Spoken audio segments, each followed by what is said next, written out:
Welcome to Subnautica. You have earned the right to sit through the loading screen, because I just wanted to make sure I had some audience today.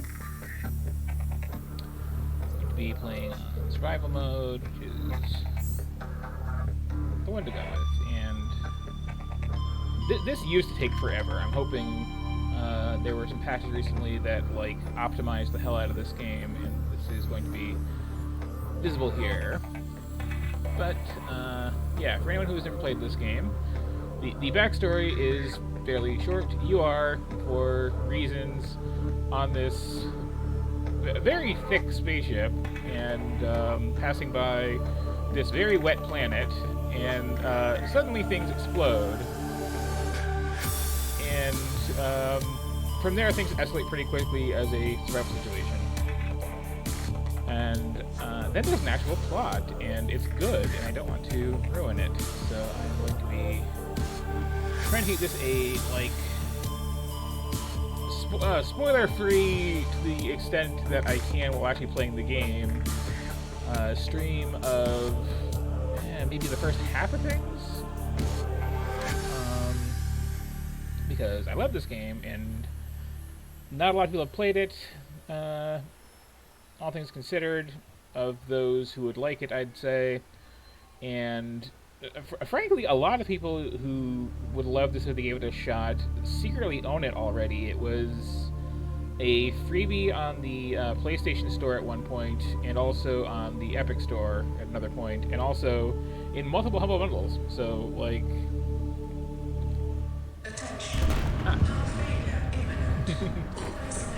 Here we go.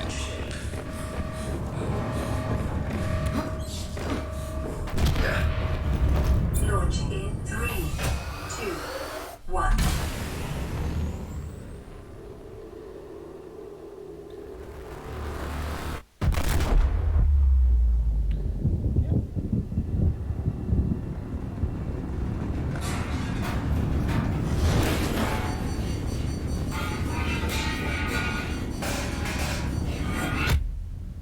I always wince when I see that part of the intro, because that's so incredibly painful looking. Just, I guess you have a helmet on for it. That's something.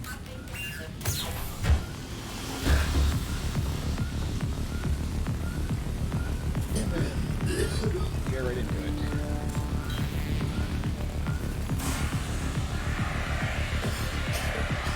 Let's fire out immediately. Okay.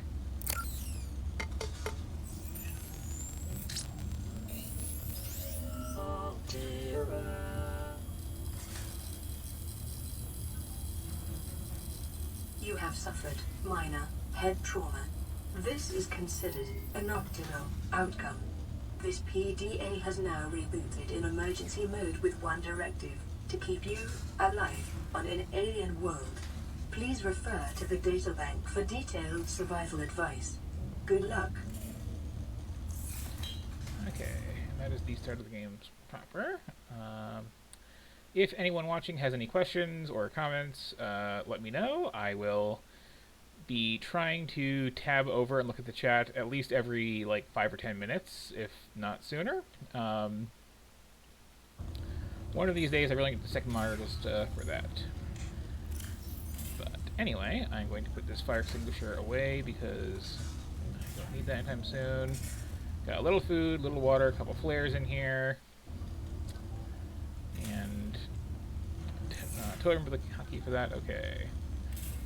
So we got a little solar-powered life pod here, with a lot of problems with the sparks and whatnot. We got something that can make some basic stuff, such as things to scan things and lights and knives and whatnot, as well as just some basic survival things, such as some swim fins, which might be nice because we landed in water, and it requires some rubber, which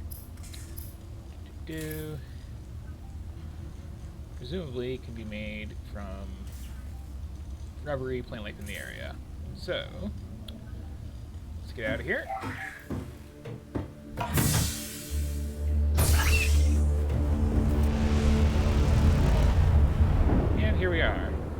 there's the ship we came in on. Crashed in the water there. The Aurora suffered orbital hull It failure. is... Cause unknown. 0 human life signs detected. It is significantly bigger than it looks, and will be visible on the horizon the entire game. You have no map, and early on, no other real navigational aids, aside from, like, the sun and the very large moon. So, you know, keeping yourself oriented with this is very easy early on, and a good idea. And past that, well, since there's just kind of water everywhere, it's time to jump in and swim around. And this game is just gorgeous, honestly. Like, especially for being this, like, small indie team Unity project, they just, like, knocked it out of the park on these water effects and, especially, like, the water surface here.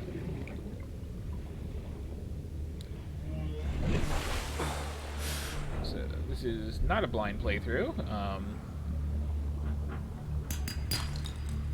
Copper is an essential component I have of all powered equipment. quite a lot of an idea what I'm Your doing. probability of survival has just increased to unlikely, And but plausible. I am arbitrarily going to do a couple things to make it harder on myself. Just really quickly grab a bunch of these, New blueprint acquired. get my rubber needs met. Back around. Definitely need that. Oxygen. Life on this planet grows in unusually distinct and diverse ecological biomes. Further study recommended. Another rock down there. Smacking rocks to get little bits of metal out of them is a big part of the gameplay, especially early on. And yeah, I'll be glancing at chat again as soon as I get back to my little life pod. I'll take a couple of these too. Very much. Maybe 3 of those. So I can't remember all the starting recipes, but I know I'll be needing them.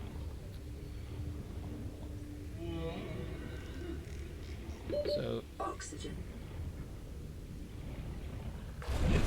to get back in here, I could plant water on the side back into the hole I came in from, or head up through the hatch on the bottom here. At which point, let me just check chat again. Okay. So yeah, got some basic supplies. Also, this will pop out a little med kit for you every once in a while, which is handy. Probably a good idea to keep 1 or 2 around. And yeah, so fabricator. I can and will make some rubber out of these. A couple of those, I think, should do. And I have some just scrap metal from the wreck of the ship to titanium, which, if I bothered to look at my inventory, you would have seen it was kind of a big 2x2 block, Is essential in construction of vehicles and power plants. which I have now converted to a block of 4 little ones of these. Can I eat this? No. Probably can't eat that either. So one thing I'm trying to do with this little playthrough is I am going to try to go at least fairly vegan if I can. The fabricator draws from available data to provide environment-appropriate equipment using locally available materials. For your safety, this setting cannot be overridden.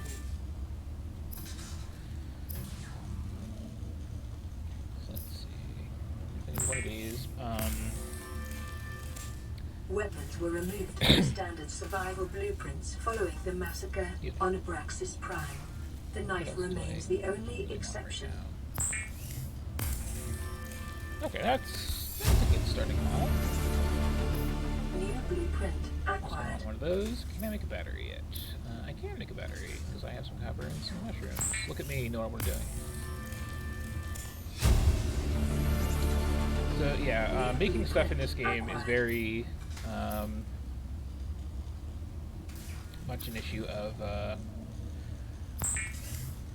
having a really handy 3D printer that just kind of takes... The scanner can be used to synthesize blueprints from salvaged Yeah. technology and to record alien biological data.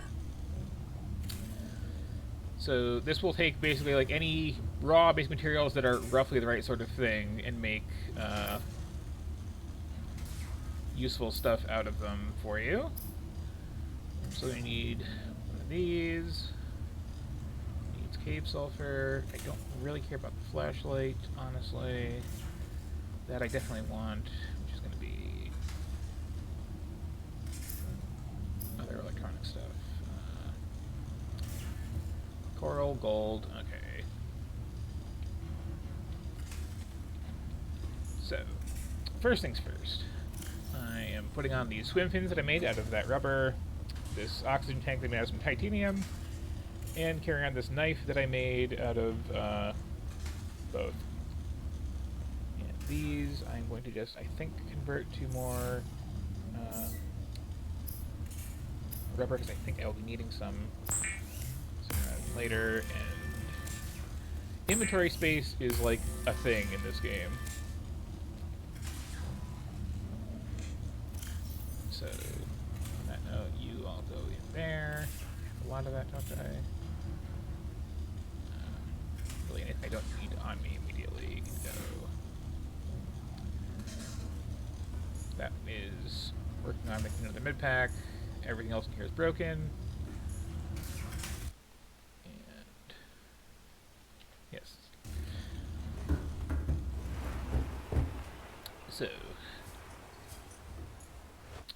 the knife here is a very handy tool. Less for actually fighting things, which is not much of a thing in this game, and more for just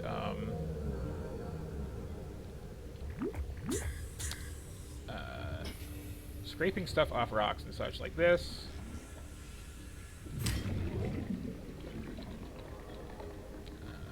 Remember how to play this game, because it's been a few years now, honestly. Yeah, these coral chunks I'm gonna need for something. This manatee here is interesting. Let's see what that's all about.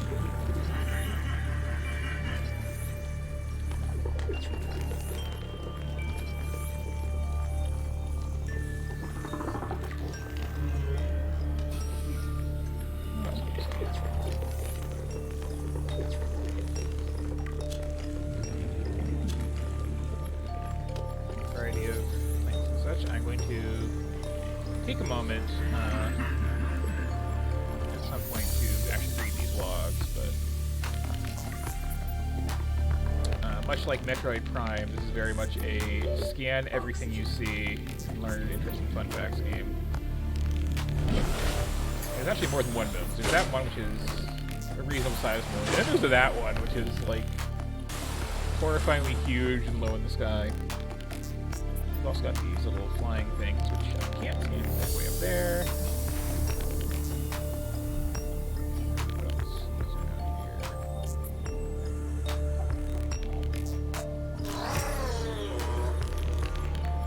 You want to say hello? You don't want to say hello. Weird.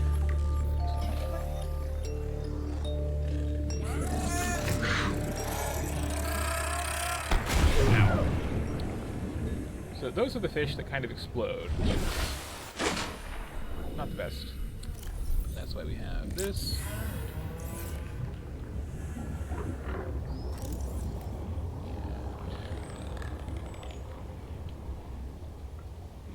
The nest that those come out of. Detecting sulfur deposits in the local cave systems. Sulfur is an essential component Not of that the sulfur I repair need. tool. So that's something. So one of the menus for the knife is if you have it in your hand and you smack a rock, it breaks instantly instead of having to pick at it for a while. You know, it's dark. Let me go inside and read some of these logs real quick. Also, this game had an update recently, which, among other things, let's see. I believe... No? I could swear there was an update that had some quality of life options, like letting you pause the game while reading things, which might be in like a weird little accessibility mode. Oh well. So, just check the chat real quick first. Okay. So let's look at what we've been picking up here. Limestone has titanium and copper in it.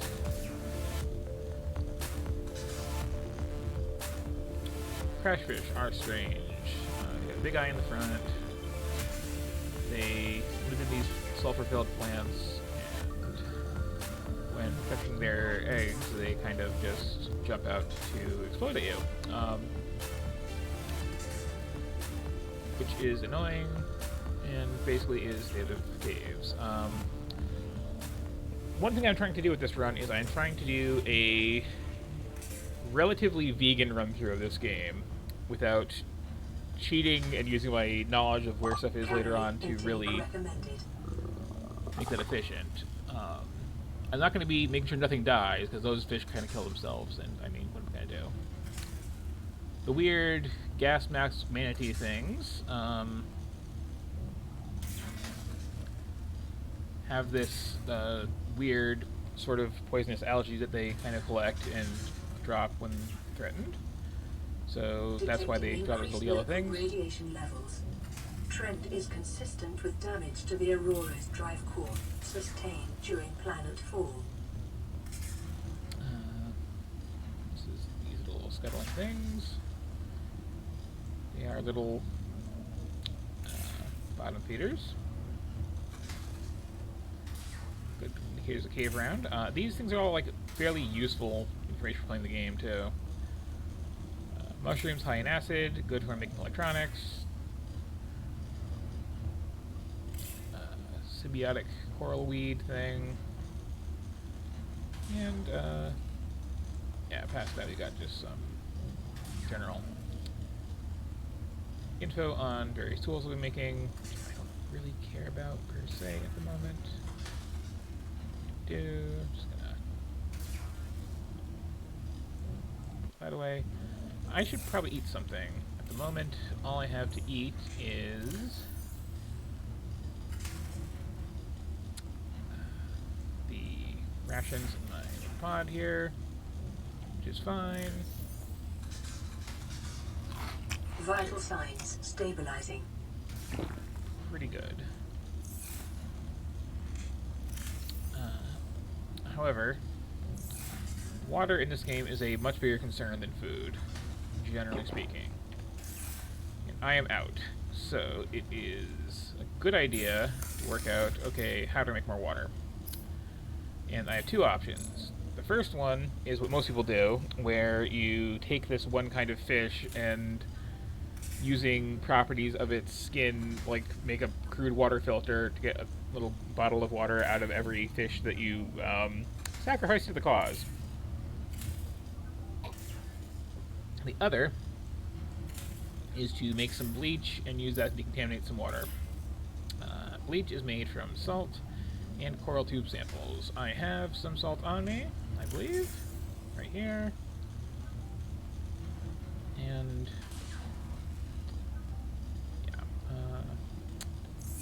so before I have that, though, let's see. I can make some other things right away. That will be handy. This in particular I really want.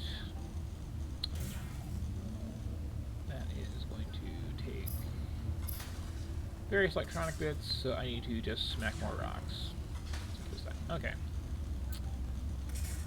And the day-night cycle is pretty fast. Sun's up already again. There was some mention of the ship's drive, just check over here, having a radiation leak, which I'm sure is fine. I'm also sure I'm not going to go near the ship anytime soon because of that. I will be looking more fish.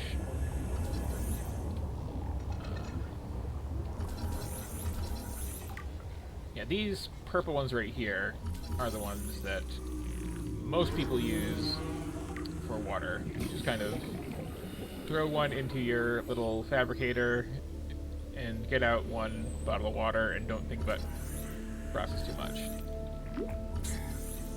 These are handy things to know about. Brain coral. The short answer is they spit out big old air bubbles that have like pure oxygen. So if you are underwater, you get the surface tank, find one of these, spark like this, fill up your tank. And these little things, the giant eyeballs, are, if you are doing the meat-eating thing, one of the absolute best sources of that available in the early game as far as how much they fill you up. But again, I'm going to not be eating them today, just as a little personal challenge. Another sea friend. Just get a breath of air here.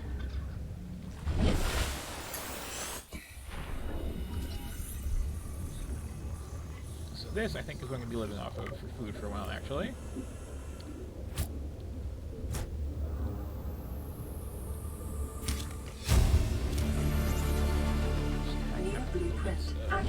Help to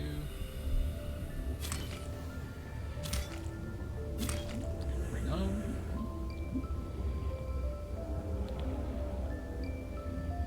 I think it's a decent source of things. Oh, let's pretend to scan one of these. This is a stalker, the earliest thing besides those exploded crashfish to be a real threat, but most of what they like to do is just collect shiny metal like that and just take it home with them. Which is a little annoying, because that's what I also like to do.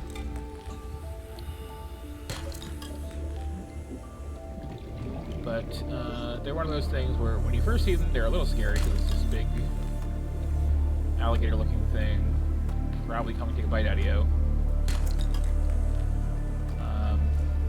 But really, they're actually pretty harmless as things go. They are not very fast.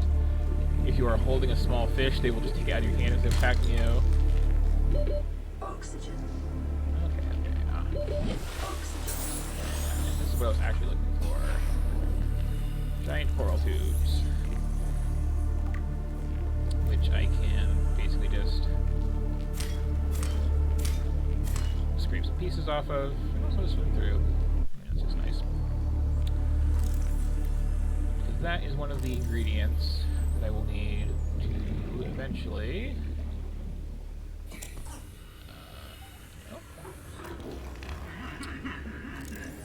make me some fresh water.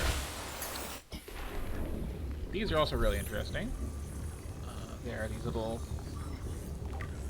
jelly blobs that are very buoyant, and you can see they're attached to this rock and lifting off the ground. You can, if you are inclined to do so,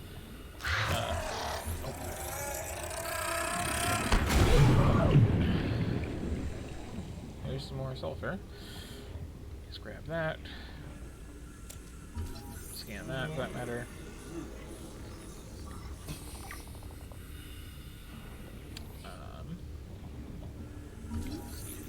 Ooh, part of a handy toy, and so it's great there.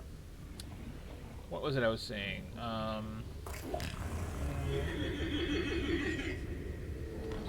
Water. Yeah, I lost my train of thought. These are fairly adorable and harmless. Won't hold still. Oxygen. Okay, get some air. Should make a bigger air tank too. That's always fun. So far from home either. You there?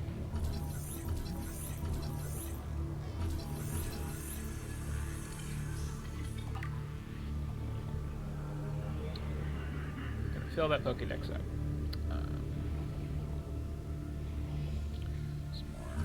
scrap metal.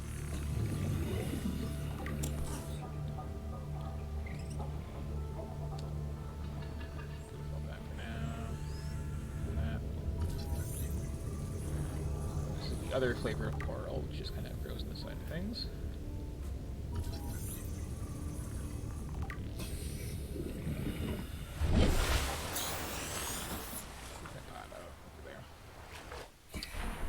Fun fact, the starting location of your life pot isn't fixed. It's going to be in this general neck of the woods somewhere, but it kind of has some slight randomization.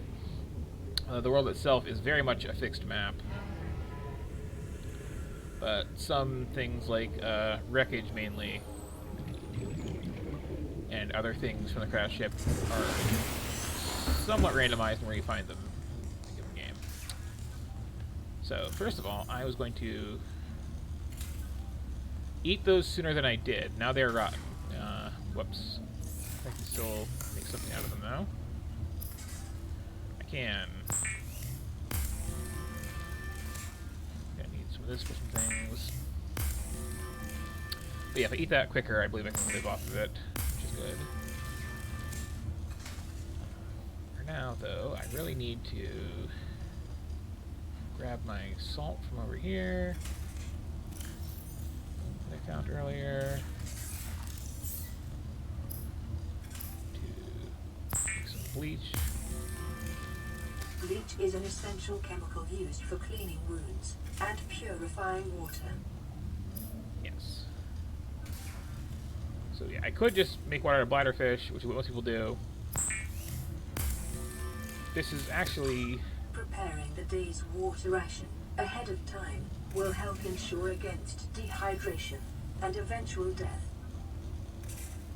Slightly more water for your buck. It also doesn't involve just, you know, slaughtering local wildlife. And I appreciate this is a game where not doing that is an option. Because... just checking the tag again real quick here, too. Yeah, so a problem I have with the rest of this genre of just kind of survival crafty type games is, like, you're always kind of a monster as far as, like, your impact on the local environment goes. Just a lot of, okay, table... like... all you go away. Except for some of you come back.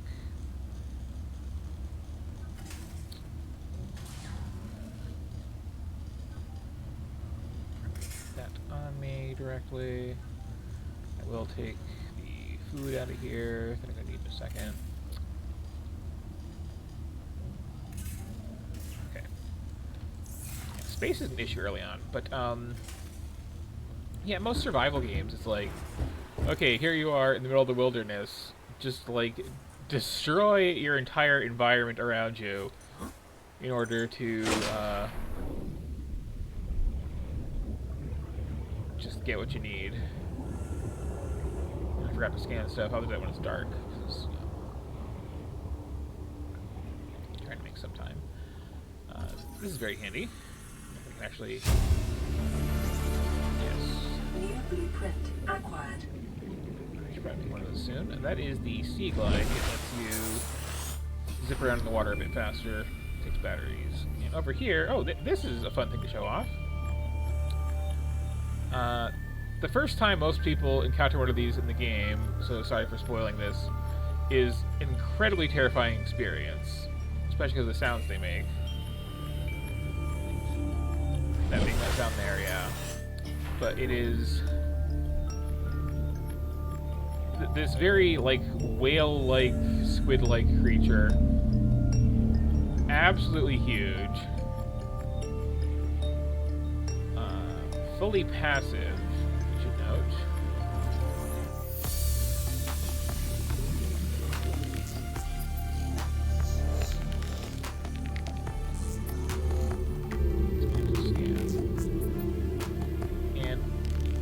idea is that just, like, as they drift around, various kinds of plant life collect on their back from all over the game. To a number of small cave networks.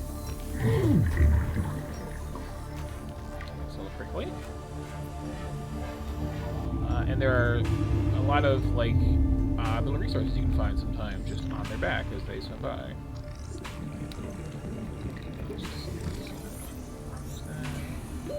Oxygen. Okay, 1 second. I tend to, like, drift around in big schools like this, so yeah, like if I needed those mushrooms and wasn't where they live, I could snag that there really easily. Pop this barnacle off this one, and sometimes those have little crates in them. Oh, that was sort of creepy.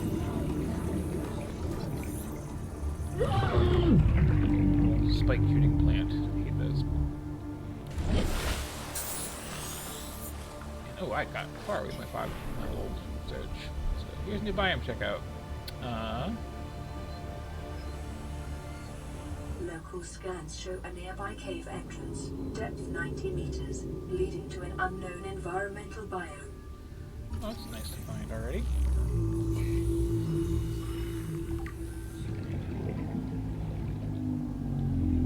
See, this is a bit farther from home at this point. Got some other kinds of rocks with different kinds of metal in them.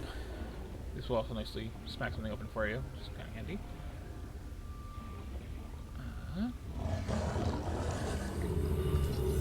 This is one of the more hostile friends in the area. But seem to be interested in me just now. Eating some other kind of fish instead.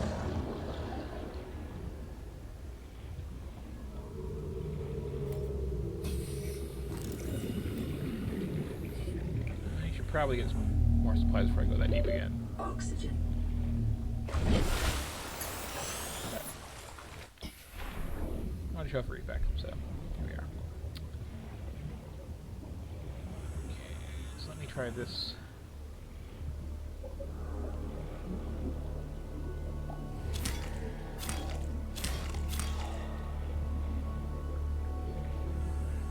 Creepvine dinner plan again. Just have it when it's nice and fresh this time. And yeah, it's very minimal food, but it's a way to get food and water, and it's not like they're going to run out anytime soon. This place looks a little creepy at night.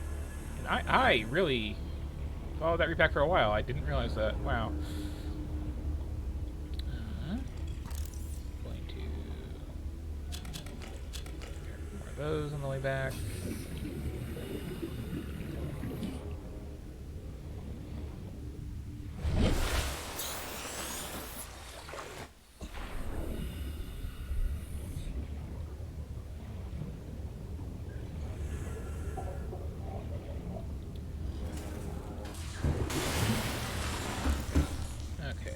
So, first check the chat.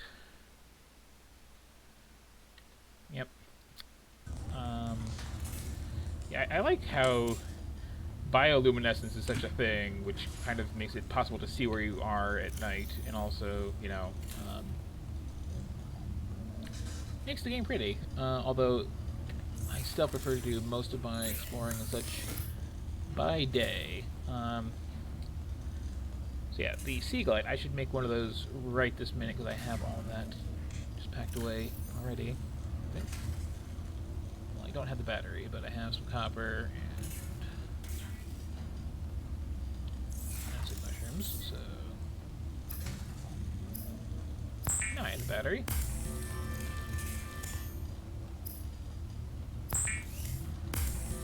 This is one of the best early game exploration tools. Will increase your effective exploration range. For your safety, please pack supplies for long journeys and stay within 5 kilometers of the nearest life pod or habitat. Okay, glass and silver for more air. Not bothered with those. Not bothered with a lot of Those. This I really want. Battery, wiring, and computer chip. Which, copper. More copper and gold. Silver. Okay. Yeah, definitely going to have to find where silver and gold live. But yes, this is a Sea Glide. It is a lot of space in your inventory, but you can bust it out to just kind of like have a personal jetpack underwater, essentially.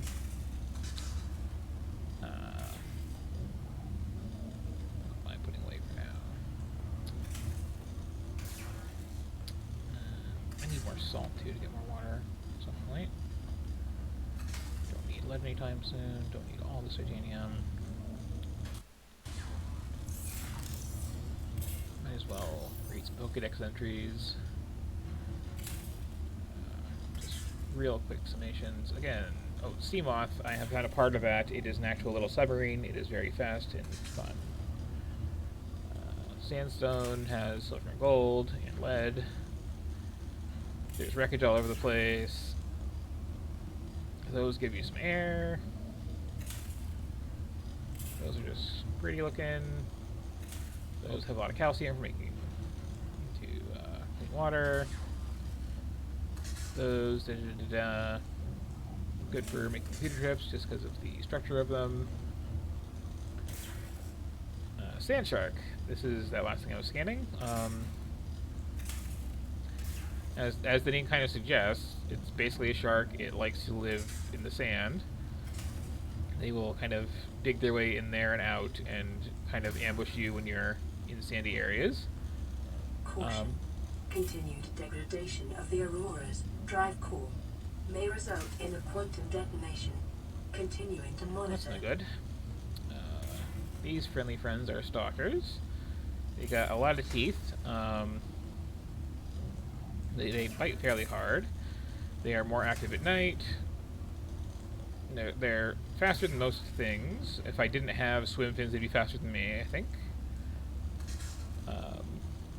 And their teeth are handy for making things, but fortunately it doesn't mean you kill them, take their teeth. It means they lose teeth carrying around all that metal, and their nests have a bunch on the floor that you can scrape up to make thicker glass.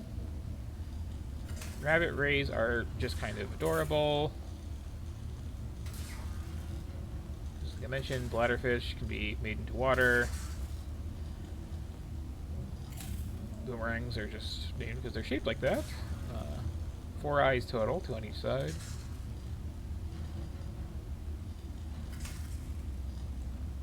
Garyfish are boring. Peepers are like all eyeball, and they are, again, a bit quick, but they are the highest calorie thing I can find right now, which may be an issue. I'm going to try to avoid eating them though. Reefbacks, like I said, they are pretty cool giant squid whales that have little floating gardens on their back of various things. These are the things that just kind of stick to rocks and create helium from what they're harvesting out of them. I was going to say, before I got hit by a crash fish earlier, yeah, you can grab those floaters and stick them to things and have fun with physics that way. It's actually an interesting tactic if you're being, like, chased by something. Just stick one to its back and kind of have it dragged off a bit. They aren't really, like, useful, but they're a fun toy. Creep vines are, here's a big long chunk of kelp. Pods glow and are also rubbery. Sulfur, is good for sulfur.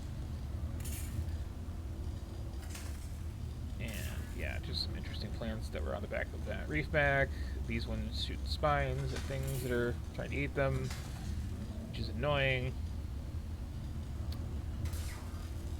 And that's that batch of things. So what was I going to work on next?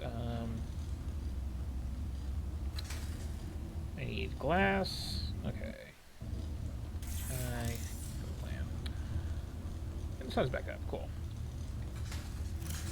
How full is my inventory? Yeah, half full. I should drink that water. A little bit without food. Water is, just in general, like, much more of a concern than food is in this game.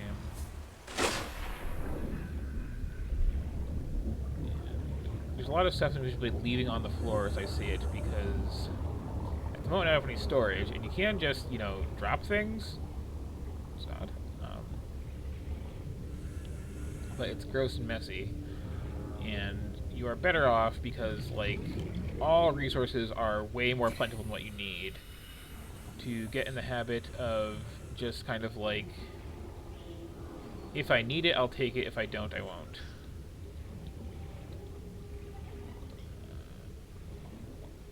This is quartz. I need that. I need a lot of that, in fact. All the quartz. Do I have to get through this whole thing? I think I do.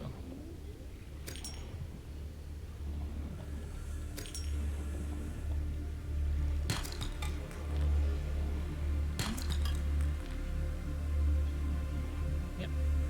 Probably should get up and take a breath, though. Oxygen.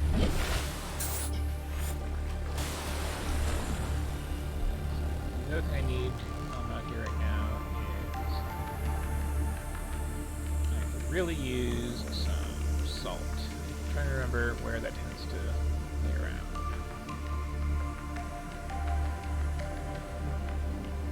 And again, I need this salt specifically because I am avoiding getting my water the usual way. As a personal little, like, can I just move off the land?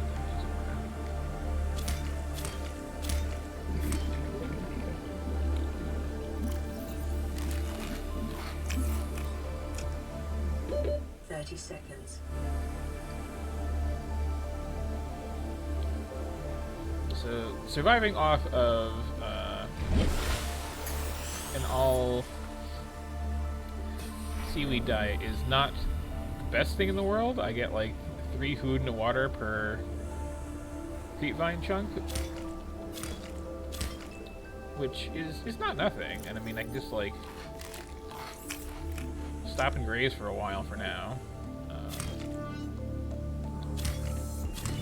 There are much better ways to do the vegan thing that I'll be getting to later on.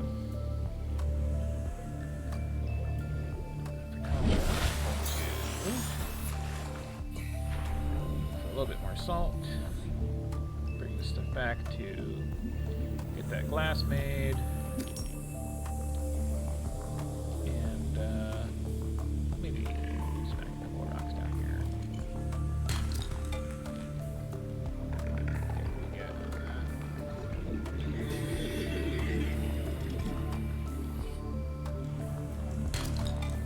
We're gonna be playing carpet later on, so I'll grab it now. I think I have more than enough coral of all types. I'll take that.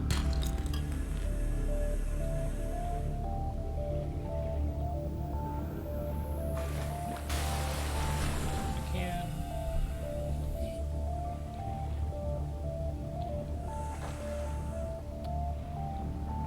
It's a very relaxing game too, I find, especially early on.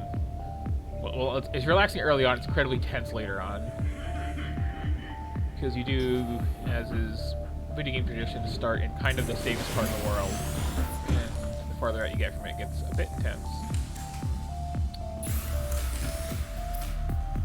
So, first of all, some bleach.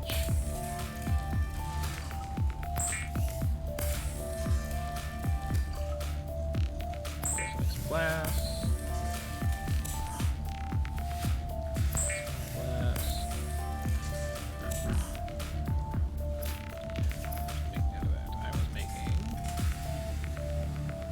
Silver. Do I have a little silver? That's the question. Come on, a little silver. I do not have a little silver, so... Okay, the first trip, I'm going to have to just get by with what I have.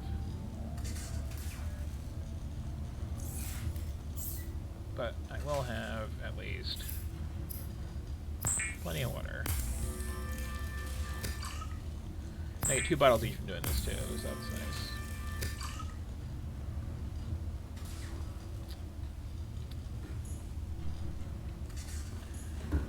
Okay, a little dark, but time to head to away.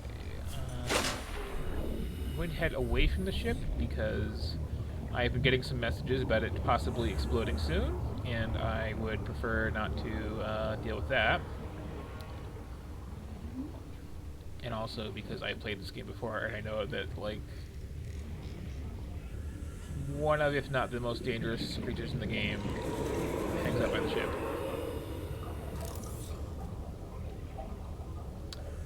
I already have a seagull eye, so if I scan this, I just get old titanium. Which is nice, because titanium is kind of like the thing you need the most of, generally speaking.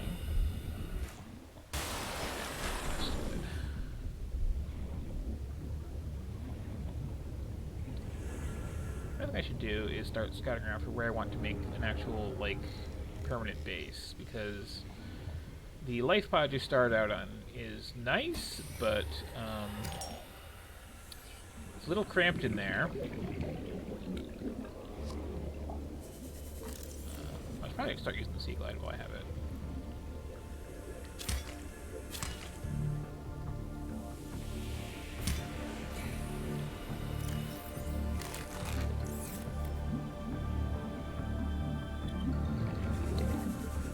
This gets me around much faster, and it gives me a little topographical map of what's on the map.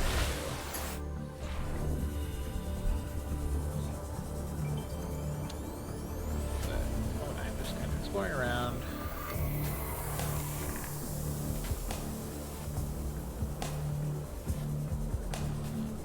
Trying to remember where I am relative to where I want to be.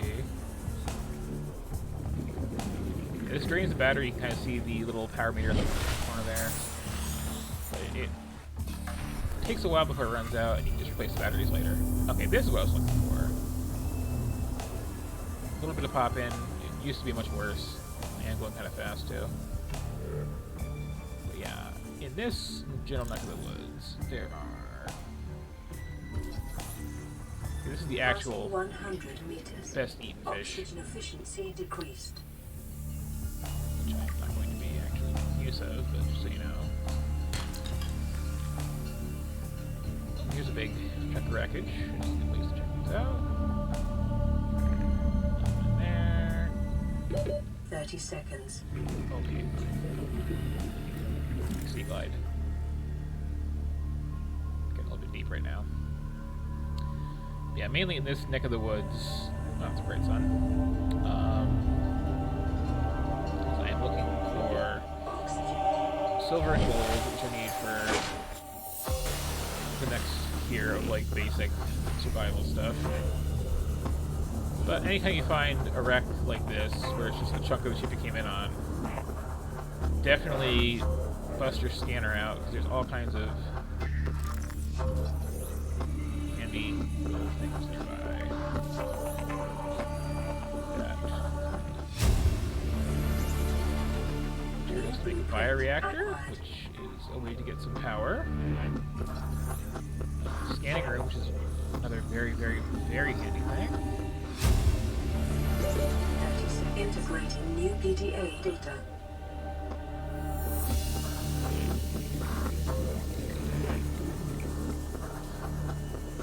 Yeah, I need at least one piece of silver to make a better air tank, so I can stay down a little bit longer than I am.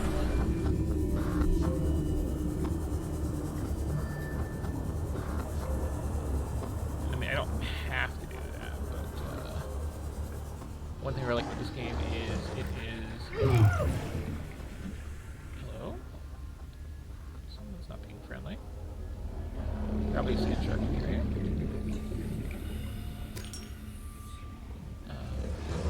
Oh yeah, there it is. Oh, there's one of those. Oh, that'll do it. Yeah, I hate those. Grab some salt. 30 seconds. Down, up and down, up and down. use a health pack too while I'm up here.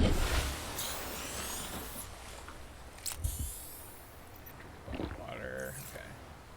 Okay.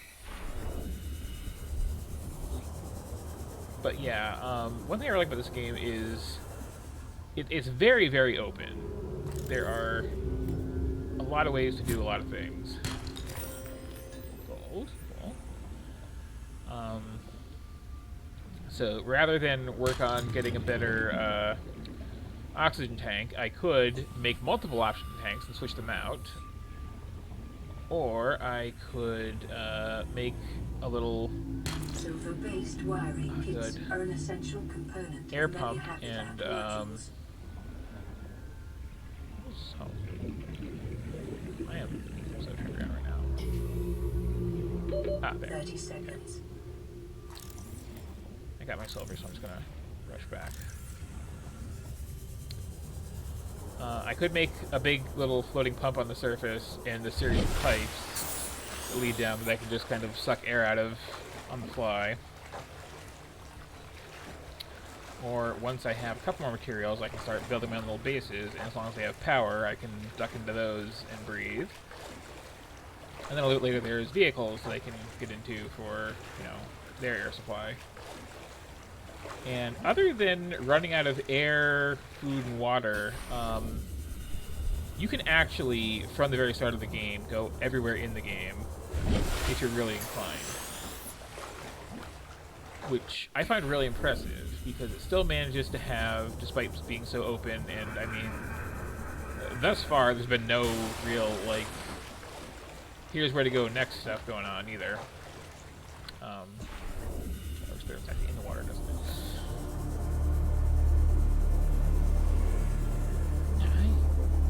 Yeah, I really stay closer to home. Wow, I didn't realize how far I got my trip.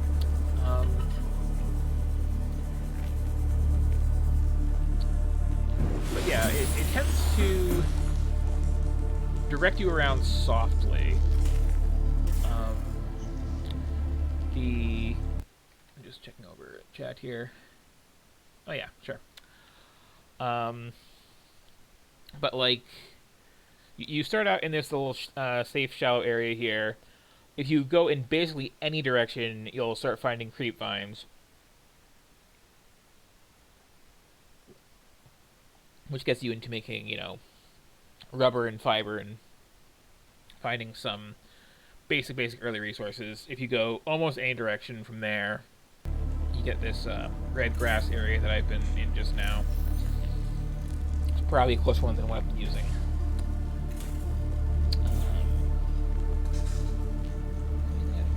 Congratulations, Survivor. You have exceeded your weekly exercise quotient by 500%. Data indicates that swimming was your favorite activity. Be sure to vary your routine for uniform muscle development. Oh. If I can get a little space, I can pop off my O2 tank. Pop off my O2 tank. How much more space do we need to clear off? I need my little ration bar here. Not quite. I want to save that for my need it.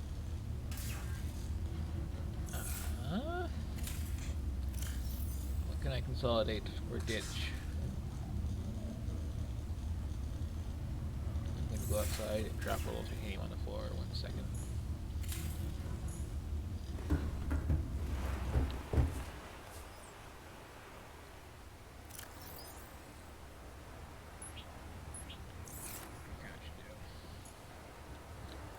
Now can I take my tank off? Yes, I can. Okay.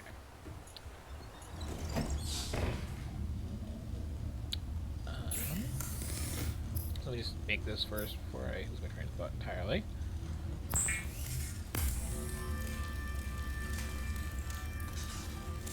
More air, hooray. I'm also still looking to make various bits of electronics. I need some copper wire. Computer chip, make one of those now.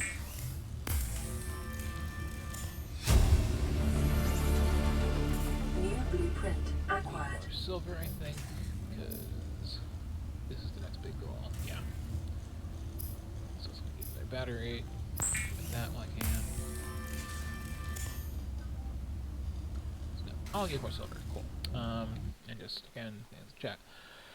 While I take a break to talk here. So, yeah, you got the little shallow area. You got the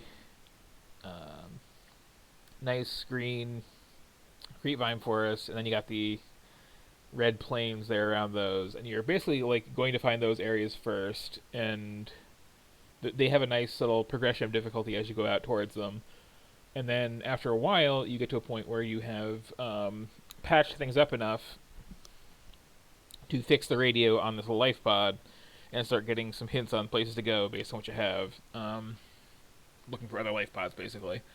So it's if you don't know what to do, it is pretty discoverable. You just naturally get pushed towards a pretty standard progression, but I could go to literally the end game area right now if I wanted to. I could go to places where I could much more successfully do this vegan thing I'm trying on this run. I have a few options. But for now, I am basically just... I'll take one of those, yeah. And should make more water, too. I have salt, and it was tube steps for that.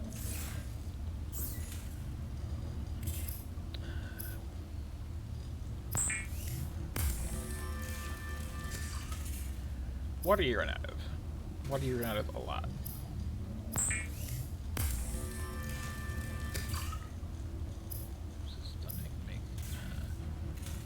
Oh, a rebreather. Okay. Also takes a wiring kit, which is the silver one, right? Yeah. Currently at the point in the game where I need a ton of silver.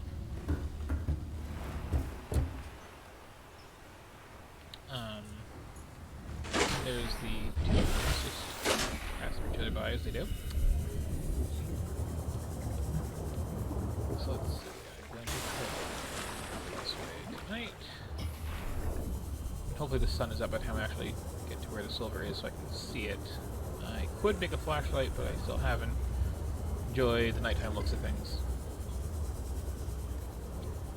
Oh yeah, I was going to whack this coral too for more water in the future.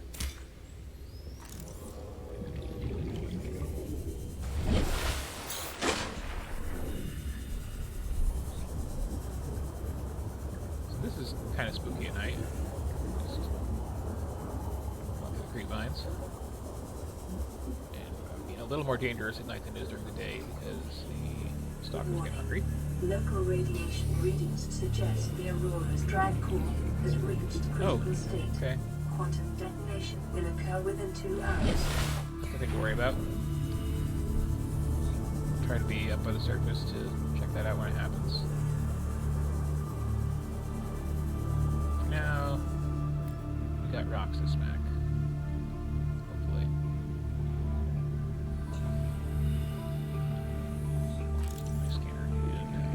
Passing 100 meters.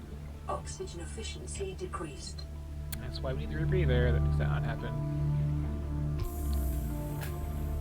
It's kind of a just handy little tool to make your oxygen depletion constant. Otherwise, the deeper you go, the faster it runs out.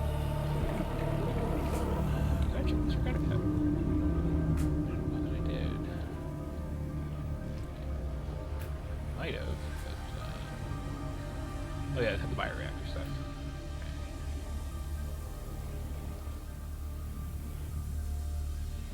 I want the sun out.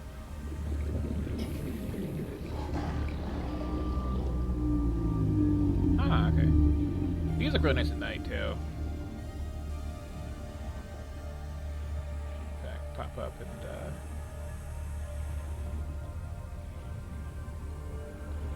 look at that moon, too, as you come out of the water. Here. What do you got going on? Got a barnacle to pop off, yeah? Oh, there's that. Copper. Cool. Let's see. Got some coral up here, I see. Another one of those annoying things. Some green coral, that's nice.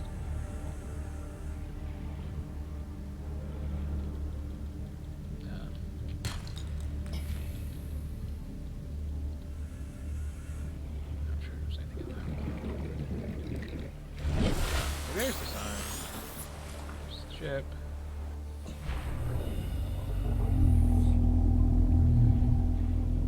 Hopefully I can get some silver down here.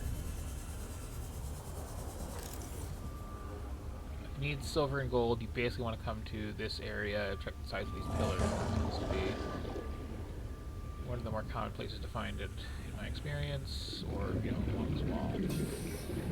I don't like that the rocks with stuff in them, the first two tiers of them look so similar, but here. You also tend to find the more rare stuff in caves, which is good to know. Ooh, that's gonna be handy.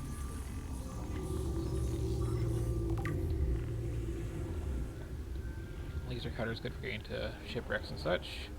Here's what I'm looking for. Come on, silver. It's gold.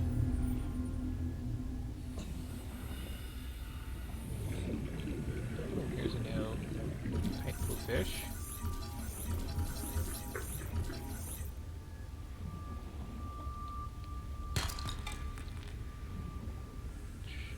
I'll see it again.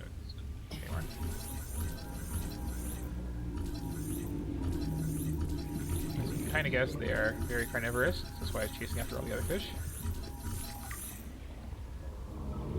Hopefully, it's happy with those, nothing after me, because they kind of suck. You also kind of suck, but again, just stay off the bottom, and they're pretty safe. That's something I really like about this game. It doesn't really have, like, monsters trying to kill you. It has creatures acting as they do, which may be hostile to you. But, like, it's not their agenda. It's always backwards mounting, expected to mouse wheel. Okay. Let me go.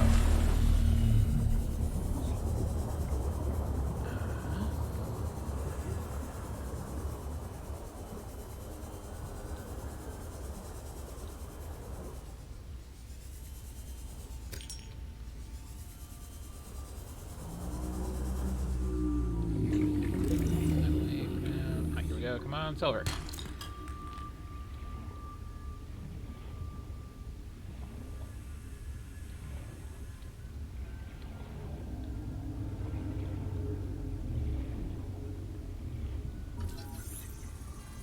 Take a sea moss fragment.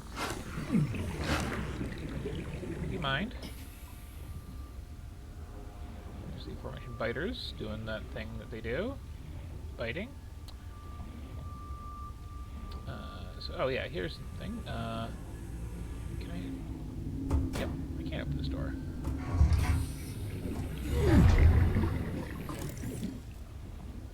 This one I can't. I need to cut it open with a tool. Oh, free water. I'll take free water.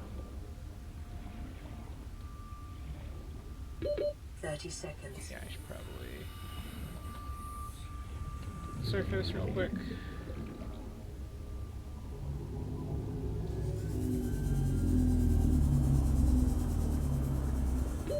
Oxygen.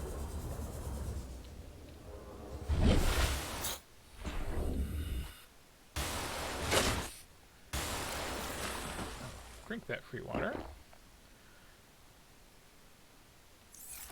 Yeah, hoard my food because I don't have a good source so far. I mean,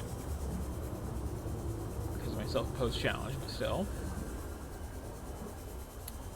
Passing 100 meters. Yeah. Oxygen efficiency decreased. Silver, come on. Be silver.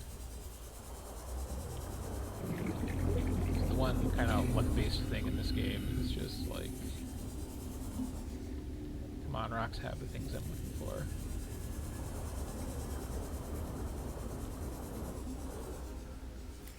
We have my one, honestly. of salt when I see it, because I'll drink all the water eventually.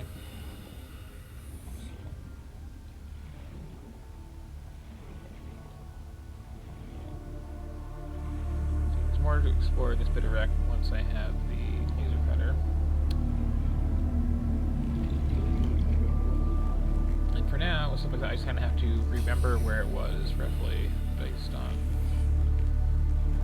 where my pod is and where the ship is for, like, navigation. You can get a compass later, which helps a lot. 30 seconds. Silver, finally. Okay. Surfacing.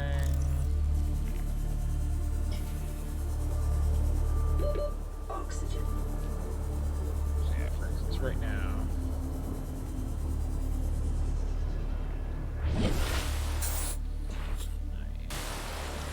By the tail end of the ship, west of my pod. I just happen to know the ship is east of you, like 95% of the time. There is very little on the other side of it.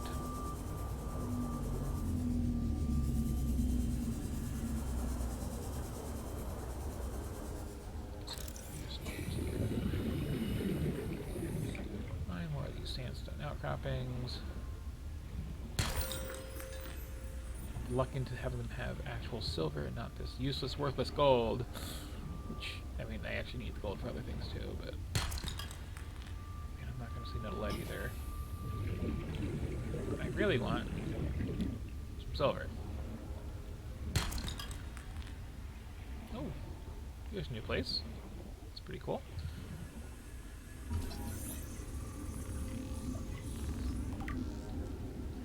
Probably shouldn't be in it right now. I'm going to take lithium that I cannot use for anything for some time, but, you know.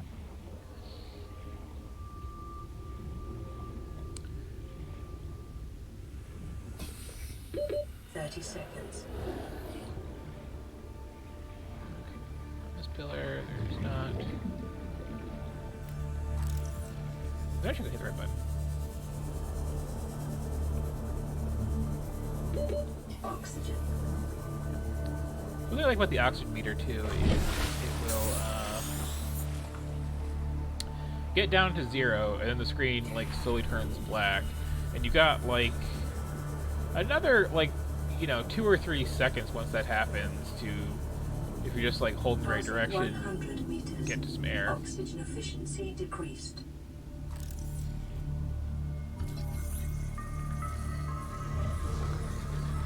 Calorie intake recommended. Yeah, I'll eat something eventually. More importantly, I can now make a seed. New blueprint acquired. I mean, it's going to require materials that I'm not finding very well, but the blueprint is there.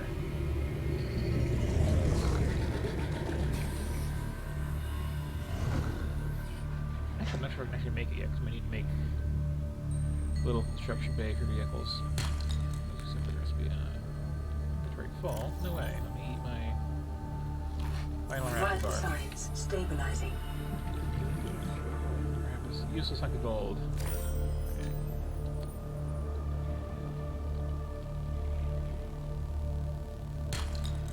Ah, silver. Silver. 30 seconds.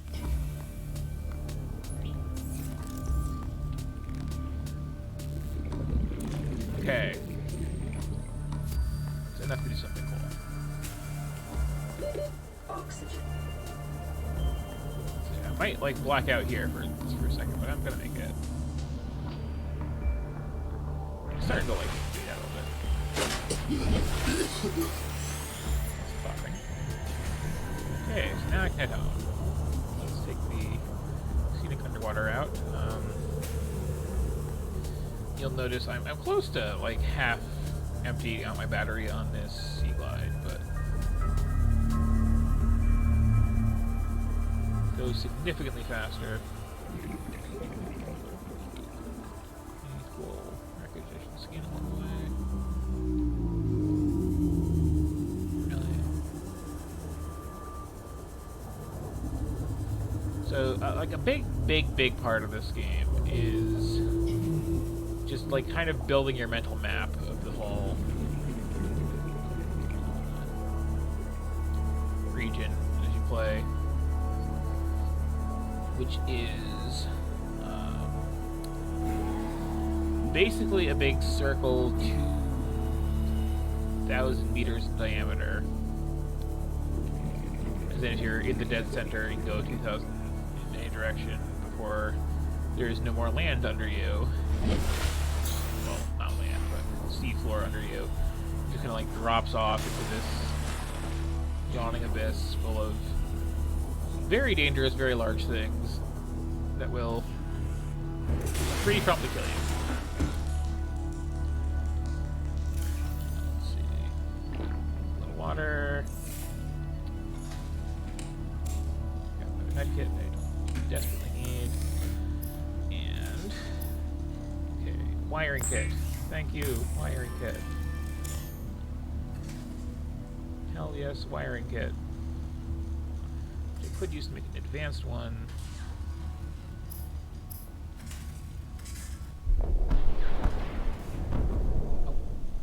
Emergency. A quantum detonation has occurred in the Aurora's drive core.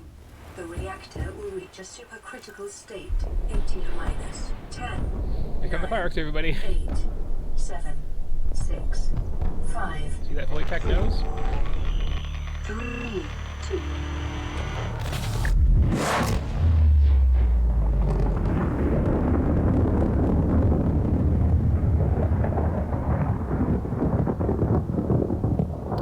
So, getting back aboard this ship and taking that home is,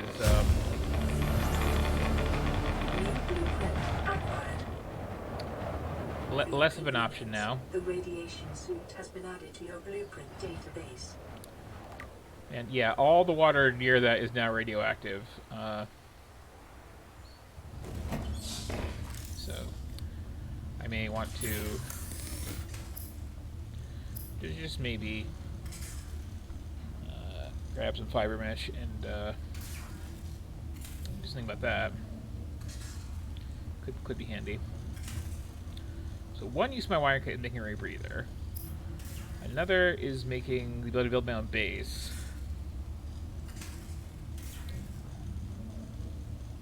I'm trying to think which is more immediately important. Probably the rebreather. So I need a lot of fiber mesh suddenly. Do I have any just laying around? I do. Well, that makes that easier. Put this titanium away for now.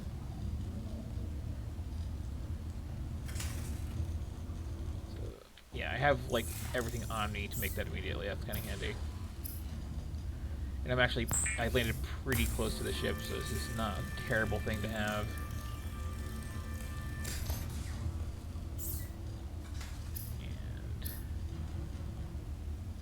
And what's it?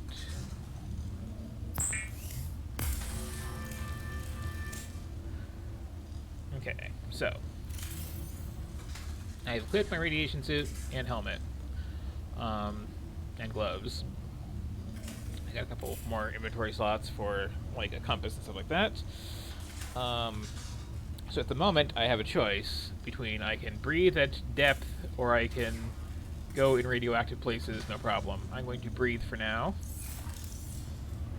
I'm going to make damn sure I don't lose this helmet.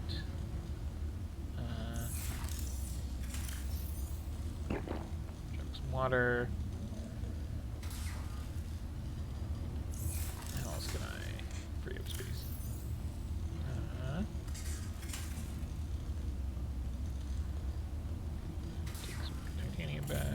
There we go, now it'll ram in there.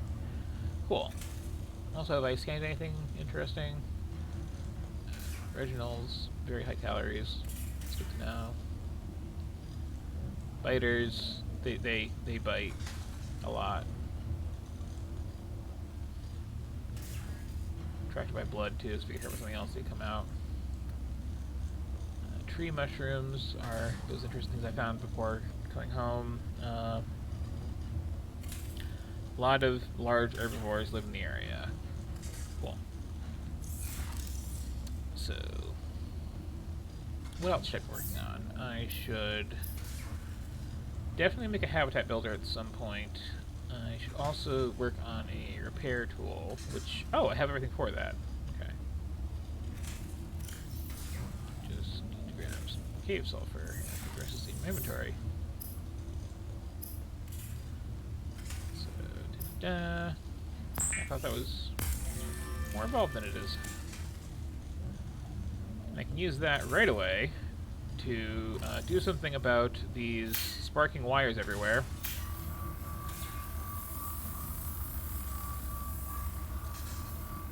Lightpod secondary systems online. Running full environment diagnostic and outputting results to databank. Okay.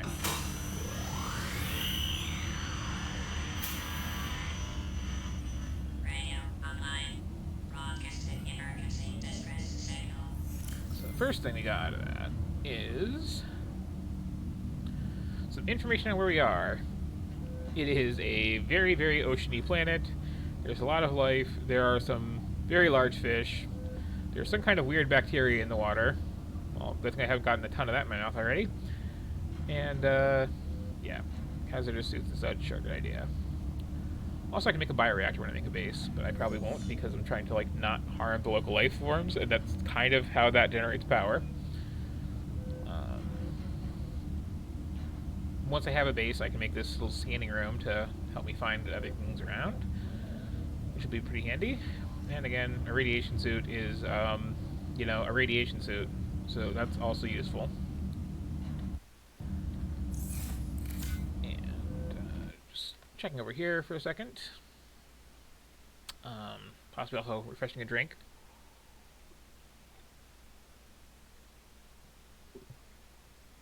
And seeing what this Discord mesh I have is.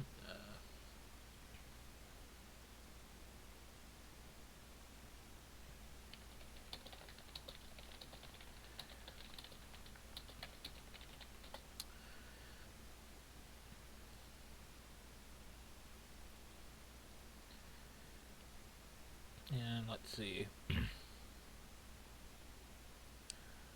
Just seeing that my friend Hazel there, usually co-hosts these, is sitting this one out because she still hasn't finished this game and doesn't want anything spoiled, which is fair. I think I said before, the reason I didn't cover this when I was first doing my little Steam tour is that I knew I had just gifted her a copy of it, and she hadn't gotten around to finishing it yet, or at the time even starting it, so it was kind of like, yeah, go into this fresh if you can. I mean, obviously, if you're listening to me right now, you're not going into this fresh, but I have not gotten anything super spoilery done yet. And hopefully I'm just giving you some tips to, again, get through the early game without being too frustrated by the lack of silver in particular. Which also can be found, like, in caves, like, right under where I am. I just prefer going to that particular set of pillars in the caves, mostly because the last time I played this, my pod landed a lot closer to that than to where it did now. But yeah, my throat is getting a little dry, so I'm going to take just a moment to grab myself a quick drink, maybe a little snack, and be right back. So, just jumping back into this, coming back from my break. At this point, we have now repaired the radio, which is a significant step in the game. The very early game in this tends to be just kind of flailing about, trying to work out how to stay alive and where to find resources, which we are pretty much through. The next major phase is using this radio to find points of interest around the world, and then past that there are further plot developments, and then the actual story starts, which is very, very open-ended and just kind of do your thing. At the moment, there's a few goals to look into. There is getting a sea moth to really get around fast.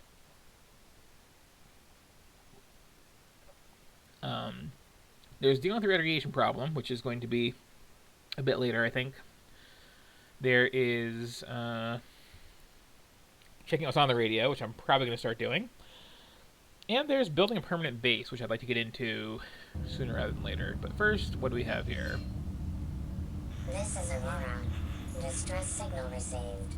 Rescue operation will be dispatched to your location in 9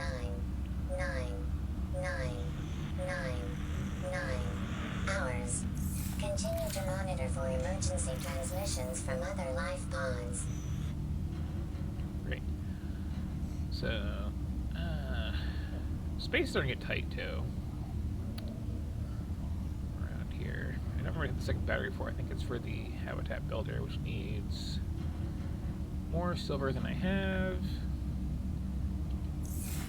Food is getting low. Water is looking real good. And yeah, that's a lot more on fire than it was earlier. Kind of an issue.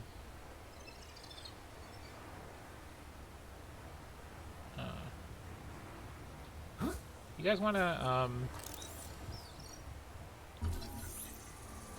okay, if you want to bug out and sit there, I have never got a chance to scan one of these before.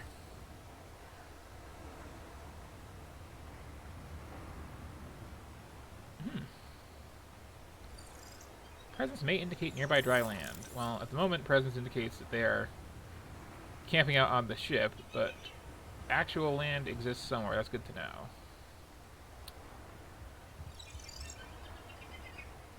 And that moon moves crazy fast. Why are you just sitting on the sky? That's very bizarre behavior of you today. This is not a 100% bug-free game.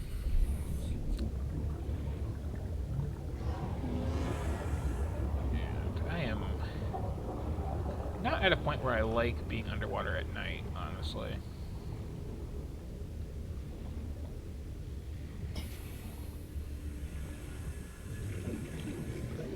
I just need to find a little more silver to build the habitat builder.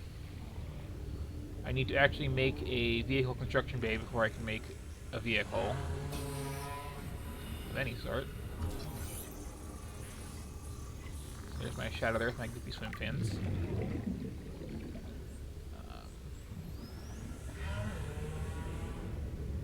Get used to the sounds that things make too in this after a while. They're a little bit freaky at first. There's a nice dawning of the sun. And yeah, that's not like quite due east. It's a little off, but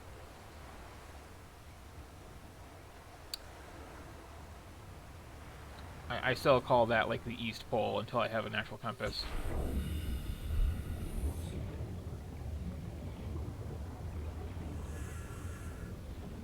So where am I going right now?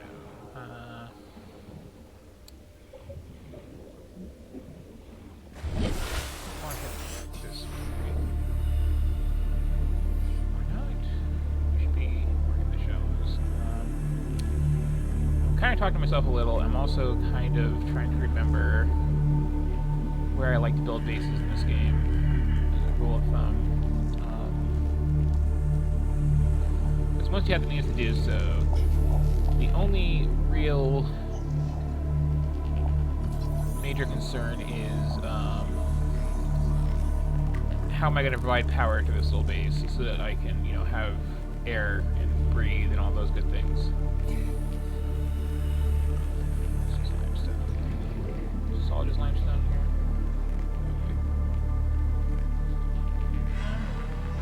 Okay. So fish come from eggs.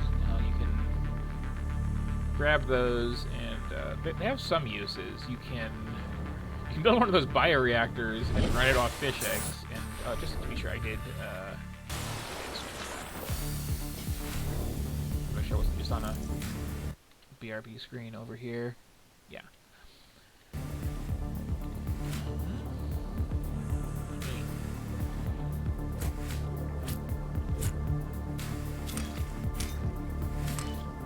No.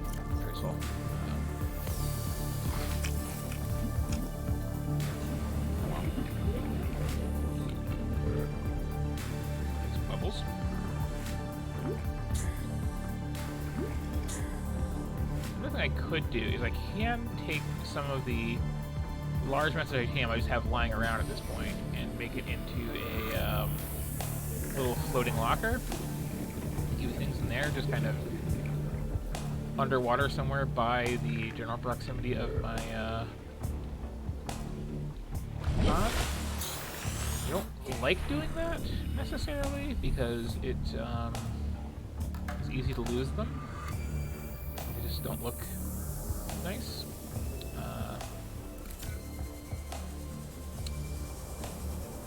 But it's definitely something I could do.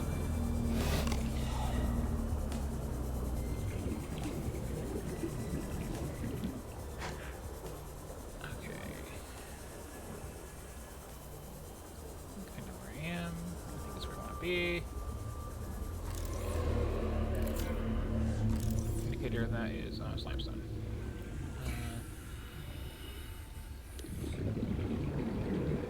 But yeah, this red-green border, I think, is where I like to be for certain things.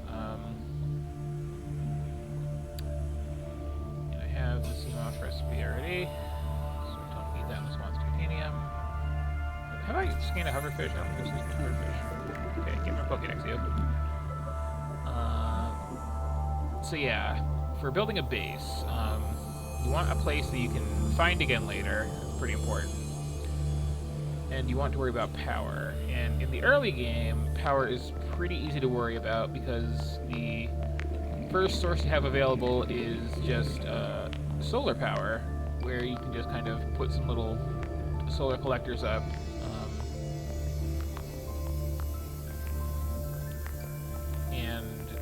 Just when the sun's out, power goes up. When the sun's down, power hopefully stays the same or goes down, depending on what stuff is running in your base. 30 seconds. And then there's the bioreactor, which, again, if I wasn't trying to be all low environmental impact this run, I could certainly just start throwing fish and eggs and plant matter into to get power anywhere in the world. But the other ones that become available are nuclear, which is an option if you have uranium lying around, and thermal power. And thermal power I really like because you can just find some kind of heated vent underwater and set some collectors up next to it, and that covers all your power needs at that one base forever, and you never have to throw fuel in anything or worry about being too deep for the sun to reach you, or worry about the fact that you need a lot of solar collectors to actually get solar power. So what I'd like to do is find, I know I'm low on space, but quartz is good to have. I was gonna open this rack up too, wasn't I? Oh, that I desperately need.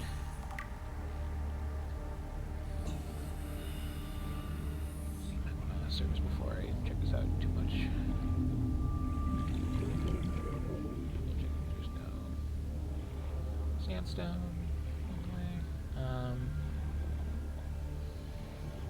But yeah, so I like to find a nice heated vent to build my first base near. Even though I don't have thermal power yet, it's something I can retrofit in later. Because solar collectors just need so many of them, and you have to find a bunch of quartz for them all, and all that. And there's one particular place where usually when I play this game, this is my 5th time through it, I like to build a base. Which is kind of on the border of these 3 biomes we've seen so far. Buy a nice thermo collector and some other. It's really good to have too. Some other. I'll just open this one. Cool.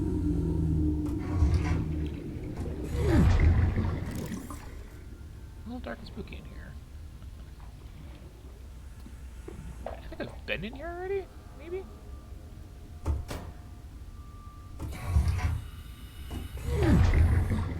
Oh, well, that's convenient. do I even have laser cutter yet? I just have the repair tool, don't I? Never mind.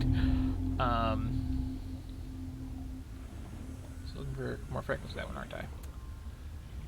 But yeah, it's a good place I find for a base, just because it's like it's near a lot of resources that are handy. You got that good power access, and it is close to, I think, a very easily found life pod signal, which 30 seconds. once they give them to you, they can be used for further general purpose navigational aids. And oh, I've got something new on the radio when I get back to it. Under the hood spoilers, the radio messages have kind of some triggers to when they activate based on what you have available. It's like, hey, you can go here now, just so you know. But they also, you know, don't all just like pile up and give you like 15 messages on your machine suddenly because you've been improving your access to stuff and not checking them. So they just kind of drift in slowly.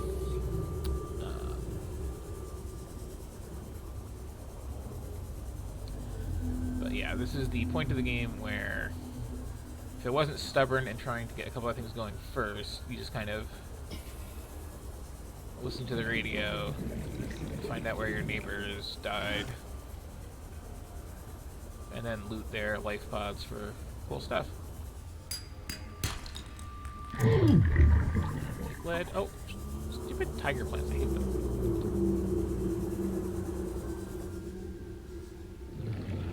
Do I have one of you yet in my Pokédex? Hang on.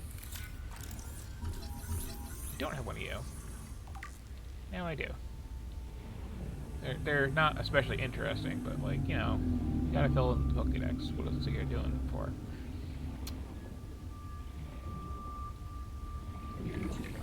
But yeah, I need a little more silver than I have still, I think, to build my habitat builder, and then I can build an actual permanent base and not have to like travel so freaking far out from my little life pod.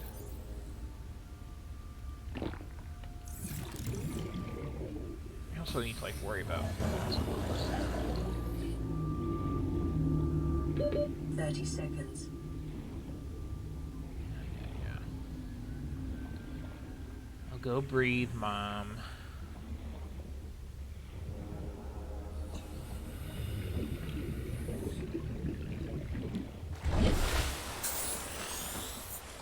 I thought I was actually heading home.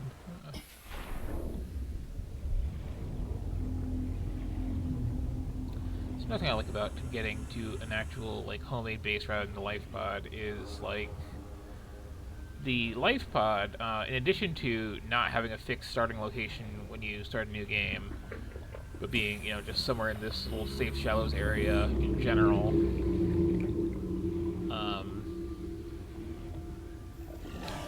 is actually like a physics object, and it can be like if a reefback shows up and is just kind of breaching, smack it around and like knock it off course, and it won't be exactly where you left it. And I know at one point there was a bug where just running the little construction tool would kick it in a direction a little bit and would just kind of slowly drift away the more stuff you made. They did fix that one, I'm pretty sure, but it was a thing for a while.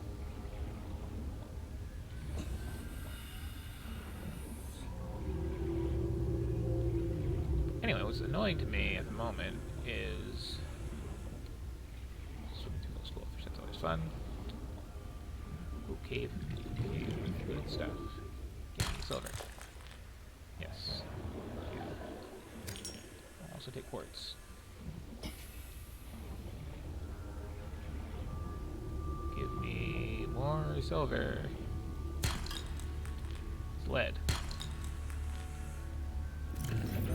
I like less than lead. 30 seconds. Okay, last chance. Silver? Silver! Okay. For everything else I like less than lead. Water. Ha. Okay. I think that's enough to actually make what I need. Cool. Oxygen. Yeah. Oxygen. There, breathing. Oh! That was cool. You do that sometimes. Just chasing around some fish, looks like. Yep. So, there's a point when you first start playing this game for the first time when those actually do seem really scary, especially if you don't, like, get some swim fins right away and their speed is an issue. But they don't bite very hard when they do, and they're actually very cute. What's especially fun is, since they like to collect shiny metal things, once you have a base and you go into those scanner rooms, the scanner room comes with these little cameras so you can, like, pilot out and check things out without putting yourself at risk. That otherwise just kind of, like, dock at the side of the thing. And stalkers, if you have any in the area, will see those as bright shiny metal things and grab them and take them back to their nests. So you look at your scanner room camera controls, and there's just... these cameras have drifted off these weird little caves. What's the deal with that? And oh, it's because the stalkers are playing with them. So, okay, first things first. First thing is... what we can make? Wiring kit. Tools. Habitat freaking builder. The Builder tool is designed to construct habitats capable of withstanding extreme environmental conditions. Damn right it is. Land pre-recorded distress call. This is Ozzy from the cafeteria. What the hell, guys? They didn't warn us this might happen. Our pod was almost crushed by the Seamoth Bay on the way down. Now we're hanging on the edge of a cave system, and this grim-looking snake thing's trying to eat through the hull. Come get us already. Signal location uploaded to PDA. Okay, so what I'm gonna do is keep a few handy things on me.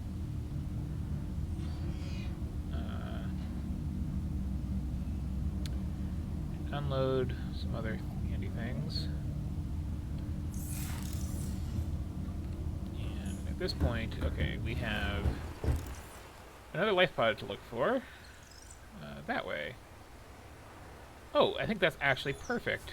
I think that is where I like to build my base. So now that I have the habitat builder, come out this way,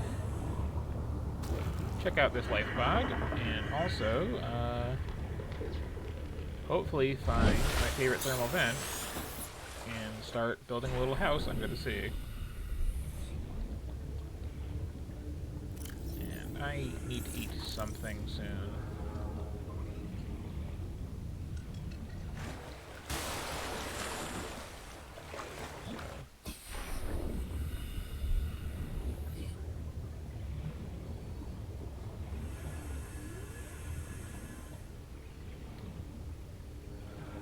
May even have to, like,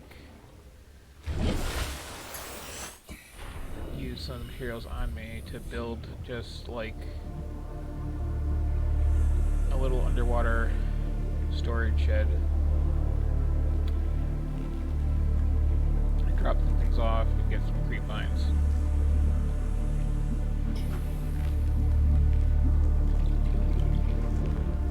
That's pretty close.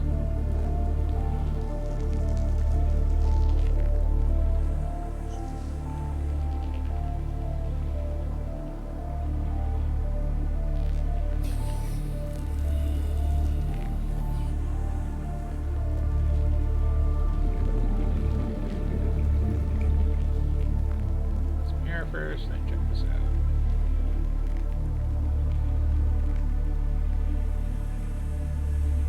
I didn't realize I was.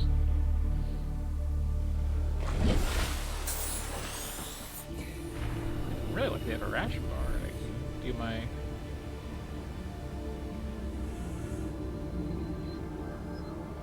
stomach a real favor and not have to just, like, eat a truckload of kelp. What do we got here? We got Seamoth piece. We got big hole on the side of the thing. Yeah. Yay! Integrating new PDA data. It's a lot like the pod I have at home, except, you know, the hole in it. Anything else around here? This is enough fragments. It's everything.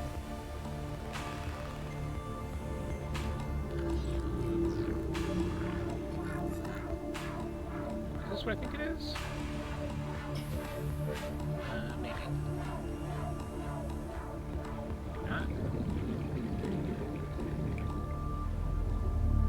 Okay, so that's pod 17. That's a nice fixed landmark to deal with.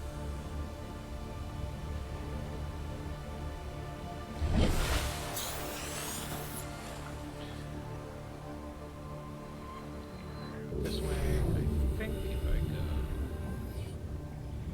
north-ish. Oh, okay. That's an igloo cave. Yeah, okay, I think I know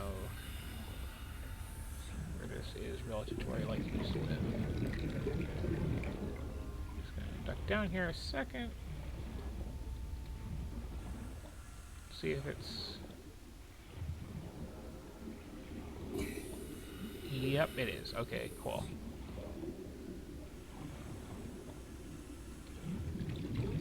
Good landmark to know.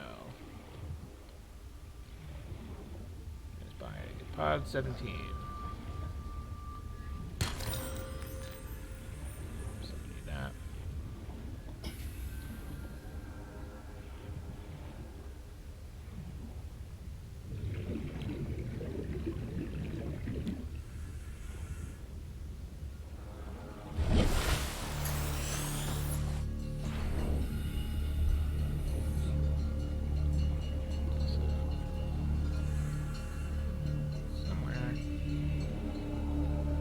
Close by here.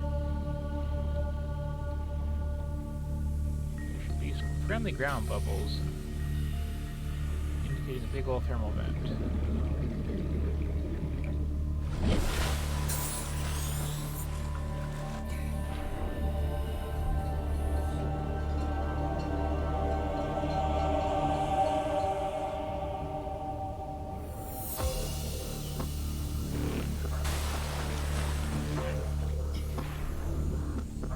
Worst time to find it. Okay, this is... Yeah, okay, this is looking real familiar now.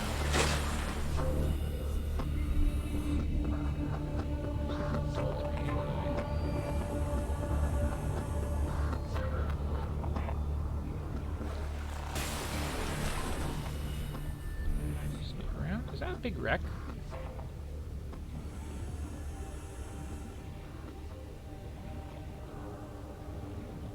Looks like that's a big wreck.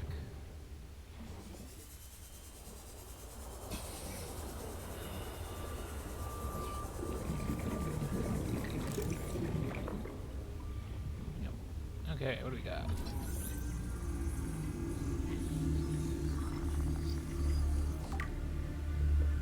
More scanning parts. Okay, I thought I had all of that.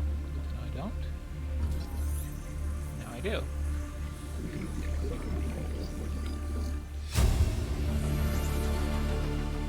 Blueprint acquired.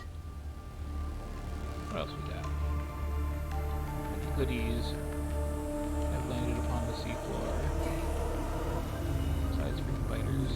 Calorie intake recommended. You know, food is overrated.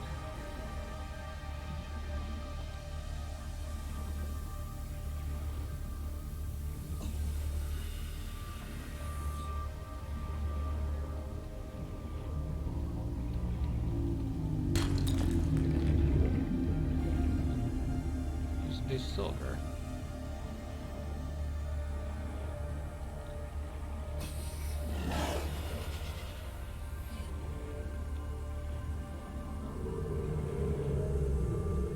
Okay, I kind of need air and food, and should not be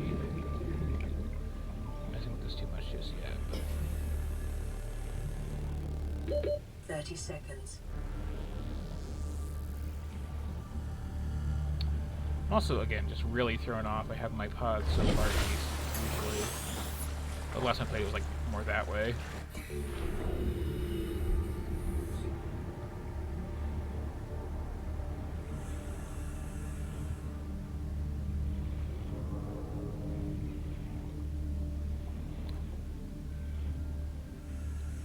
Any of you crates happen to have a ration bar just sitting near? Because that'd be swell.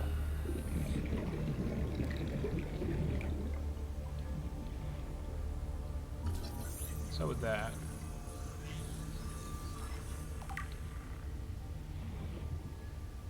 Okay, I hope I'm imparting to you that you can go, like, forever without food, pretty much.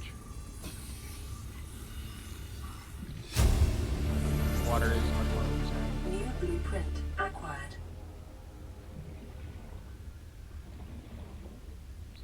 Laser cutter added to the list of stuff I got now. Let me just surface and manage my inventory and, like, put something in my stomach.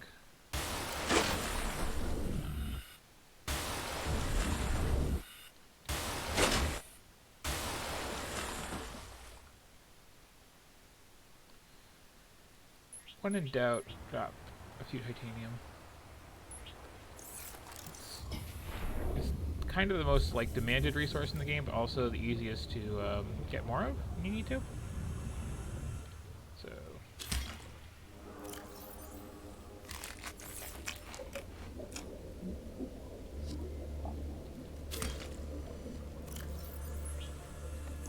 don't drop it.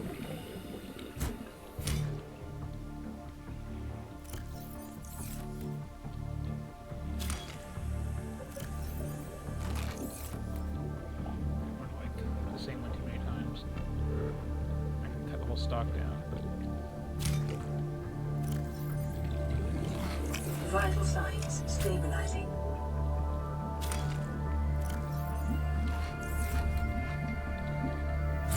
And again, for anyone who missed that explanation, this is like a personal challenge to myself, is can I go vegetarian without, like, using my prior game knowledge to find where the actual plants worth eating are.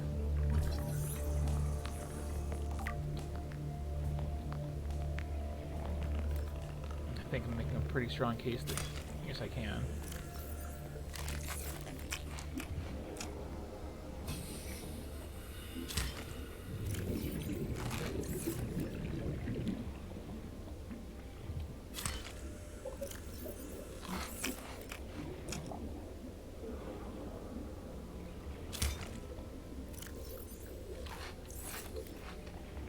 Don't even have to come out for air. Look at that.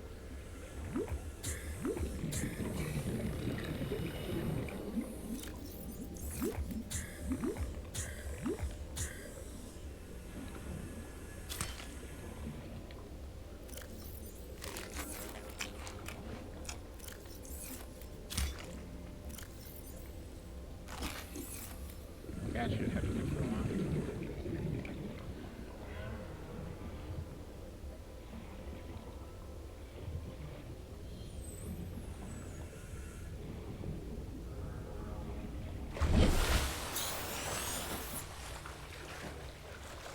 If you care about that on the surface there, sometimes some of the coral is sticking up a little bit.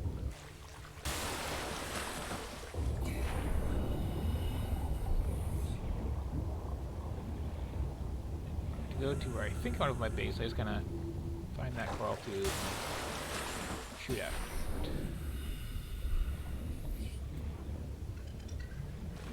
Hopefully this doesn't get running on, because I'm kind of in the slightly grindy early game, but like I have not set out with that task in mind so far. Okay. So first, yeah, this is my, like, fifth time through the game, I think, roughly. So I tend to know where things are, but I'm still trying to not, like, really spoil things for people. This is LifePod 3, uploading our coordinates. We're plugging some holes in our emergency sea glide, so if we're late for the rendezvous, don't panic. Also, don't go home without us. Seriously. 3 out. Okay. Signal location uploaded to PDA. Ooh, Fleet kind of takes diamond. I heard about that. So I'm not making that anytime soon. I have the hab builder. I have all that. Am I on? I got salt. I got 2 samples. Might as well make some.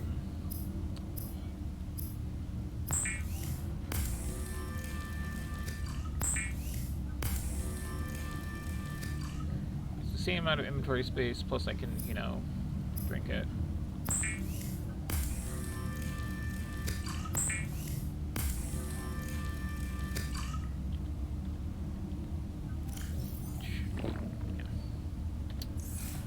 So for anyone tuning in late, what I am doing today is playing through at least the early parts of the game, trying to just kind of like make it a tour for new players largely.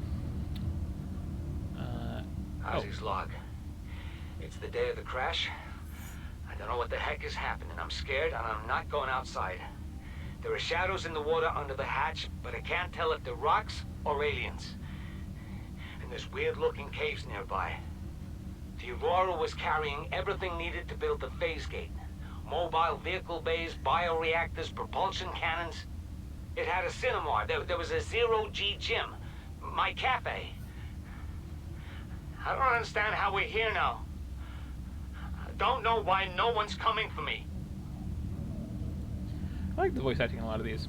So yeah, Hootfish, just kind of nice. Herbivore, looks cool. Hoverfish, kind of a weird alternate means of getting around. Again, could eat them, but one of my personal challenges here is I am going vegetarian. Which, as another one is, I am not using prior game knowledge to really abuse things. Means I am eating an awful lot of kelp at the moment. Anyway, we are looking for LifePod 3 over there, which, you know, I think is also roughly where I wanted to go. So, yeah.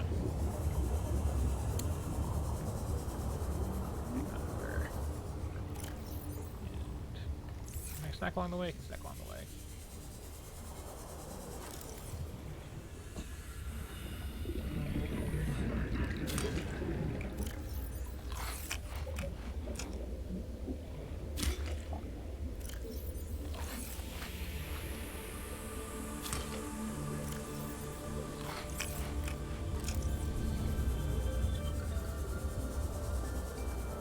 See, that is a fully sustainable way to, like, keep your food tanked up and your water tanked up. I wouldn't recommend it. Like, I could just eat, like, 2 peepers and grab bladderfish to make some water with, but, oh, that was a quick trip. What we got here?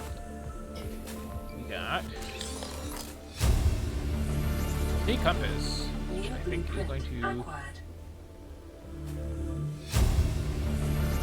auto print itself. New PDA data. Just, oh no, I have to make it, don't I? Yeah, it's just the recipe. Okay. Look at another one of these spooky life bugs. You really think it'll carry 2 of us? Your regular sea glide tows a mass of 80 kilograms at over 30 kilometers an hour. The power cell rigged to this one should double that. You think there's something out there that's faster? Oh, sure. And that's assuming it doesn't overload 3 meters from the light pod. You're calm about this. I'm seeing the engineering problem. If I stop seeing the maths, I'll be terrified.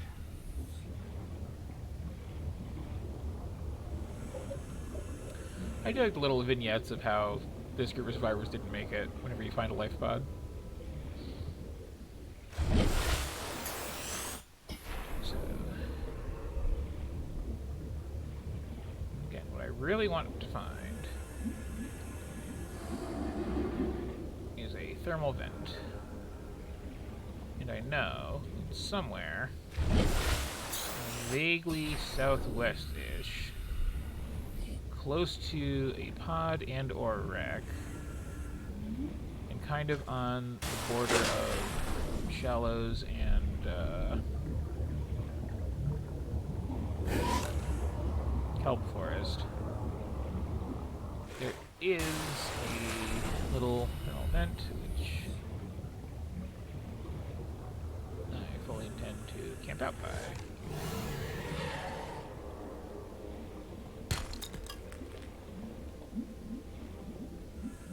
Have I seen this wreck yet? Look especially familiar, or especially opened up. Wow.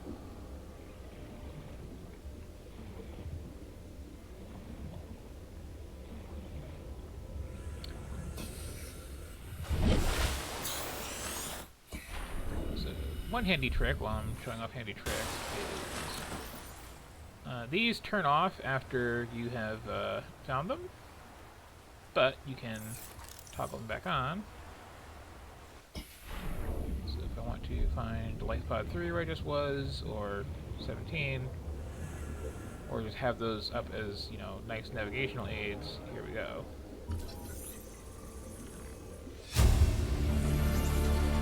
That's nice to check out Blueprint too. acquired.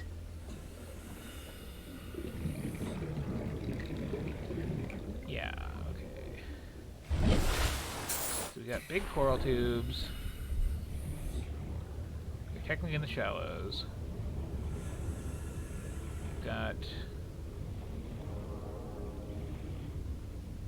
some nearby kelp. A life pod.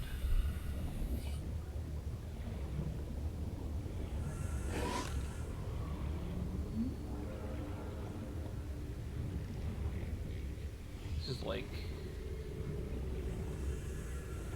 the place. I need to be slightly more specific.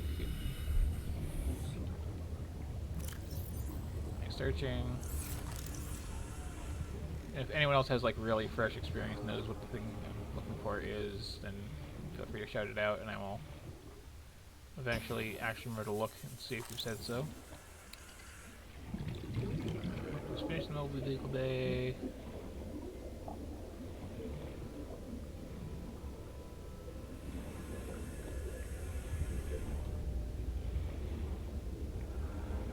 One of those things where it's like,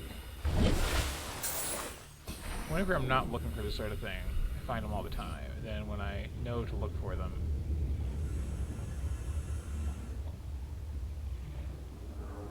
they're useful.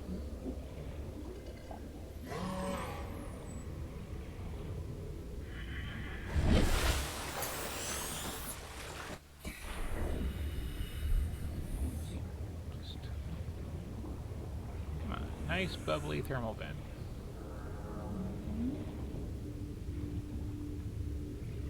By big coral tube.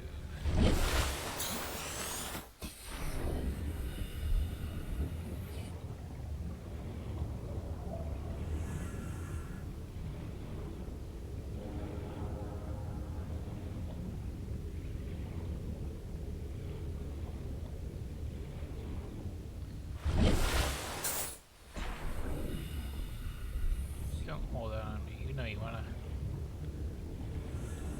lure me with your warm bubbles.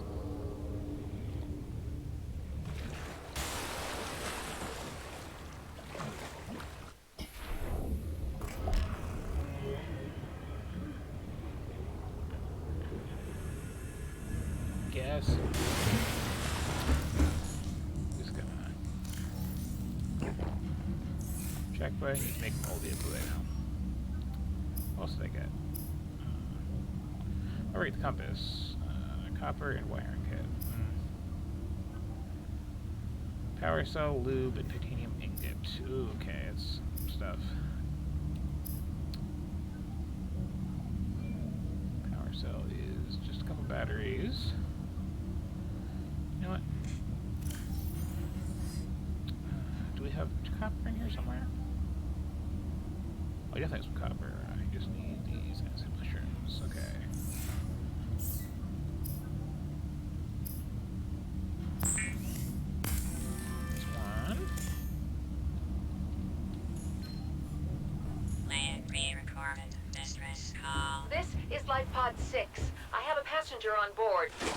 detached. We've landed a kilometer from the crash site, but there's radiation in between us and the rendezvous. Request immediate assistance. 6 out. Signal coordinates corrupted. Approximate transmission origin recorded to data bank. Okay, that's one to look for. Ooh, okay, those are actually stacking up a bit now. Go ahead and make a wire out of it, will ya? Use that for something. There's that power cell. What else does that need? Lubricant and ingot. What do you want? This is Avery Quinn of Trading Ship Sunbeam. Ah. Aurora, do you read? Over? Nothing but vacuum. These Altera ships. They run low on engine grease, send an SOS. You offer to help, they don't pick up. Aurora, I'm out on the far side of the system. It's gonna take more than a week to reach your position. Do you still need our assistance? Over. I'll try them again tomorrow.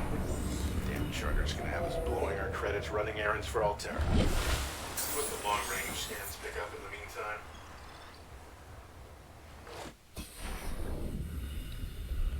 So, just checking back over here. Okay, no comments. Continuing along. So yeah, I need to use my precious inventory space to grab some rubber.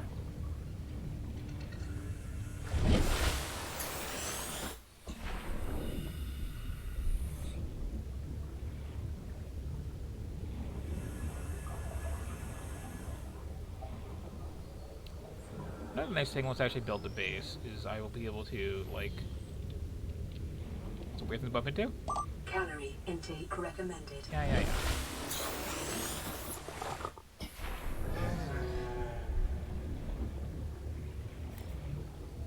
Do I have 8 spots? 1, 2, 3, 4, 5, 6, 7. I do not.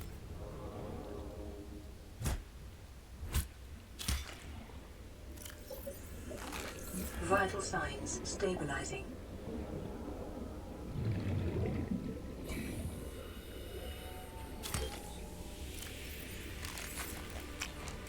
Just want to grab one of these real quick.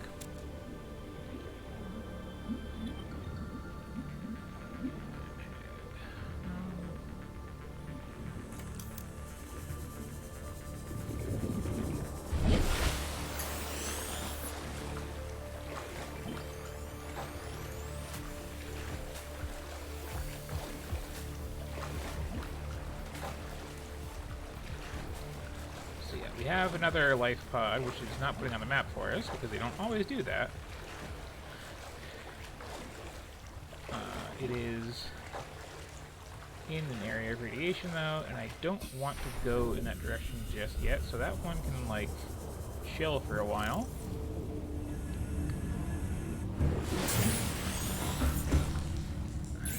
Going to... Lubricant. And titanium ingot. Okay, do I have the titanium around, or did I drop a bunch on the floor? 4, 5, 6, 7. I am one short, of course. No. Time to find one piece of titanium.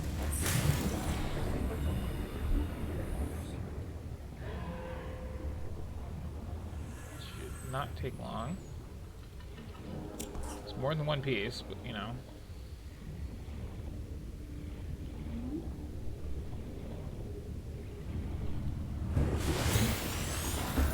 Shuffle my inventory around some.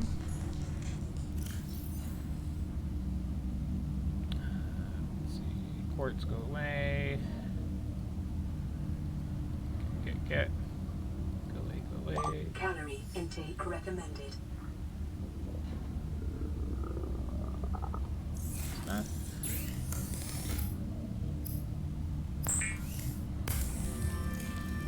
Down that scrap.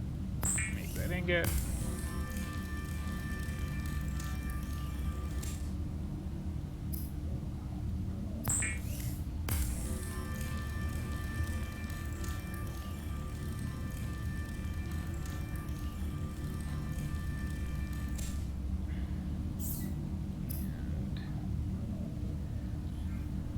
does the actual Seamont take? What does that take that matter? Wiring kit. Do I have the silver is the question. Seamoth. Stuff I can get pretty easily. So I might make that soon too.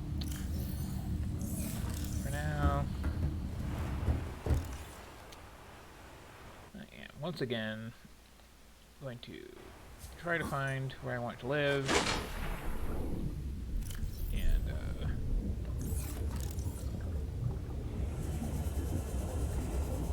set up shop some.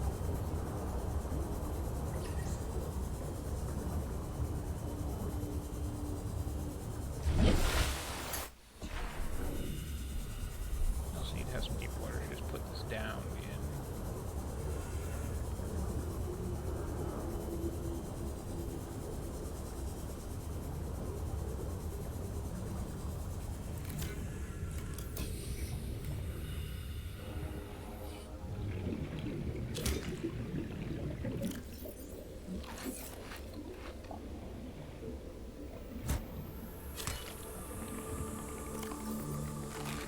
Vital signs stabilizing. It's not going to be that much longer before food stops being a problem, incidentally.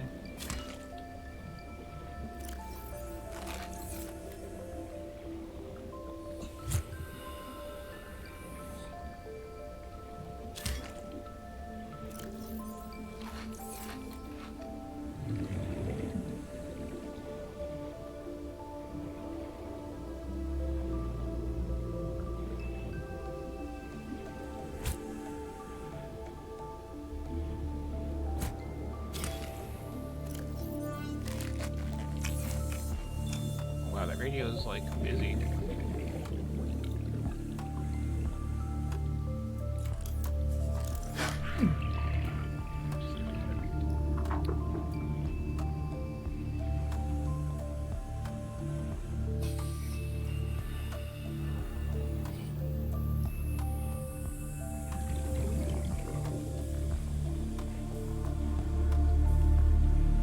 This cave is gonna be really fun to go into in a bit.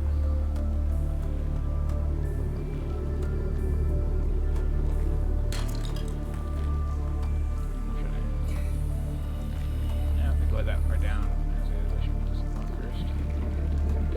30 seconds.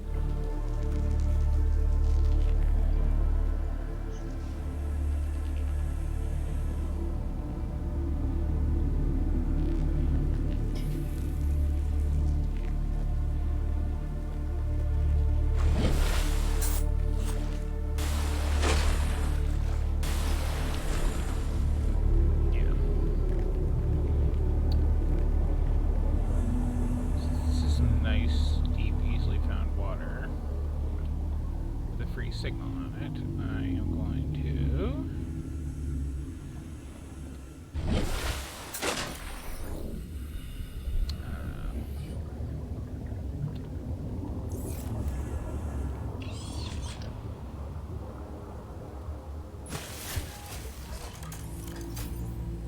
free that up. This is all discombobulated on me.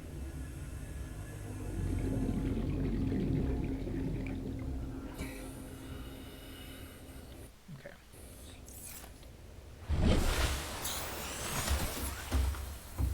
So yeah, I got these little handy drones here. This little menu. So for the Sea Glide, I need more lubricant, which is just hack a plant.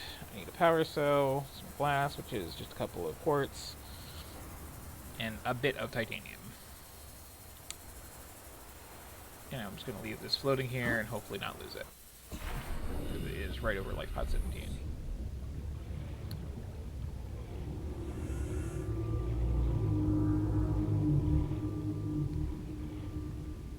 I think I might need some more silver in some future. I'll definitely need some more copper. I'm looking for lead, so all rocks get smacked today. And I am still, as always, looking for promised land of where I like to build my bases.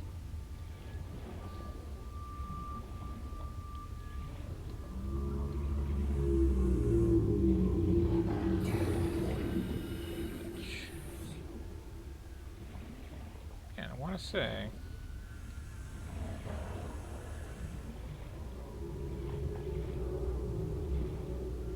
wasn't far from here.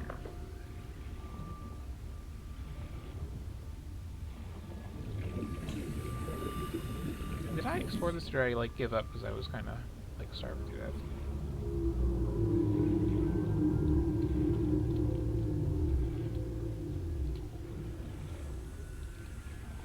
Hello, sand shark. Hello, radio still going off.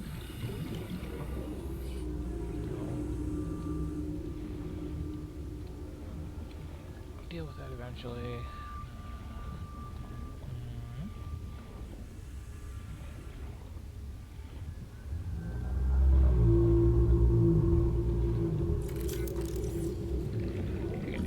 Fragment that you can scan that you don't need just gives you some titanium as a consolation prize. 30 seconds.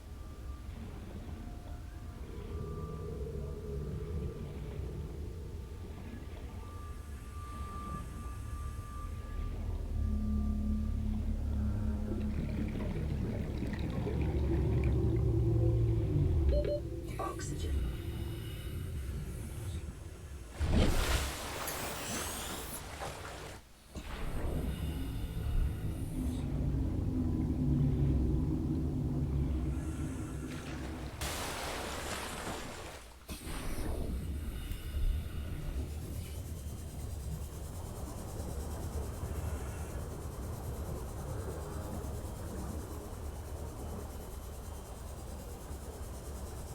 Calorie intake recommended. Yeah. Don't starve to death. Breathe.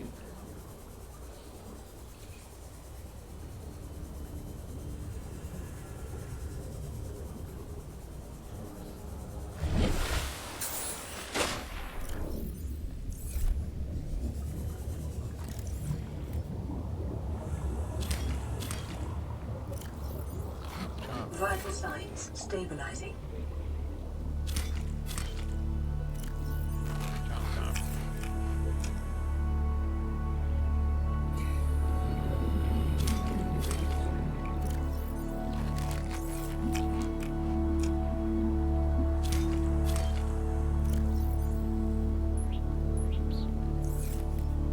Accidentally drop.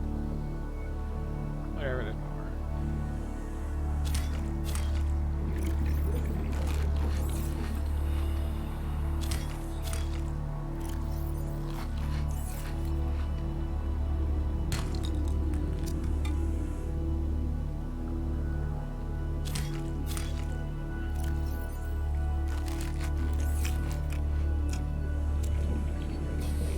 Later.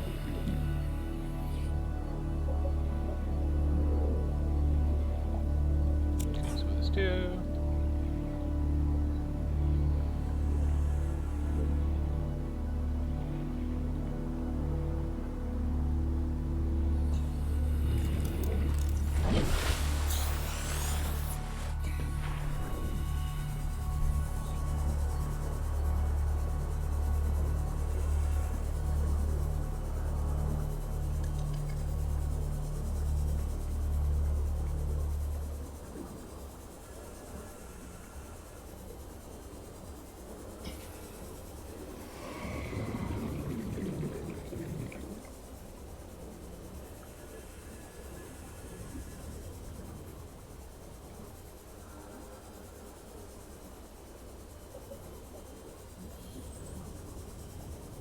Route.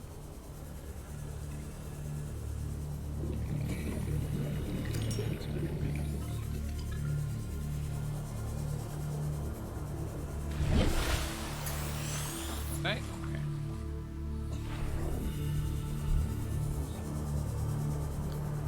Oh, did I like seriously overshot that? Slightly overshot that. Okay, what do you want? Land re-recorded. This is Officer Keenan, Light Pod 19. The captain is gone. I have assumed command. The last thing the captain did was give me coordinates for dry land. We regroup 1.5 kilometers southwest of the crash site. Stay together and good luck. This message will now repeat. Rendezvous coordinates corrupted. Transmission origin coordinates downloaded. Signal location uploaded to PDA. Well, that I will definitely have to check out.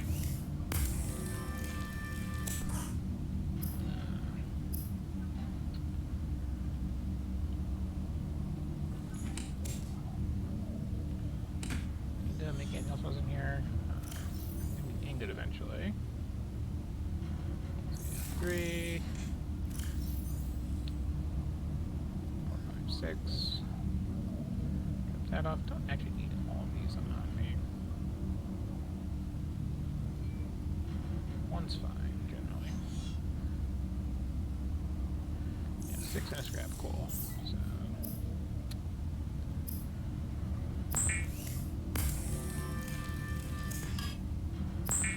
Nice little ingot.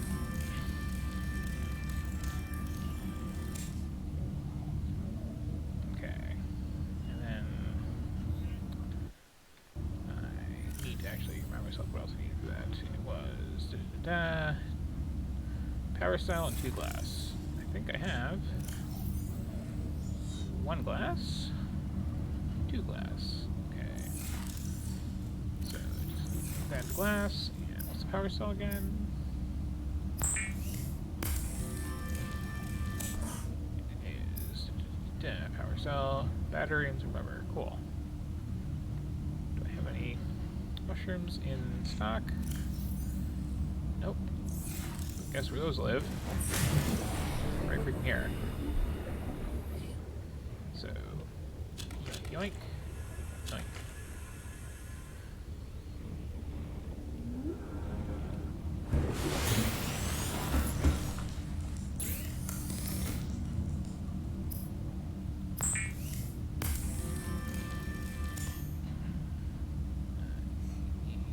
I need to grab the actual rubber for that. Yoink. And oh, I need 2 batteries. Okay, slightly low on copper. Cool.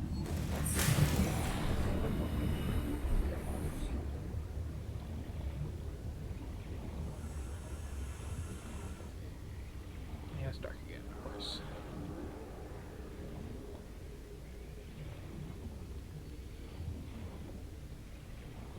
So I have half a mind to change where I'm building that base based on that last signal I got.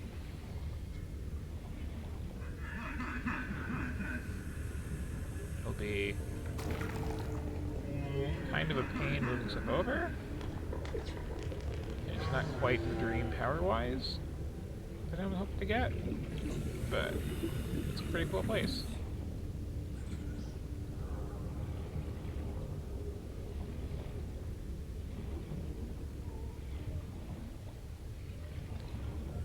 Just need, I'm going to use the sea glide just for the light on it. Which, there's some light on it, isn't there? Like, yeah. Right click for that. Which does drain the battery faster, but like, I'm here to make another battery, so.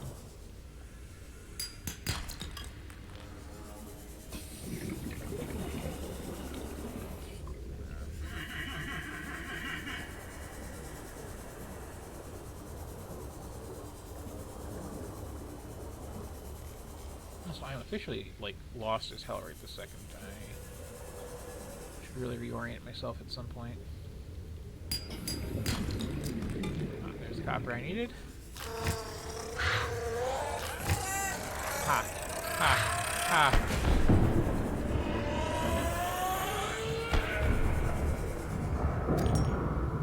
I'm gonna grab that sulfur since... Why let it go to waste?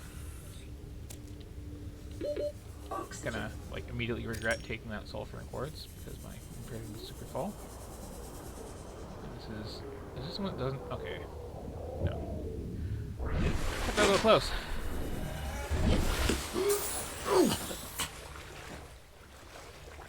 Okay, where was I? Right. Right.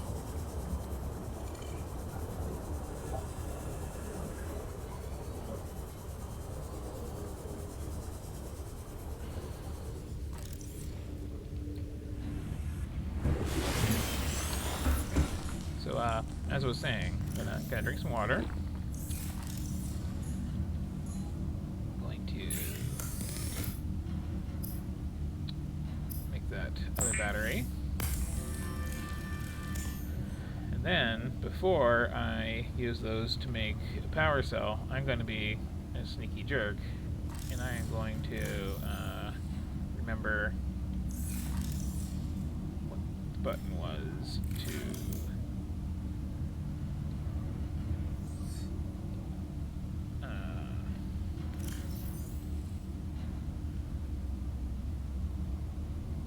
switch batteries out of things. I'll turn that light off. It was the option screen. What was the button for batteries?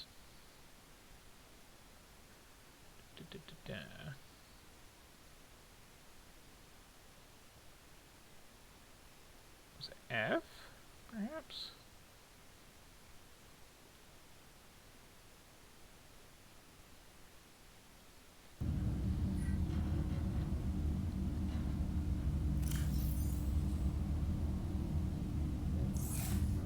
This is getting kind of low, and I want to place it. Ah, R. Okay. Fresh battery for you. What else is slow? No, you could be better. Okay. So now, using these used batteries,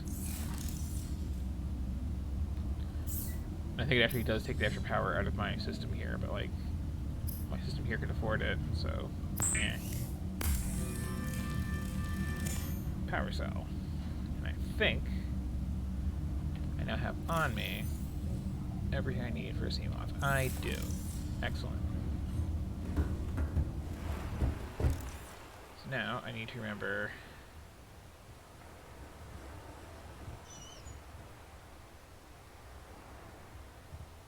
it was this one, I think.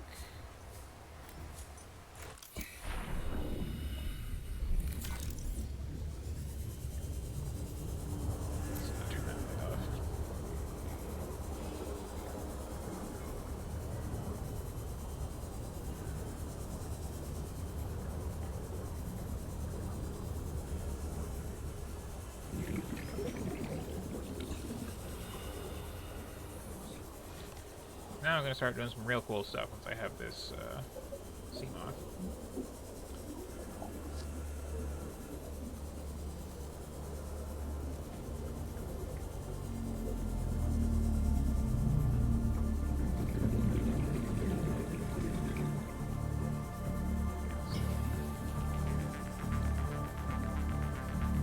Surface here.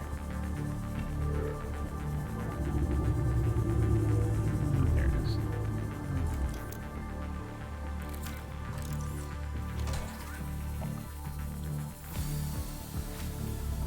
You can undeploy this, by the way.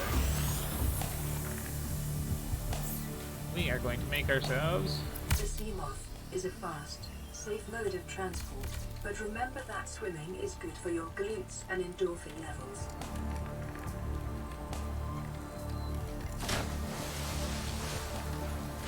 Okay.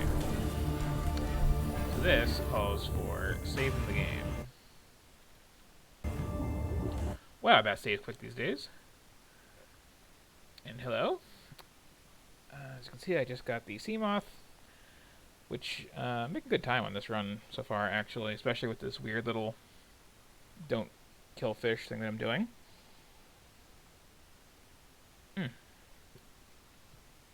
So, there are a couple of really neat things I can do with this. Welcome aboard, Captain. One of which is checking this out. And hopefully you can see how much faster this thing is, too.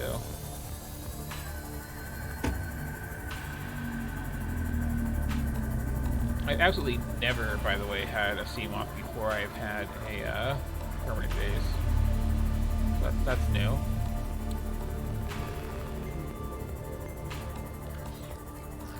So this is much faster as means getting around. And you don't have to worry about air inside it. You have to worry about the power in it, but it drains pretty slow. One thing you do have to worry about... Oops, sorry. Okay, I said I'm not gonna, like, eat any fish. I'm going to probably smack into a few and give them some concussions. I'm really sorry about that.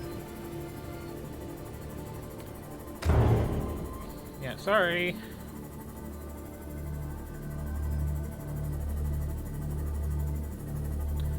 Yeah, one catch with the Seamoth here is it has a maximum depth of... Warning, maximum depth reached. Hull Just past what I damage took it to. Which will make it kind of explode in a hurry. You know what? Hang on. I literally just saved it. Do I want to...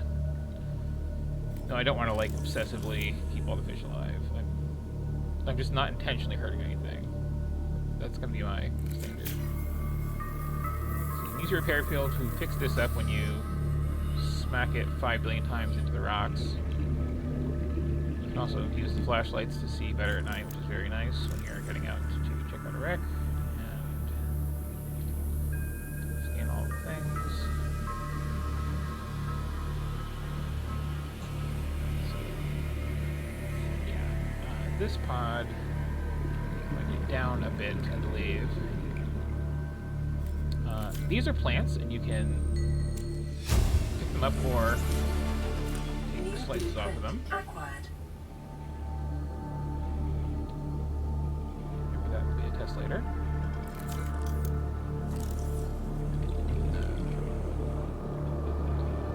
This is interesting. Some strange vent that is not human-made. I'm like super deep here too. I'm going out of air.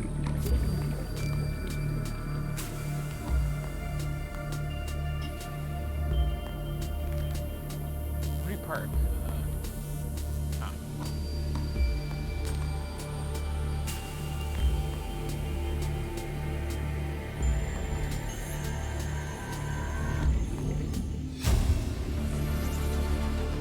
New blueprint acquired.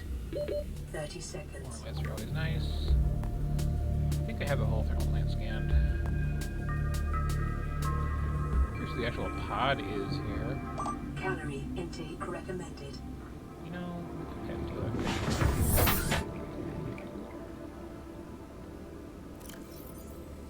Just to double check, I do.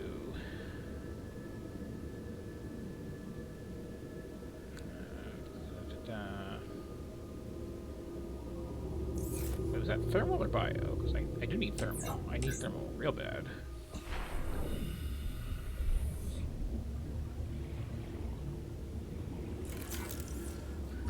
Okay, I'm glad I double checked what that was. Biodiversity in this region is unusually low. Cause unknown. New blueprint acquired. Lifeless, which is a little alarming.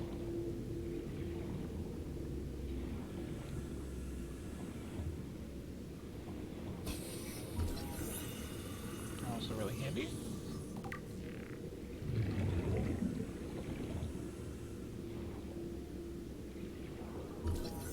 Also really handy. Oh wait, torpedo, not so much. Finish the thermal, I think.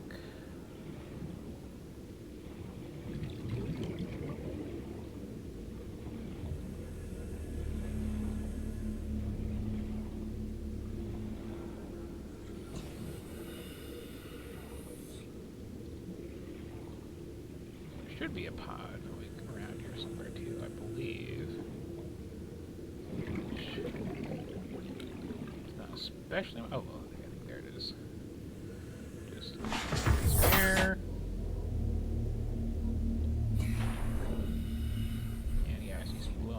here.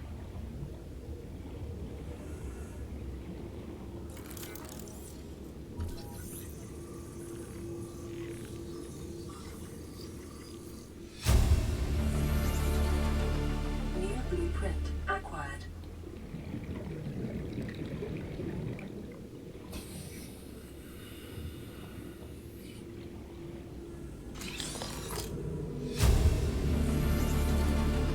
New blueprint Here's nice. acquired. Double check that I have all this. I do. Okay. Probably just like my like recipe inventory, but yeah. Opening screens. So I think the life pod itself might have fallen down this hole, which is pretty deep. And I don't want to go down any deep holes right this minute. But that call also mentions something about a rendezvous on dry land somewhere to the southwest of the ship. And for some of you that might be surprising, because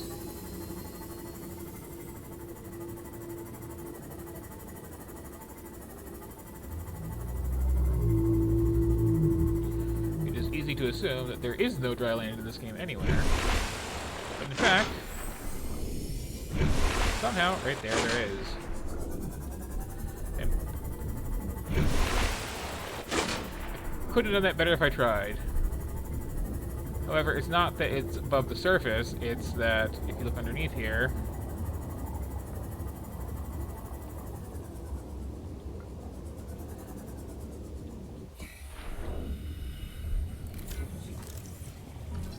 floaters get big.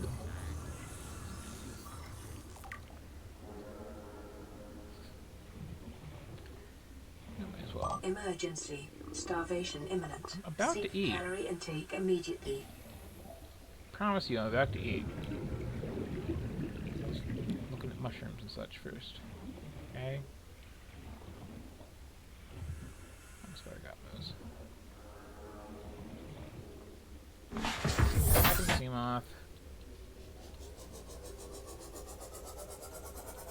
Back enough of it. And, yep. Turns out there is actually land in Subnautica that we can get up onto.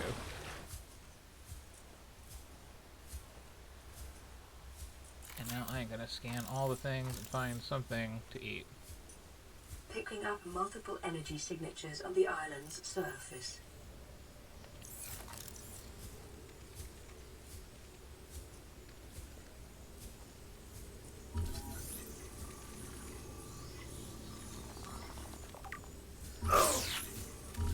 These things are a real challenge to my, like, pacifistic ways. Because I thank you for the follow or sub. I will... sub, thank you. Just getting to an interesting part of actually, like, finding the non-underwater part of Subnautica. So these little crab things are very hostile and will try to eat me, but I am trying to do no intentional damage to any of the various animals on this planet here today. And, I mean,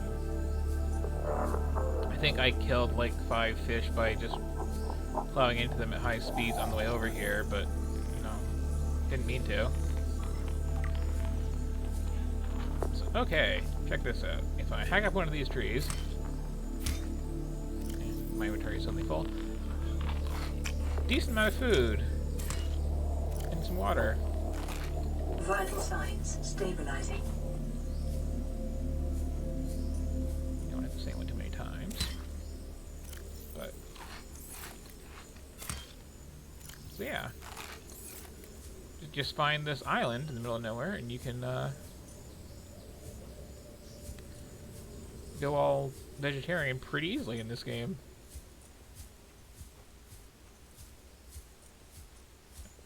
Yep.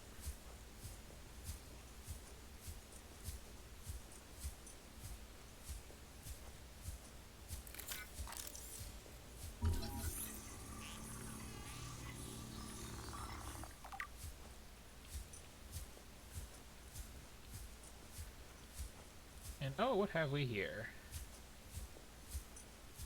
What have we here indeed?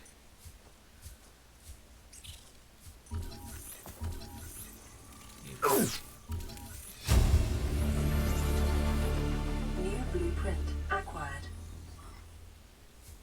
Melons and potatoes. And a planter to grow them in. And one of these little friendly friends that is making my life hell. And someone else has built some stuff around here. Which has gotten a bit rusty, but you know, it's a thing.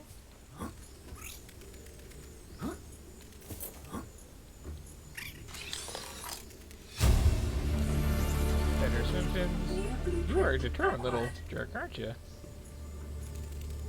I'm not gonna hurt you, but go away. I said I'm not gonna hurt you, but go away. The go away part was important. Integrating new PDA data. They don't hurt much, is the thing.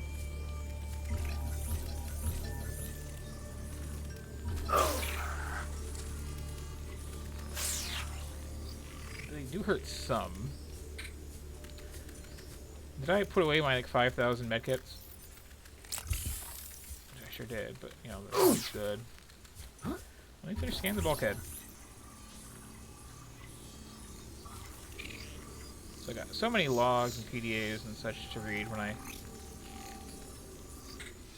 chance. New blueprint acquired. And I definitely want to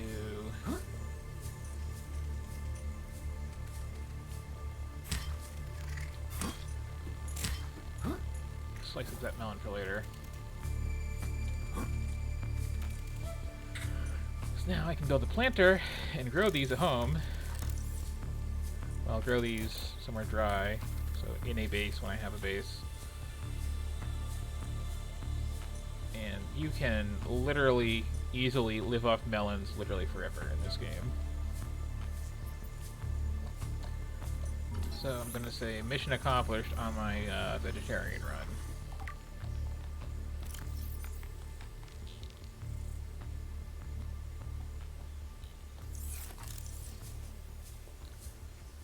Also, I'm going to be exploring this island a little bit for a second. Let me get one of these new logs going, though. Where did I put them? No, not voice logs. Data banks.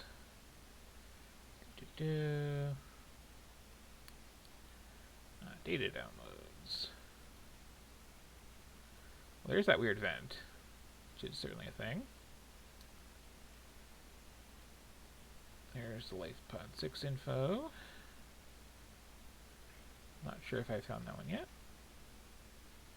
But, yeah, I'll start listening to these, because they are... Son, I said wait for the storm to pass. Your life's more valuable to me than a plant patch. You stopped being in charge when the ship you were captaining sunk. I'll stop being in charge when you take charge of yourself. Say, Chief. Chief, What? you know how to drain those grow beds of 40 tons of stormwater? Or how to conjure food from the air? I know how to prioritize. I'm just saying, if that's so, what's your boy's life worth to you today? If tomorrow you're gonna be so hungry you start wondering what he tastes like. Let him go deal with the plants. Son, go deal with the plants. Bard, Torgo has disembarked the habitat. Interfere with my family again, and when rescue arrives, I will leave you here. Do you understand me? No rescue coming, Chief. Not in time. No staying here neither. This rain keeps falling, sooner or later this place will be buried.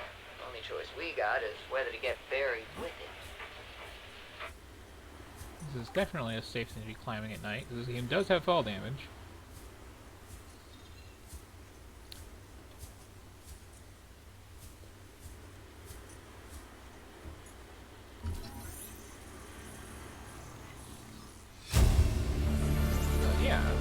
people who crashed on this planet and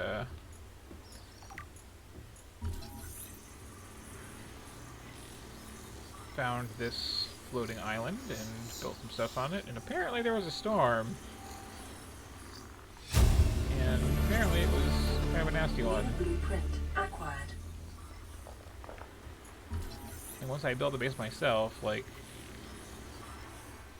all the furniture, just all of it. New blueprint acquired. Integrating new PDA data. This island is a godsend. Look out of the window.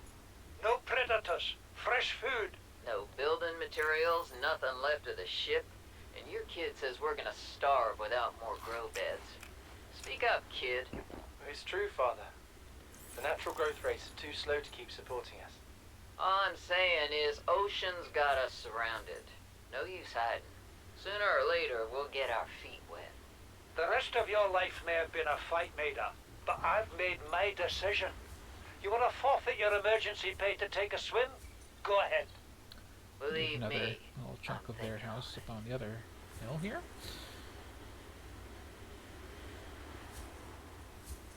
I forgot to find the light flood that I was looking for when I came out this way.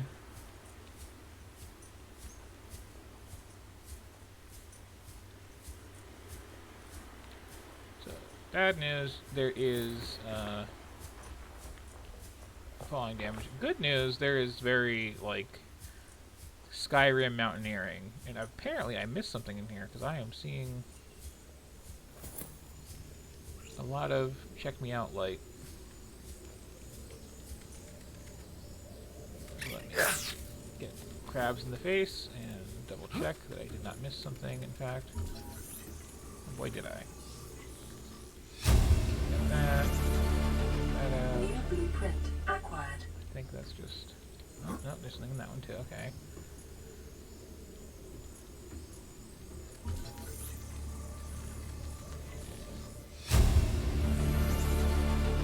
New Yeah, this is blueprint a acquired. scan all the things sort of game.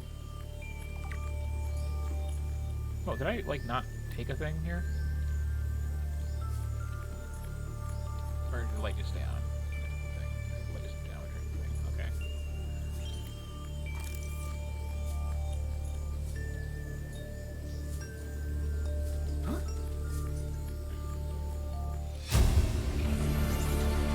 Integrating new PDA data.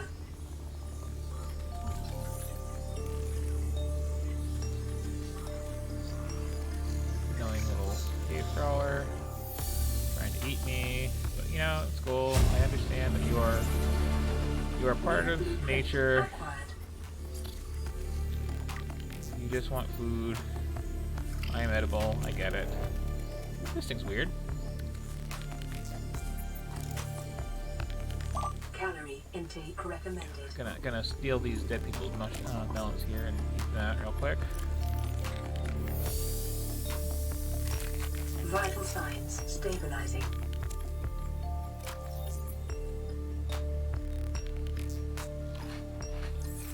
Good stuff. I'm going to leave the potato because growing things is hard. Which one was I just on? I think I was on that one.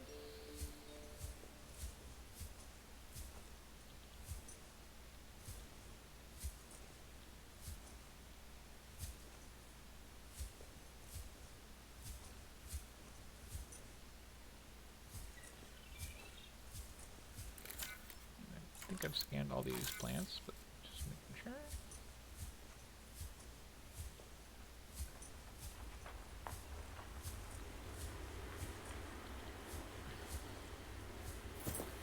I think I've got more audio logs to play while I'm poking around too.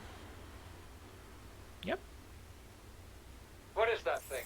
I don't know. I found it outside in the sand. Part of another ship? None I've ever seen. It's not even scratched. Don't fool around with it. It might be worth something. Stand down, Chief. If it were gonna crumble to dust, it would have done so when I picked it up. It's glowing. We're not the first people to come to this planet. People. Maybe. Could be aliens. Could be the damn sea monsters for all we know. One thing for sure, we ain't gonna find out by staying here. Best character in the game, her. Just the weird survivalist nut bodyguard. Chief's log, 5 weeks since the crash. The only other survivors are my son, Bart, and Maida, the cut-price mercenary I commissioned for the journey. After days drifting in the life pod, rain hammering on the roof, the weather cleared and we washed up here. I had Maida salvage the Degazi wreck, set Bart to finding us a stable source of food. His education is paying off sooner than I'd anticipated. Our only problem is Maida. She says the weather's going to turn. I say she's finding excuses to risk our lives. I imagine she's not going to weaken her life without a physical altercation, and she's itching for a fight. In every judgment she makes, things go from bad to worse. If she had my experience, she'd have more faith. Humans have spent millennia specializing in how to shackle nature to our will. This planet won't cause us any new problems. My one task now is to keep us alive, as comfortably as possible, until the insurance company arranges rescue. In this part of space, that could be months, or even years.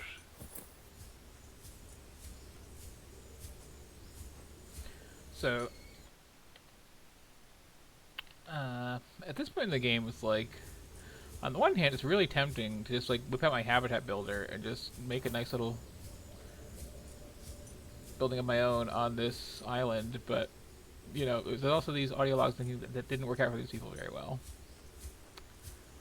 Okay, this is a safe thing to approach this, and this better not be the part that I was already on. Got very turned around dealing with crabs.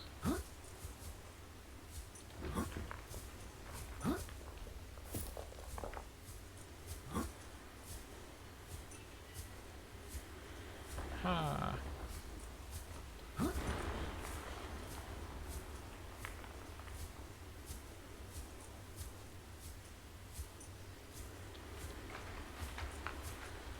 The other thing worth paying attention to here too is that they had this big store knocking everything around, and this isn't really an island. This is a large boulder with little critters full of helium lifting up out of the water. So it's possible that the whole thing may have like flipped upside down during this storm. Okay, so the good news is this is not the one I was already in. Ooh, free water, cool.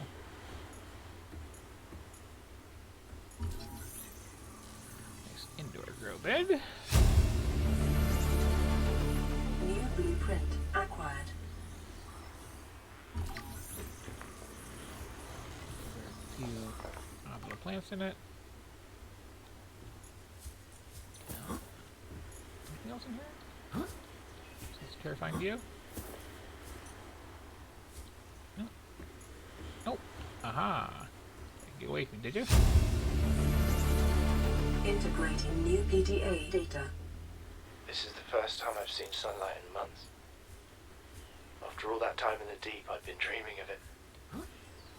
Now that I'm back here, I'm finding it hard to enjoy alone. Father was right. I think that's We the whole should place. never have left this place. We shouldn't have gone so deep. They do not want us down there. Despite my best efforts, ill health is taking hold of me. The visions are getting worse. Marguerite and Father are now part of the ecosystem of this incredible planet. It's reassuring to know that when I go, I'll join them. Until then, well, there's always the view. So, funny story, which you'll maybe see if I have to return to the title screen, is there's an intro from the perspective of Bart there in that log, just exploring the planet for a while and like getting sick and dying, and like as he's dying, you see your ship coming crashing out of the sky. So it's like we almost got a chance to say hi.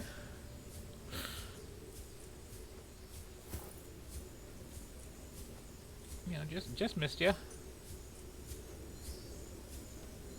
Don't worry about that whole mysterious disease thing either. That's fine. Pre-existing condition and all that. Also, where the hell did I park?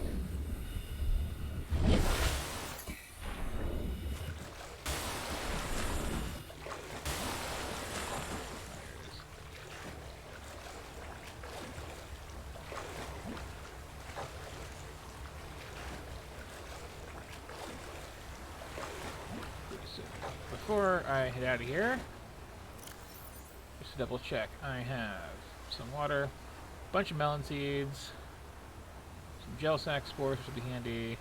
Cool. That's the essentials. And checking it over here. Everybody doing okay? Looks like. No questions, no comments. Cool. Just gonna stretch my arms a little bit because I've been sitting here for most of the day.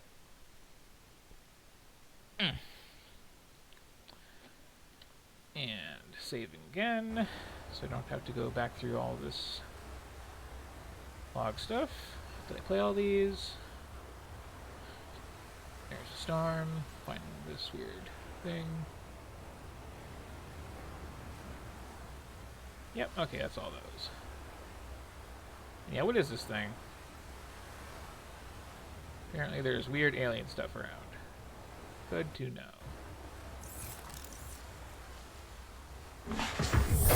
I've had a lot of exciting new adventures out here. I'm kind of gonna go home for a bit, I think. Check my messages on the old answering machine. See about that rescue ship. See if I can find a nice place to settle down and plant some melons to live off of.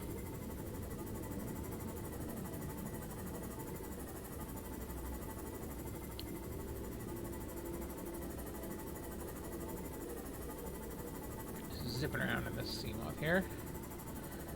Again, if you look at the number on that distance, like this thing is fast.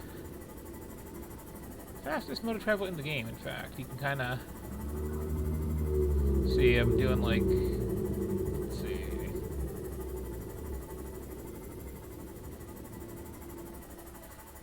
100 meters in a couple seconds. The whole map to go from one end to the other is like 4,000 meters, so I can get to basically anywhere real quick. The only catch is the crash depth on this is only 200 meters, so I can't go too deep with it at the moment.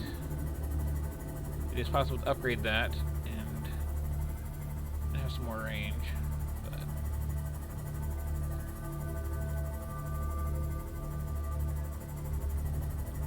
for now, this is not a thing.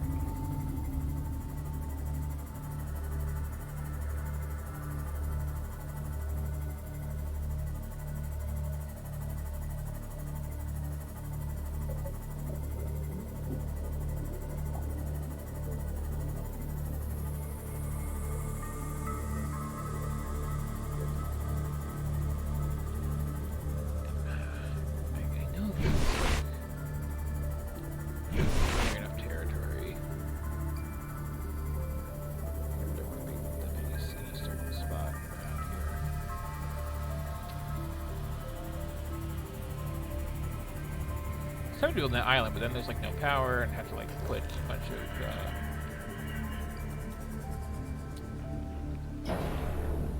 well, that was your fault. You okay? Okay. Yeah, we've definitely got more messages on the machine. Aurora, this is Sunbeam again. We just picked up a massive debris field at your location. I didn't know how many of you... I didn't know. We're now en route to your location. We're gonna bring you home. Sunbeam out. I do like the... What else can I say? The only time I parked a rig this big on a rock that small was in VR. And I blew it. It's a bad option, all right, but so are all the others. Okay, so at this point, I think I'm going to take another little break, maybe get myself something to eat. I am going to be back to this. Let me just let people know that my break is over. Hello if you're just joining in now, too. Let's see.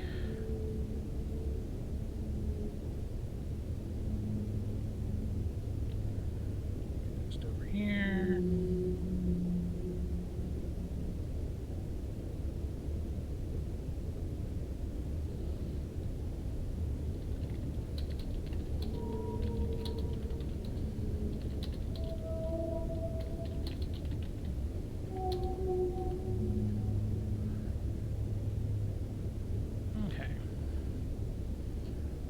So,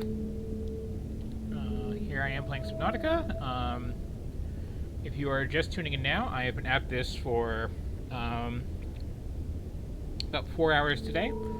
This is like my 5th time through the game, and the reason I'm playing this is that the sequel to Subnautica is out in 5 days.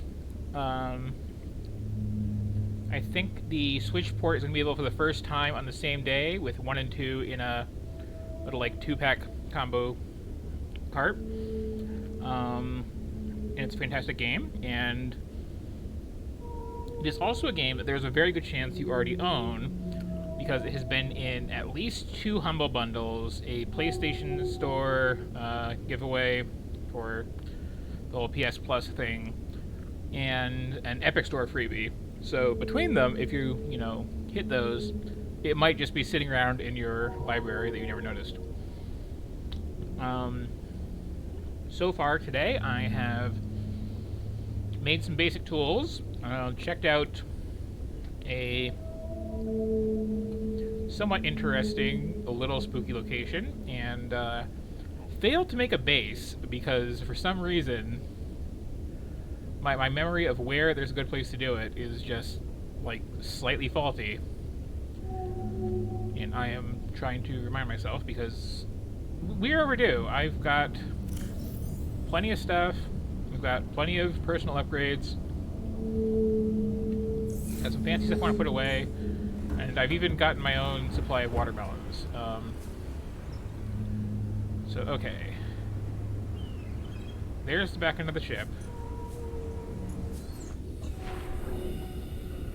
Oh, I need to cut the whale sounds too. There we go. So yeah, back into the ship. I think if I'm lined up there, and I can reliably go like due west, which I could totally do if I bothered to make a compass. Then right around where this dips into other biomes should be the place I'm just personally fond of. But you can and really should build bases like all over the map in this game. Okay, it's just sometimes you gotta swim through a tube. So yeah, I want to say it's right around here, right? So there's this little peninsula of the Shallows biome digging into this chunk of greenery. There's a lot of coral tubes.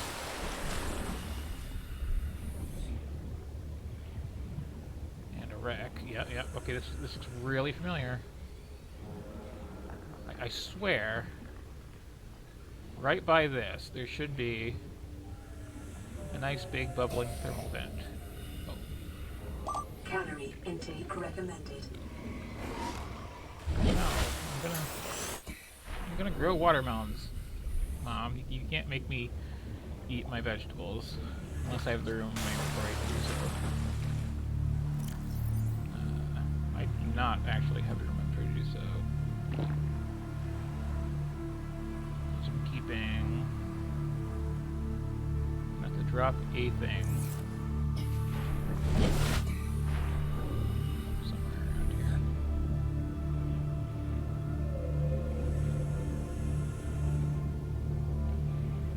I should also consider just taking the compass so I can really orient myself properly.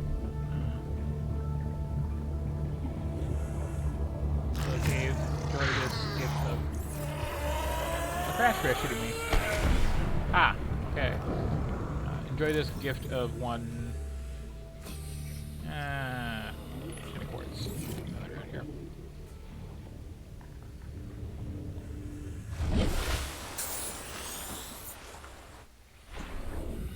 Okay. I swear I am like right on top of a thing. Right on top of it. And definitely not tabbing over. Oh, that horrible thing was a crash fish. They're these strange things that live in these like sulfur-filled plants and protect their eggs by exploding at you. And they just kind of come charging with this like weird scream when they do so. And they are somewhat annoying, if I'm honest.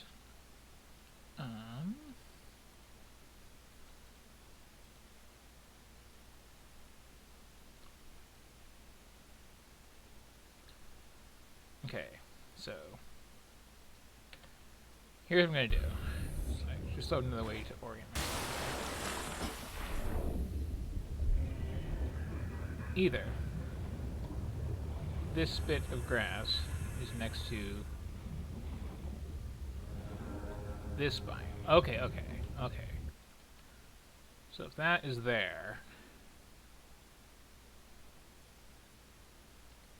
then past that is either a place I never ever want to be, or exactly where I want to be.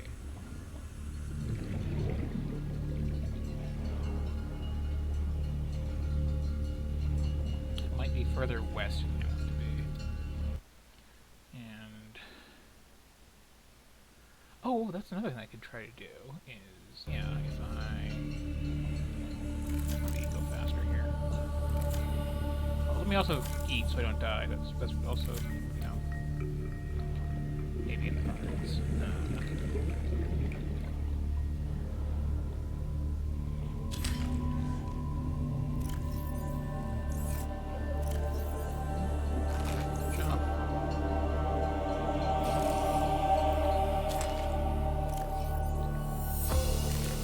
Vital signs stabilizing. Okay, cool. Calorie intake recommended. So yeah, for anyone joining me late, I am trying a vegetarian run in this game. Vital signs So until I stabilizing. build a base somewhere and can begin to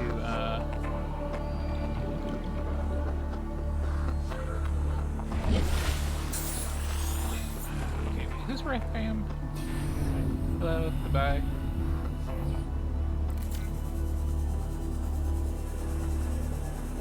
Okay. That's a solid landmark. So if I can remember where that is, then I'm in business here. And again, I could just build a base literally anywhere and plant my little garden and be fine, but like, I am stubborn and I have a place where I like to do it. So. And, oh yeah, that's a thought. Hang on a second. Let me switch over to this Discord here. And I did unmute myself, right? Yes. Okay. Da-da-da-da.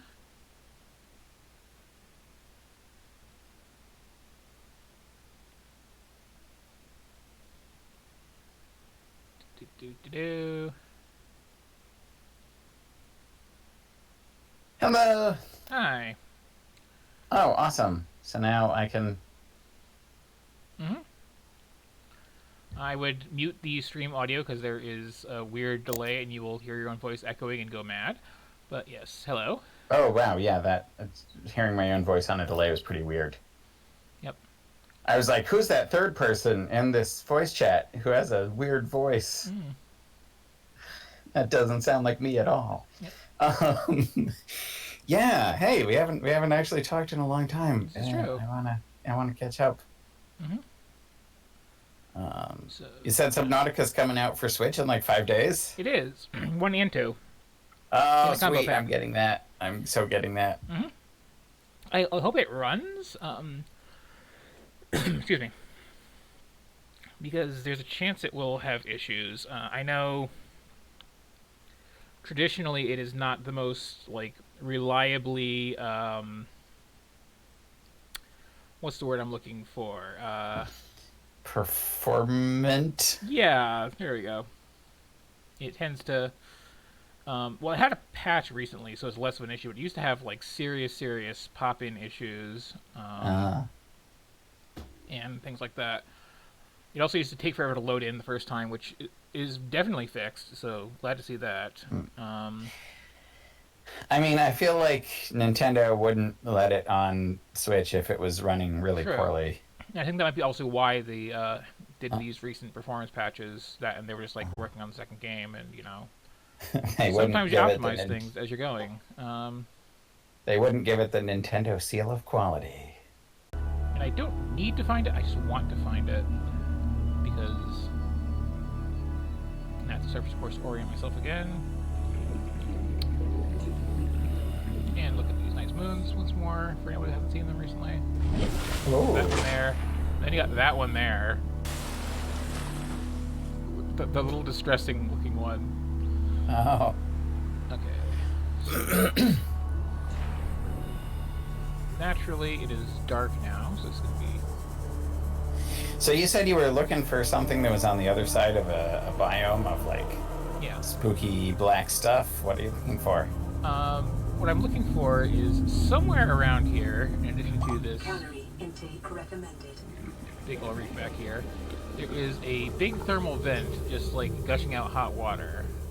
Okay. And if I can find it, I can set up a thermal power plant next to it and never have to worry about power issues ever, as opposed to having to like set up a little farm of 15 or so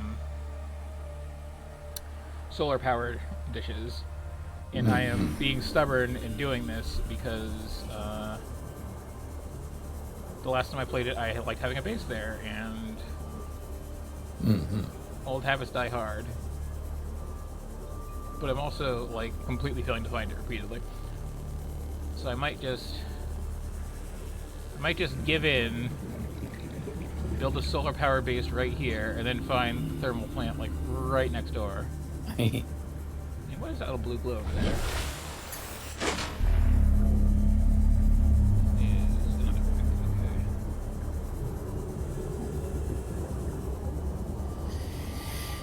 okay. But yeah, so Yeah. as I've been saying, this is like one of my favorite games ever. It is easily one of my like 2 favorite games in the last decade. This and Risk of Rain 2. And okay, I've given up my quest. I will just go wherever, but like I need the sun out, please, to see where I am. Oh, wait, Yeah. is that? Are those big bubbles? Is this? Are you supposed to like go back to your pod and sleep at night? Like, does the game not really expect you to be navigating in complete darkness? The game does expect you to be navigating in complete darkness. That's why so many things are bioluminescent. Oh, okay. But like, is there a way to skip the nighttime? There is, actually. If you find and scan a bed, you can make your own bed, and then like sleep for half an in-game day. What, like you scan like a naturally occurring alien seafloor bed, or like a bed found in a chunk of ruined spaceship? Yeah. So, mild spoiler. The massive wreck of the ship you came in on over there, that's not Skybox. Yeah, cool. At some point you can, and in fact must, go in there and go exploring, and you can find, all kinds of little creature comforts. Is there a reason you don't do it immediately? there's a couple reasons I don't do it immediately. First, it has to explode more than its starting condition to even get into it, which it has done now, which is why it's very on fire and has no nose cone. If you start normally, that end is intact still. Also, it is radioactive over there because of all the explosions. Also, one of the most deadly creatures in the game is in that area and that area, and I don't really want to go near them if I can help it until I am feeling more confident. Here comes the sun. Yep. Okay, so in a second, things will look much nicer, and I'll be able to just give up and make my compromise base by the cave.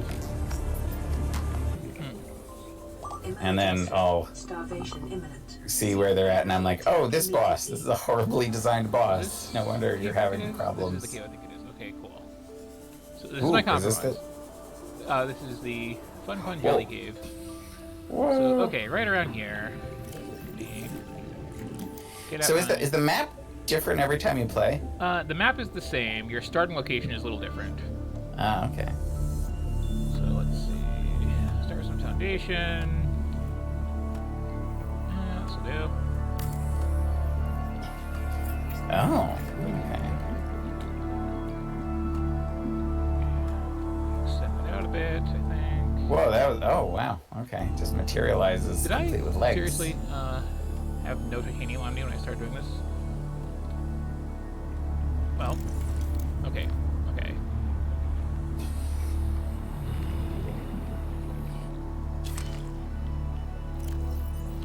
Fine, I'm not gonna starve, okay? Eat my vegetables. Fines. And before even building an internal base, get this back out. I did just go out of my way to get 30 seconds. Oh wait, no, it's indoor grow bed, right? Let me surface real quick. Breathe, gotta eat. All these annoying things. Well, I'm used to being farther into the game when these stop being problems.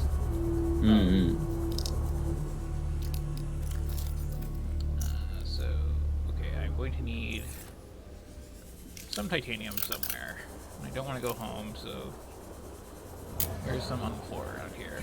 There's always some on the floor around here. There we go. Okay, so, wait, I gotta melt that down still, don't I? Ah. I'm gonna grab plenty then.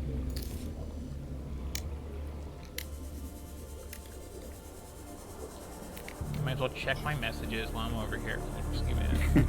Who do you get messages from? Mostly other life pods. Oh, okay. I'm at the point now where you're starting to get some from a rescue ship that is looking for you because, you know, once you turn your radio on, you're kind of SOSing at them. Right. And there's a fun little, like, dialogue thing of them just, like, being really annoyed that everybody's calling them, like, it can't be that big of a deal. And then they close, like, oh, sorry. Well, I probably should have brought my sea walk for that, too, but I forgot I had one. So can you actually meet other alive humans on this planet? No. Yeah, okay. Yeah, it seems like that would kind of spoil the premise of the game if you get... Yoki Kasa. I said Kasa. Why do I have to record this anyway? Send immediate burial detail. Signal location uploaded to PDA. Now I think I have enough to get this party started. Yeah. I'm coming up, so you better get this party started. Okay, so Welcome go on aboard, quickly Captain. this time. Emergency. Starvation. Oh, cool.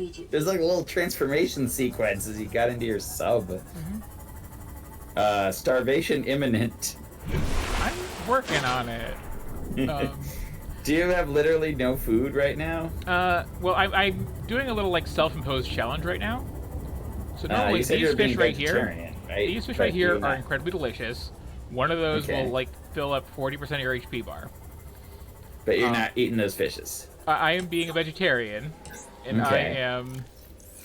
So can you eat this kelp or what? Yeah. Except that my inventory is full again, so I can't just now. So I've been like living off Starved this kelp, to death which because her gives you inventory was full. a 2x2 block of that gives me 3 food out of 100. That's plenty. I'm getting distracted by other signals now. Where was my? That wasn't that one. It was. Damn it. Oh wow! Look at that! Look at that red seaweed. This is very visually striking. Oops. Okay, I'm not doing a not killing anything run. I'm doing a not intentionally killing anything run. There's a significant difference. Did you just like run over a fish or something? Yeah, I've been doing that a lot. Like not on purpose. I'm really trying to avoid them. Space manatees chopped up in your propellers. I have met the space manatees. They're fine. I'm just hitting smaller fish. There are space manatees is the thing. Wow. Okay, so Oh man. take 2. I'm going to fire this up. I'm going to get a nice little multi-purpose room right off the bat. I will just jam that on here like so. Oh.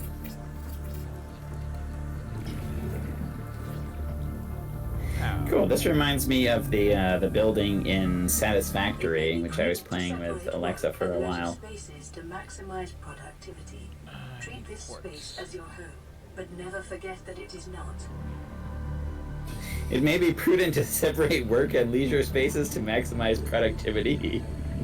Yeah, I like little things like that.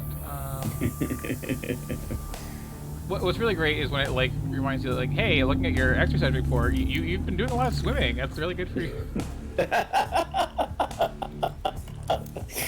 I just see quartz? Yes, I did. I had quartz on me and I made it in the glass. So I thought that's what I needed for this, but I need more for power, I'm sure too. For now. Okay, finish that. Warning, emergency power only. Oxygen production offline. Oxygen's overrated. I just need interior grow bed. I can set it right there. Titanium I don't have.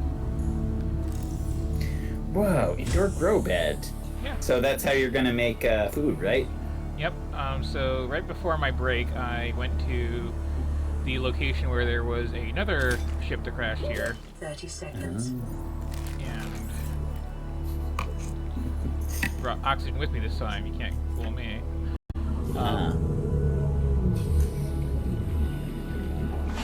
Her indoor growing operation that she had used to just get all of her vegetables started really early, so then start them indoors and then transplant them outside when it got sunnier.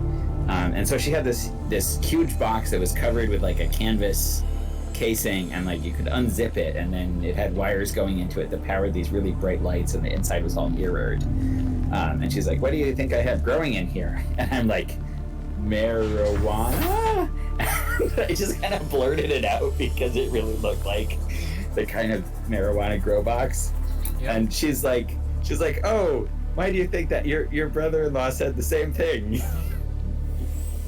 But it's just tomatoes. So normally you would be like building your base at the start of the game because you wouldn't be a picky weirdo like me trying to find this thermal vent you know exists for 4 hours. Wait, so did you find the thermal vent or did you give up? I gave up. I found another place I like to have a base near, so it's fine. Okay. So now I'm gonna have to putter back and forth here a few times. When I am going out of my way to not make you into water, don't you dare just bang your head onto little sea moss. That's just rude. But yeah, I'm going to have to. Well, what's that thing with the green speckled tail? That's, the space manatees. Oh, okay. It's actually called a gastropod. When you get close to them, they do that, okay. and then those are not really safe to be around. Whoa. But, like, gastropod already means something, and it's not that. Yeah, but it's a pun, so it's fine. Okay. Because they drop these weird little gas things, you see. Oh, gastropod. Okay. So, let's see. What's this? Part of the sea glide, which we have, so that's pretty convenient. What was I trying to find again? I need quartz, I know. What else was it, though? It was... Oh, just quartz and copper. Cool. I think I might have spare copper.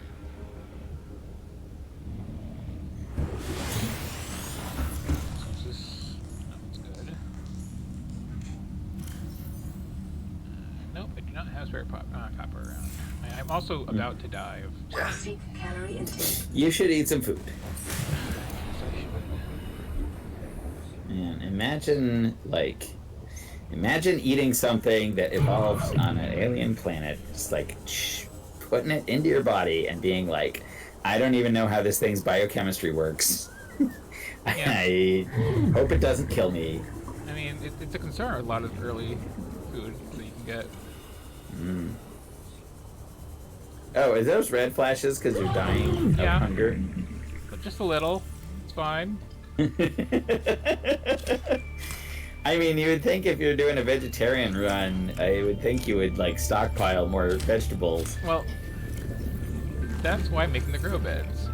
Because if I just hack pieces off of this, they go bad incredibly fast. And they take up a huge chunk of inventory space, and they give me 3 food each. Vital signs stabilizing. Wow.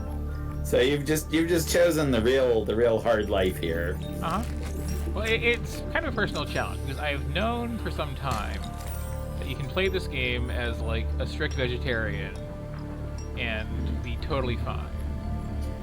But that is as someone who has played the game before and knows where you can find, like, melons and potatoes and stuff like that from the other base. Earth melons and earth potatoes, you mean? Yeah. There's other people who crashed here, and they set up a small farm that I just found before my break, and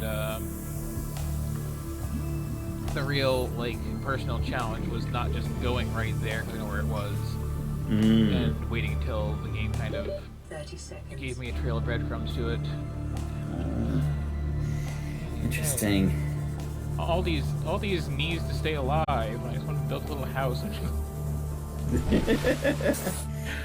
And earlier today, I was playing Breath of the Wild.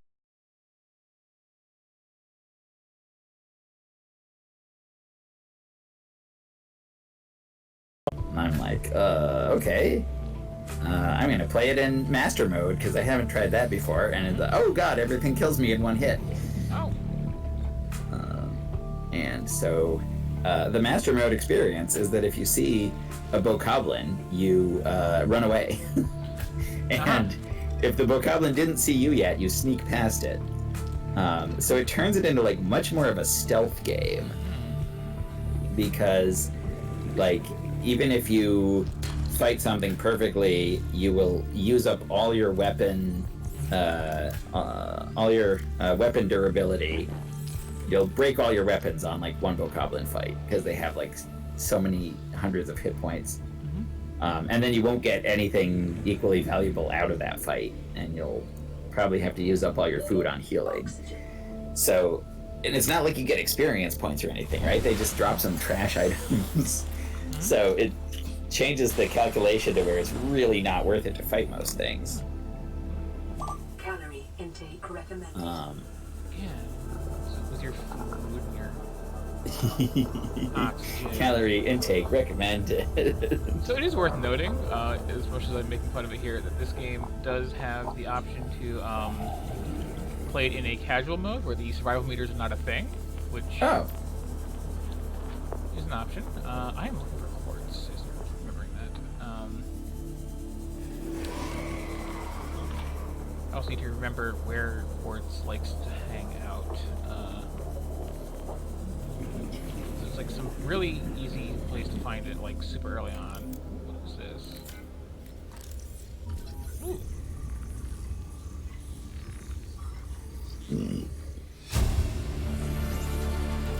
Nice. New blueprint acquired. Where even is this? I'm finding like trash cans lying around.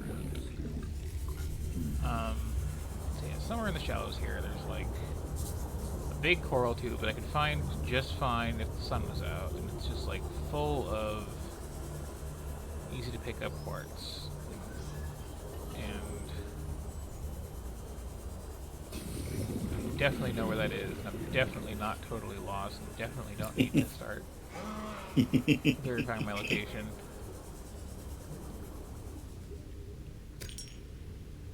There's a little quartz. There's a deep cave that I don't want to go into right now. There's me getting out of that cave. Okay, yes.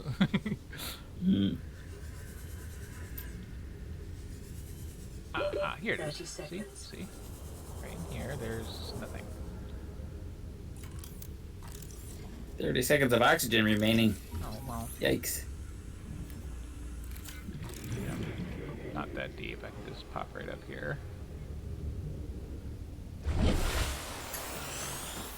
Okay, I'm like right by my pod. Well, where's... Ah, okay. See, So you're not holding your breath, right? You have oxygen tanks on your back. I do, yes. You don't start with they oxygen tanks, but it's like one titanium to make one, and then... okay. And then they refill when you surface, presumably. Yep. You can actually make multiple oxygen tanks and clog up your entire inventory with a bunch of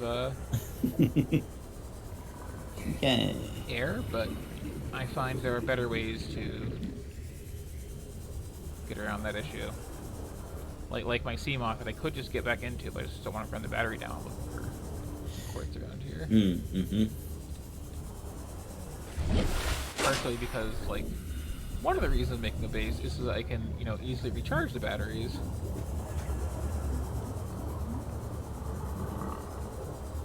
Ooh, those are pretty. Gastropod at night. Nice.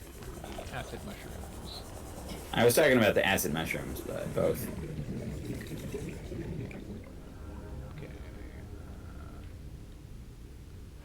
So I'm gonna catch a bubble there and get bugged about paralyzed. Oh well. Somewhere I'll find some quartz, take a couple pieces, and then I can make at least the one solar collector. Make my little base usable if I can remember where it was. I should also really make the compass already. Is there a way to make like a beacon so that you can see your base from a distance? There is, and it's one of the most like useful things in the game. However, like a lot of things in the game, you can't make it right away. You have to find one and get like a scan of it. Ah, okay. Oh.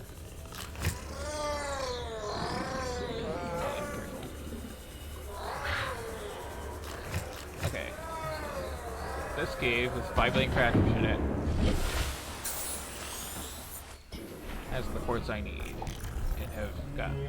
Emergency. Starvation imminent. Nice. Seek calorie intake. This game doesn't have multiplayer, does it? It does not. That's too bad. That would be nice. They were planning it at some point, and between the fact that like implementing multiplayer is hard, and also just that yeah, implementing multiplayer is very hard in general, and also it is kind of one of those things where the game grew into much more of a what's this? Oh, it's one of those photos. Okay. It grew into much more of a like lonely isolation, semi-horror experience than they were originally planning. Ah, interesting. They ended up dropping that idea. Oh, your fault, not mine. That's not what I wanted. Where's what I wanted?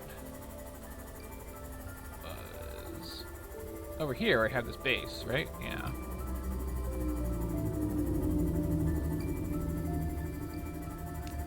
Okay.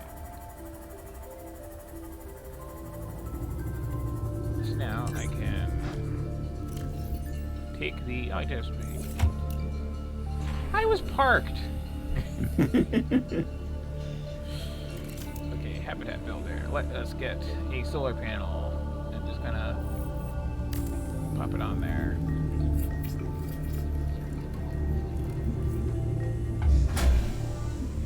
Okay. Power restored. All primary systems welcome aboard, Captain. Interior grow bed. Whoa, nice. Marshmallow seeds that I have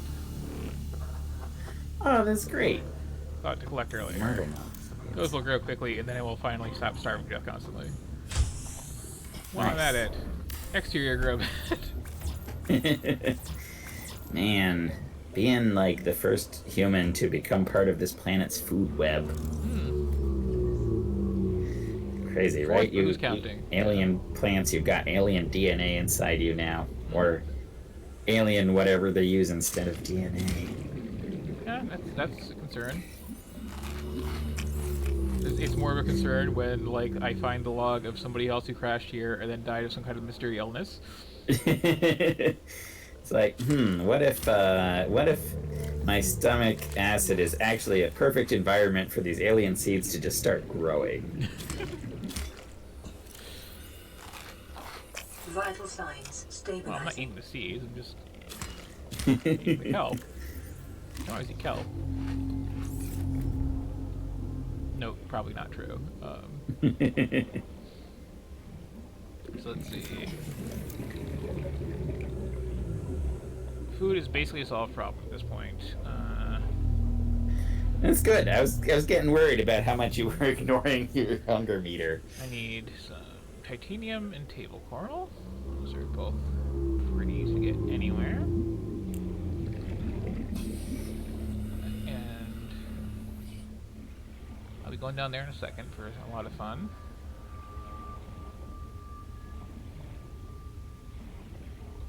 Let's see. Yeah, I'm gonna keep my sea glide there because I don't have any beacons yet, and it's pretty conveniently marked that way. 30 Titanium? seconds. Yes, I need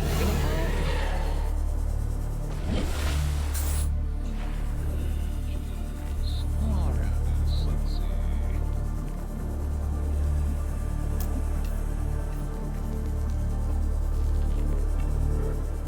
I say as I head towards like the one direction where there's any table for us.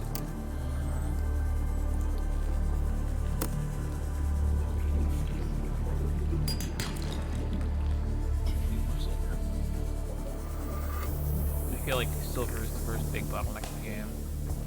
What do you need it to make? I need to make wiring kits for various electronic things. Okay, here we go. Okay. I'm assuming that this is fossilized coral, and I'm not cutting up an animal's home or skeleton, because otherwise this challenge wouldn't quite work out that I'm giving myself. Mhm.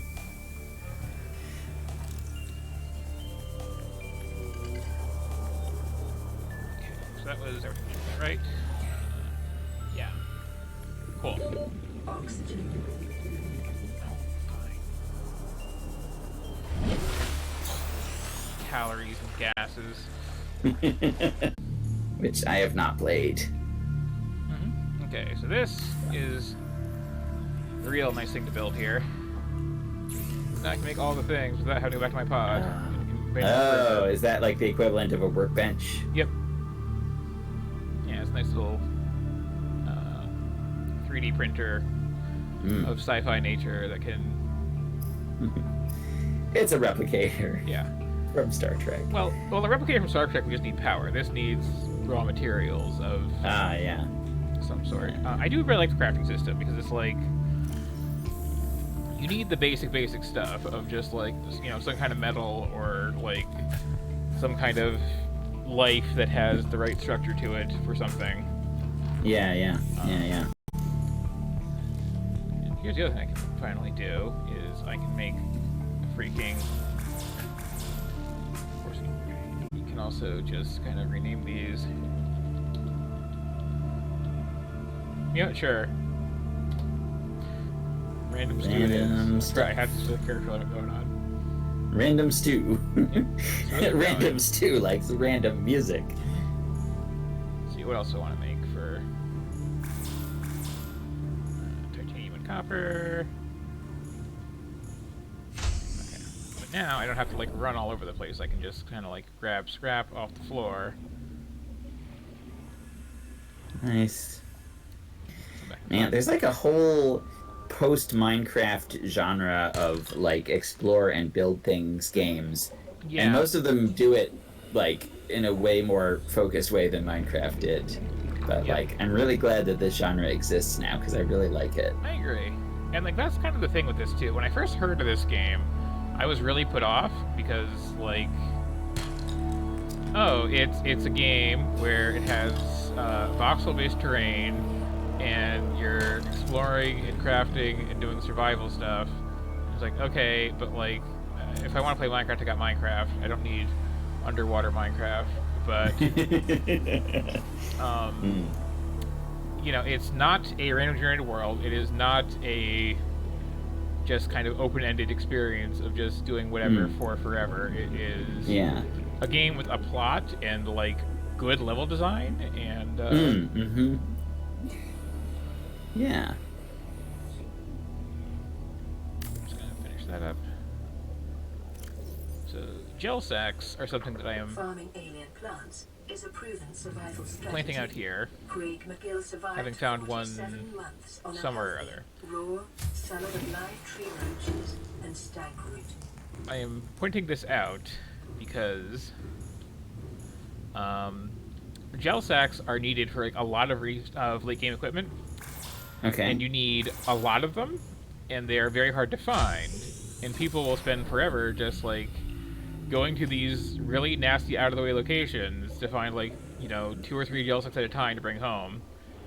And But like, you can farm them? But you can take your knife and you hack up 1 gel sack, and then you have gel sacks for life. And they grow super fast, and you just kind of like... You just have to farm them instead of farming them. Yeah. But that's like part of what I like about this game is there are survival mechanics, which I am demonstrating with my like arbitrary challenge run here. My melons are almost done, and then I'll be fine, really.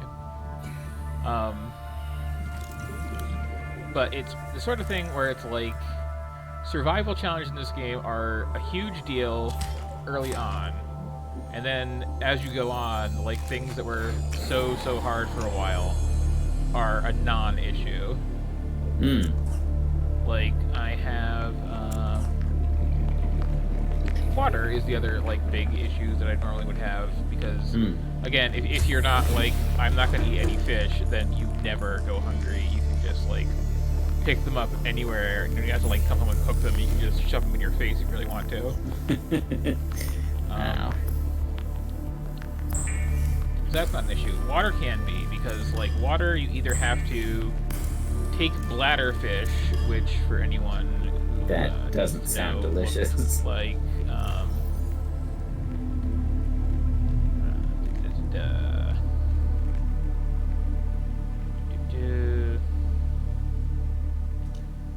these things. You have to find these things, which can really only be found towards the end of the game, and you get like 1 bottle of like not a lot of water each time you just kind of like sacrifice one for filter. And oh, I have a call too. This is Sunbeam. You know Aurora. We're from a little transgov on the far side of Andromeda, and we have a saying there. There's no bad without the good, no good without the bad.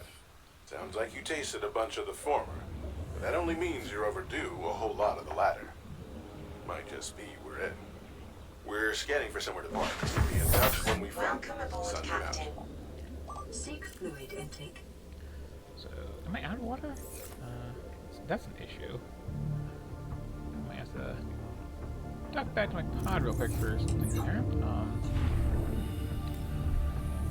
I know I have like the raw materials to make water. Did I actually bring it with me?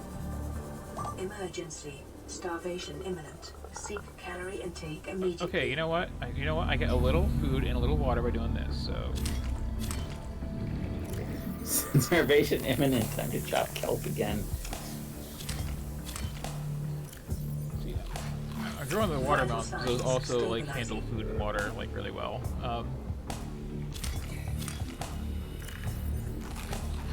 Okay. Gonna be fine for a bit. My melon's done. So like water, yeah, you either have to do the thing with the bladderfish, or you have to like make bleach from this one kind of coral and salt, and then use that to clean some water out, and then you have a couple of nice bottles of water, and it's a pretty good deal. And yeah, I don't have that kind of coral on me, so yeah, I actually need water at some point. But also, there is, still growing, there is a machine at one of the bases built by other survivors to just desalinate water. And oh, nice. You hook one of those up and you have enough power, and it will give you just free water and salt forever. Oh, yes, thank goodness. But you know, this is free water and food. See? Vital signs. It's just an extremely inefficient use of your time, right? Yeah. And again, this is just personal challenge mode. I could just catch a couple of fish now and then and not have to deal with this at all. Instead, I'm just constantly on the edge of starvation just to see if I can pull off the thing. And in fact, down this cave here. Seek fluid intake. Would you like leave me alone with the water? This is the right end of this, right? Is that thermal? Okay. Ooh, sure looks thermal. Those sure look like sedentary jellyfish.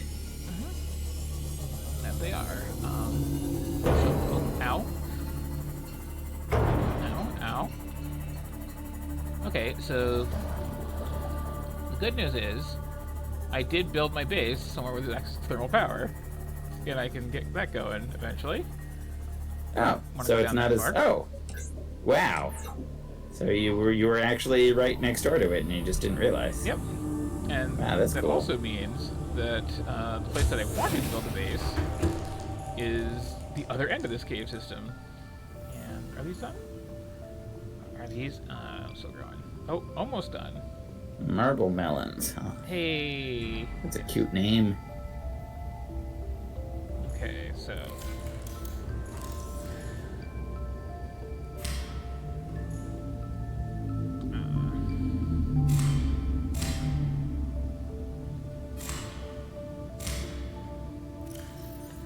Now, when those grow again, I will never have to worry about food or water again for the rest of the game. Nice. This planter. Did I save one to eat? No. Should I have? That would probably have been smart, but you know, they're all planted now. That's the important thing. So, this is...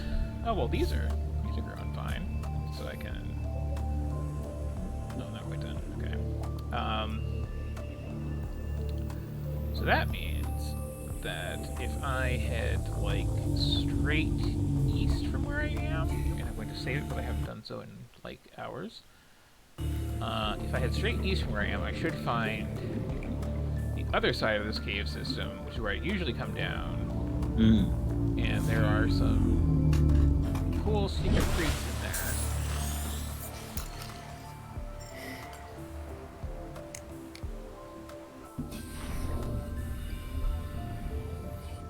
Or I can swim through this end. That work too.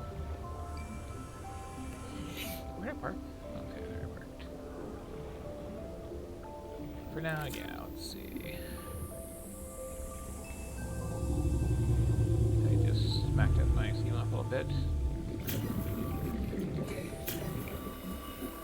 Also worth noting that this has, I don't know if it's by default, but there is, I think, a place to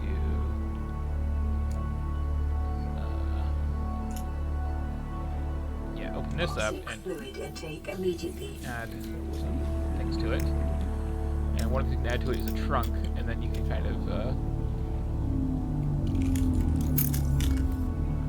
trunk like a tree trunk, or like a trunk you put, Like to put luggage stuff in? Yeah. Okay, so Seek fluid intake immediately. this is actually like a decent source of food, but it is a terrible source of water, and I should really stop pretending that's not a problem and make some more water. Yes, you should make some more water. I think there was salt around here. Did I actually just like have salt inside too? Does that mean? Oh, is that done? Shell sack.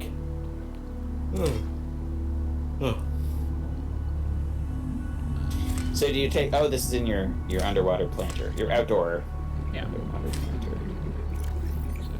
Nice. Plant those for later. 30 Food seconds. and water. Huh. Shell sack spores. I'm sure this is fine to eat. 30 seconds of oxygen remaining. Well, 30 seconds is a ton. 20 seconds now. Yeah. Better. Okay, yes, I have some salt on me. So let me grab some of that and just get some. Is it table coral or was it tubes? Coral tubes, okay, thought so. So real quick, I'll just hop on out of here. Head podward. Spin around 5 times so I'm a little extra disoriented on the way out. I need to find beacons. That's really something to make a priority, because this game becomes much easier to play when you both can make and remember to make like 5,000 beacons and just like mark every point of interest. But yeah, that makes sense. That'll last me a while.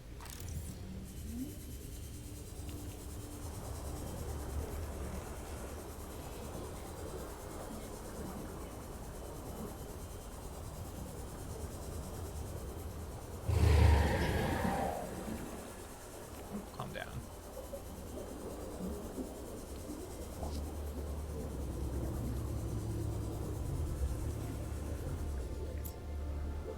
Okay, so back that way. A little bleach. And remember, kids, it's a very important step that you do this and don't just drink the bleach. I'm pretty sure the game doesn't allow you to do, but I'm not 100% sure. It probably would be a bad idea. Yikes. Vital signs Okay. stabilizing. Water is fine. Titanium is also fine.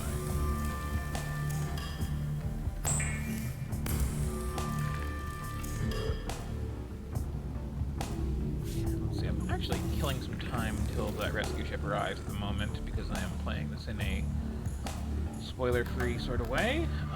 So what happens when the rescue ship arrives? Do you win? Sure, that's definitely what happens.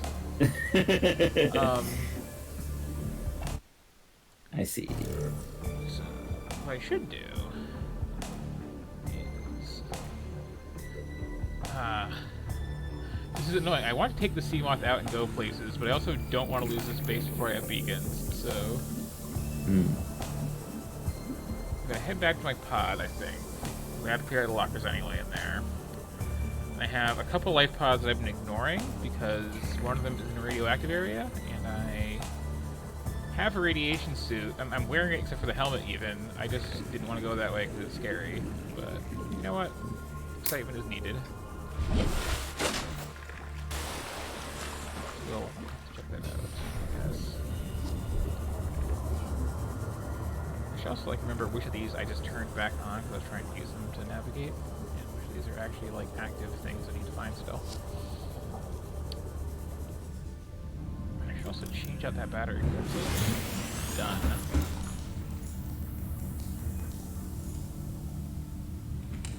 Medkit. You know what? Can I? I can. Well, I'm not allowed to deconstruct these ones apparently. But you can take anything you make apart and get the raw materials back, which is very nice. Means there's no risk in experimenting with building stuff. Yeah, or if you like put something in the wrong place and you need to like move it over a little bit later, that's an option. Yeah. Just Nice. so let's see. Got, you know, I'll take a couple of first aid kits. I don't desperately need most other things in here. I will, I think, make some spare water for the trip.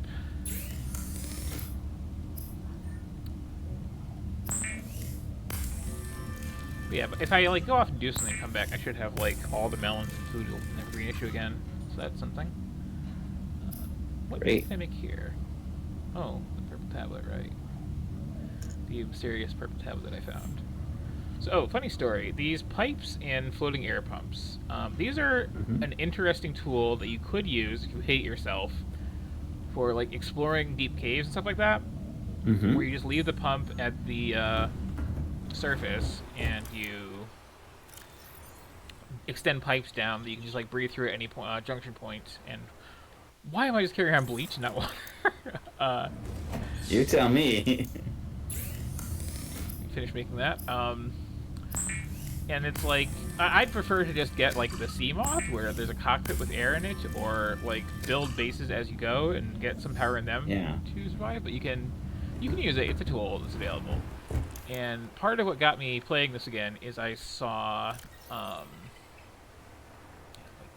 some of these beacons I don't actually need anymore. I know I've seen that one, and I'm like pretty sure I've seen 3, but these other ones are like actually a thing. And also somewhere in here I have notes on where to find a pod that I don't have the exact location of. Yeah, so 100 meters down,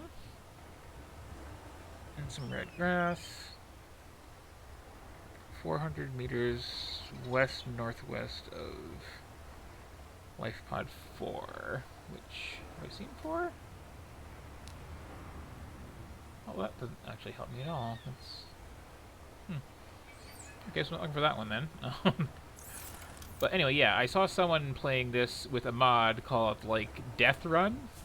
Ooh. Which does a bunch of horrible things. I don't understand why you'd ever want to. I haven't seen that yet. Where it does stuff like I'll make a spare battery too before I forget. So like the first thing it obviously does is it makes everything that is aggressive way more aggressive. Which is, of course, kind of one of those hilarious "what is this mod even doing" things, where like I think the range things can see you at is increased like 10 times, and then the likelihood of things trying to kill you instead of just like going for some small fish that they would normally prefer to go for is like cranked way the hell up. If not just like, yes, that's what's gonna happen. So you just kind of cave. I am being distracted by. Oh, a fish I haven't scanned. Come back, little fish. Thank you. Never enough quartz. Can I scan you?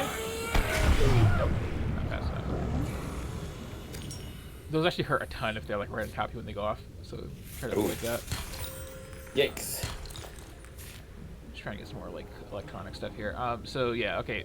So fish will just like come charging at you from like everywhere at once as soon as you're in anywhere near the same location as them. Slain by fish, like the hardcore carp in Dwarf Fortress. Yes.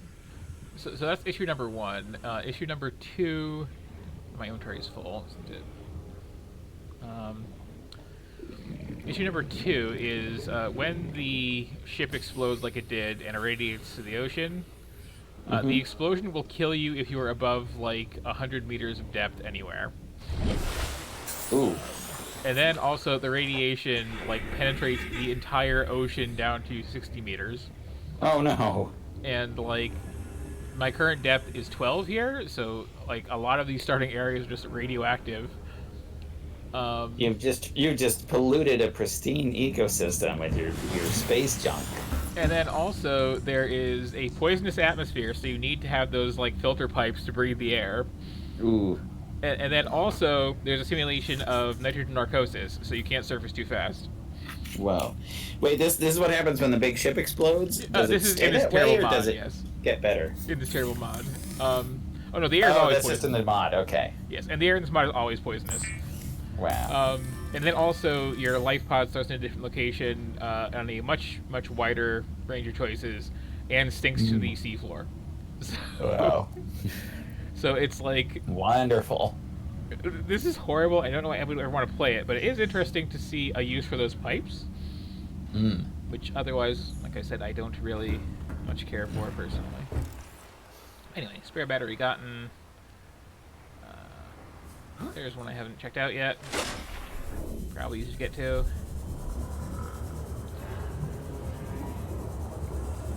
I'm honestly just kind of killing time until the sunbeam there finds a place to land.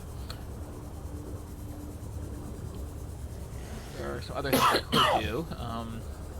One of them is said, like, the water is radioactive because the ship's engine exploded. You can go out to the ship and take your repair tool and fix the leaking, like, nuclear reactor and stop, recommended. I forgot something. Okay, I'm gonna go back to my locker and drop stuff off and see if I have food yet.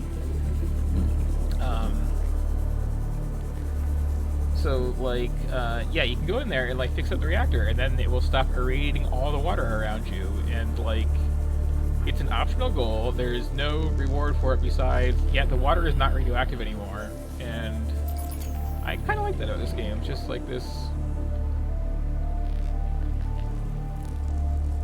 Oh, that's why I made the battery right.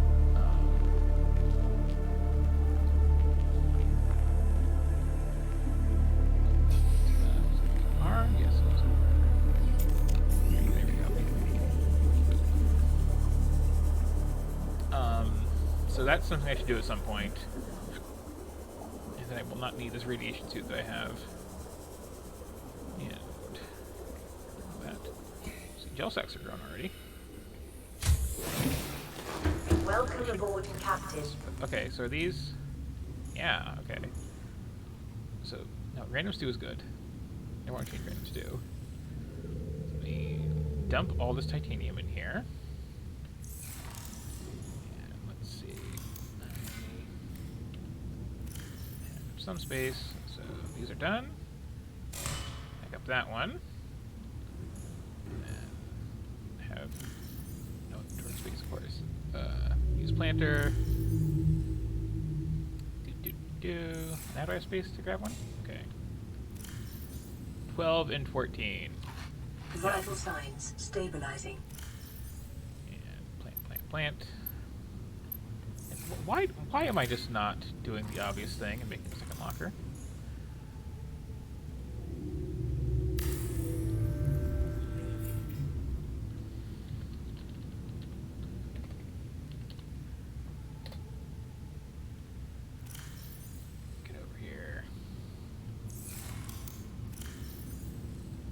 Here. Okay, now I have some actual, like, room to work with.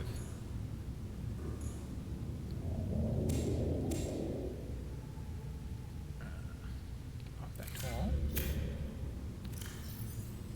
And plant. Okay. Eat. 50%. I haven't seen 50% in the longest time. You forgot what it was feel like to not be hungry. There we go. And now I just slice up you, slice up you.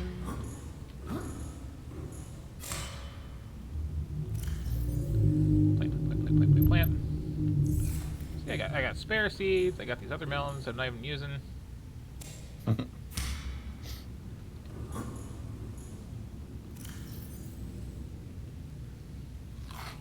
Overfull.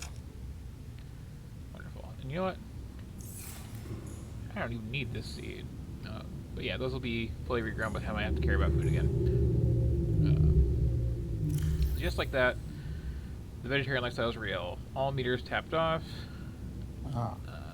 Might as well go a place, do a thing. In fact, might as well save my game, do a stupid dangerous thing. That's fun.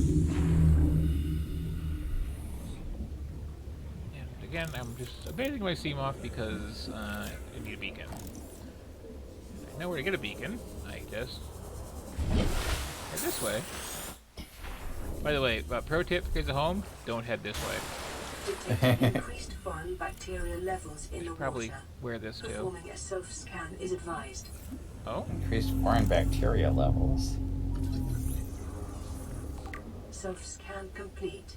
Vital signs normal. Detecting trace amounts of foreign bacteria. Continuing to monitor.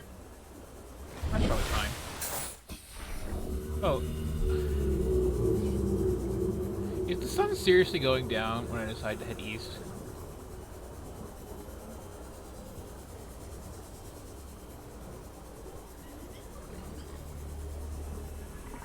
This is why I saved it.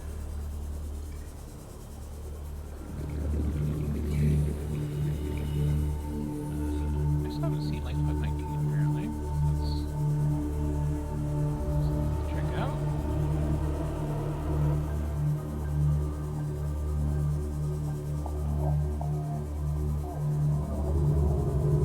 Hello, Reef Mac. Any goodies on you? Did I hear about? No. I'm still on this. Whoa, what's this thing? Oh, this is a reefback. It is Wow, it's cool. I love it. basically like a cross between a squid and a whale, and they are super neat, and they make a big, horrifying bellowing sound. They just kind of Wow. drift around and chill, and they have various plants from around the world growing on their backs. That's so cool. I want one. I will adopt it. It will be my son. Where's I going? I just went to this horrible, horrible place. Should I be going here without my Seamoth? Probably not. Do I remember why? Probably not.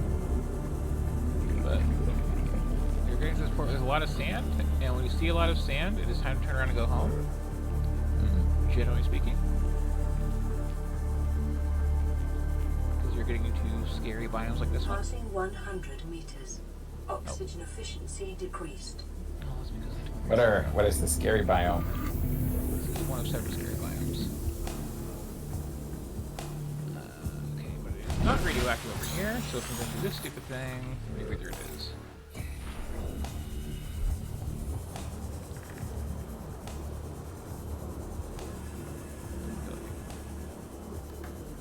Getting out here. Pay no attention to the pitch blackness, it's fine. So, like, most of the time, if you're at night, you know, there are enough, like, bioluminescent fish and plants and all that, that you got stuff to see by.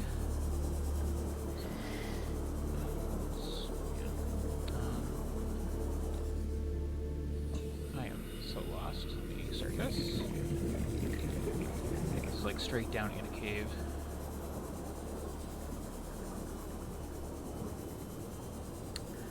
But then you get to these places towards the edges of the map where there's, like, for reasons, not a lot of living stuff, and therefore at night it is, like, just complete and utter darkness.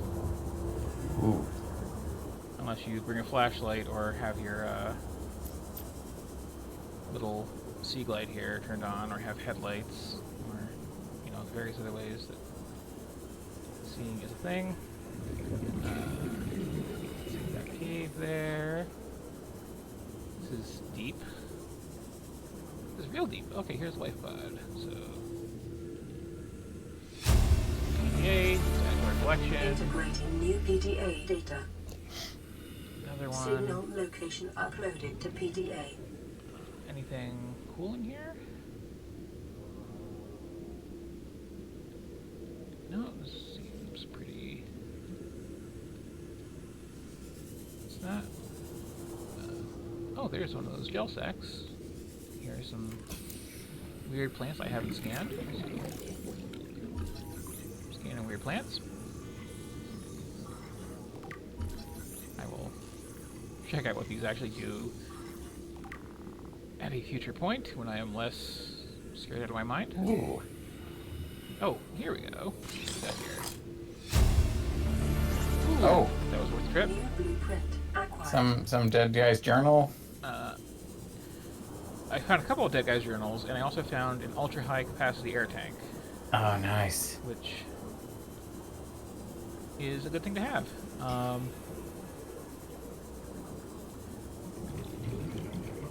And I don't know why I came out to this location of all locations in the middle of the night, but that was the choice I made. I was going to do something much more stupid and dangerous, which I'll have to get to. My next little foray out. This test will photographs in water. I do not even have light. But yeah, as the game proceeds and you have like more locations that you either have a beacon at or like some rescue signal for, it's much easier to orient yourself and work out where you are and just kind of like build up a map of the game in your head. Yeah. Which like I find really cool about this. It's one of my favorite things that you just like, you never get a map. You just have to like you go well without a compass even. So you just have to like work out how to use natural landmarks to work out where the hell you even are and where you're going. But like it's one of those things too where after you have played this game for a few hours, like you really get the lay of the land down, and it's like Cool. a familiar The neighborhood. lay of the underwater land. Yeah.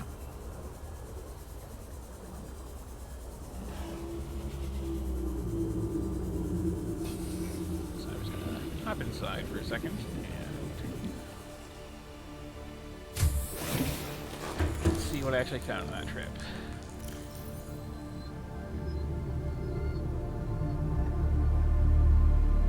Well, we got these.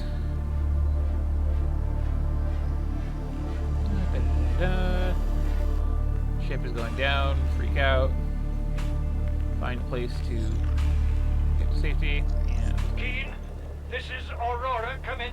This is Keen. Light pod detached to a Cape planet fall in 30 seconds. The computer has identified a landmass at the attached coordinates.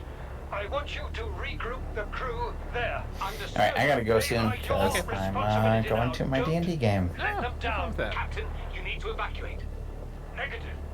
You'll need to It's shift one piece this is to session 4. contact It's HQ been on the long range. okay, not amazing. I'm attempting a controlled There's descent. seems like we spend a lot of each session just kind of guessing, playing the guessing game of what the DM wants us to do next.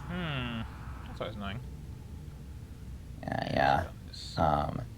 Like she really wants to avoid railroading, and she's also good at like improvising descriptions of locations.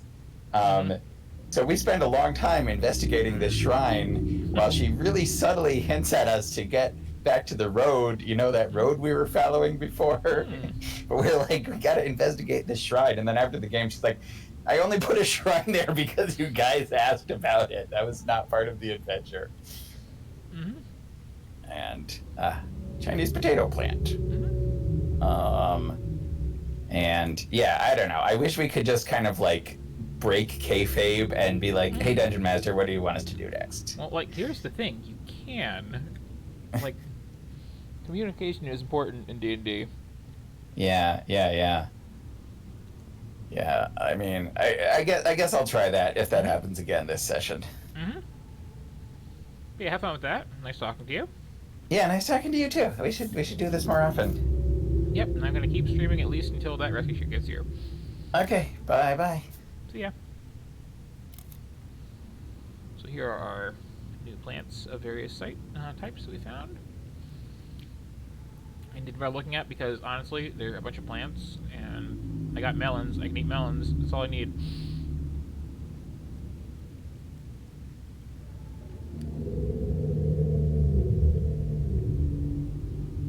do like that even the useless plants of the world, you can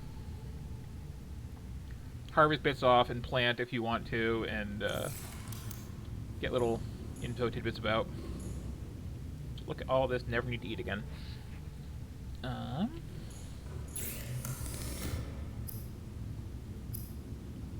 let's see, I have that ultra high capacity tank now, somewhere.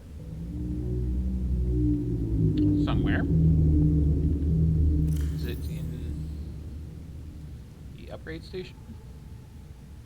Oh, I can also make some lights. I think I'll do that.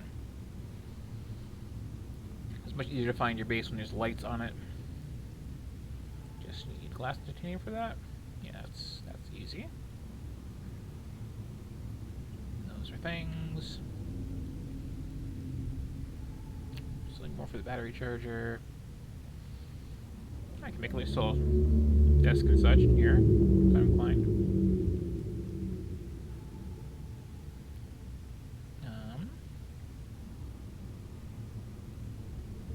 Scanner room is also like worth doing. So it's worth noting too that like this stuff here is all you start with before you start exploring and finding other rooms.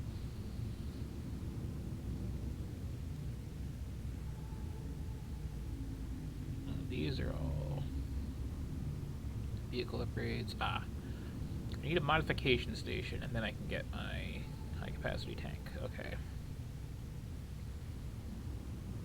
That's doable, I think. Can I build a modification station yet? Because that would be handy. Trash can?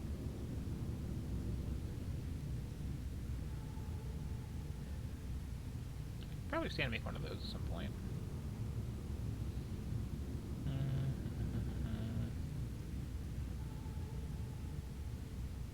No. Okay. Well then. Any new radio messages? No. Just gonna...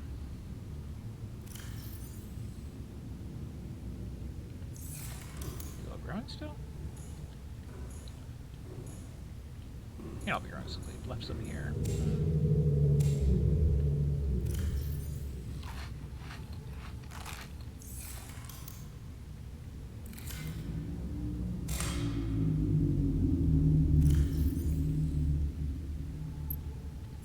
There we go. So let me just see what's up over here. Hello, Terraria and Terraria 69. 1 second, I need to cough a lot.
Terra would be easier, yes. So let's see.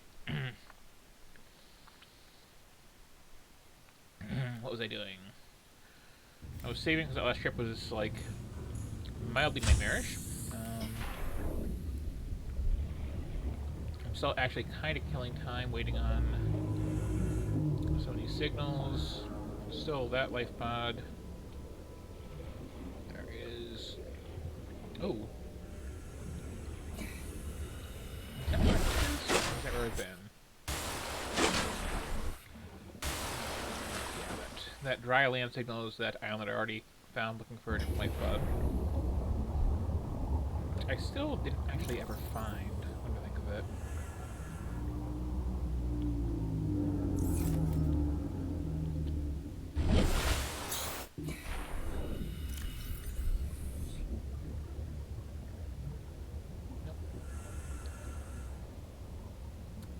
There's one with, like, passengers' remains I haven't checked out.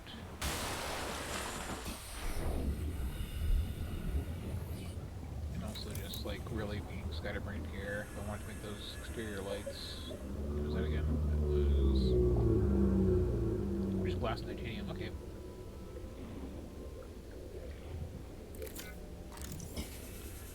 I should look around. Find a little more quartz for some glass before I leave, so I can, like, have a big spotlight to have myself home. I really need to find some, like, beacon fragments so I can, like...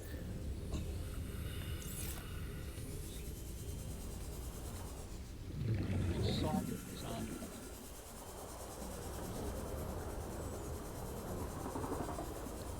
I think quartz is, like... in caves and around these coral tubes, mainly.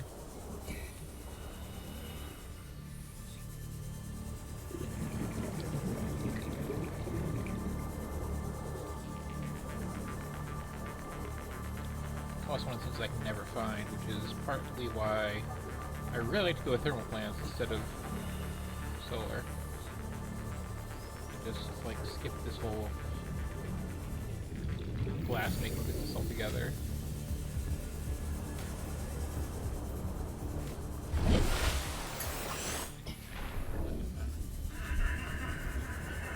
I'll search as I go.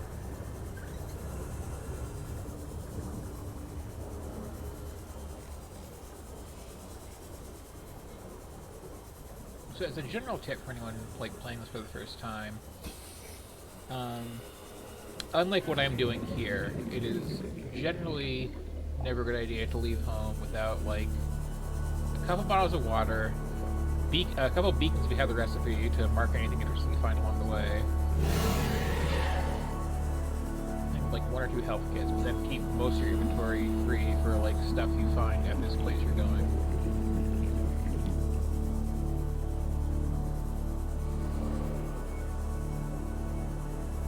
I would be using that sea glide I made to get around, but I don't have beacons yet, so I don't leave my base. And, I mean, there's other landmarks near it, so once I have some, like, spotlights to really be able to see it from a ways away, I will make use of those, but... oh, okay. Well, this is a fun place to visit. I think I accidentally dipped in here earlier.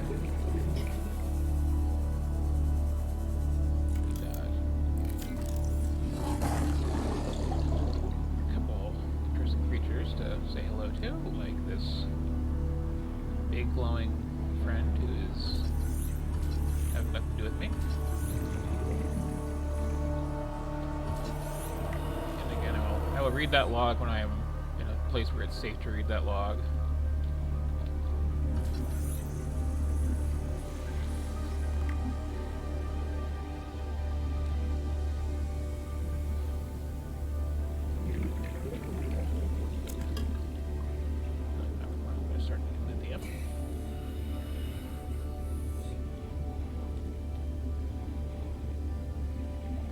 So the mushroom forest here, there are 2 of them in the game, and both of them...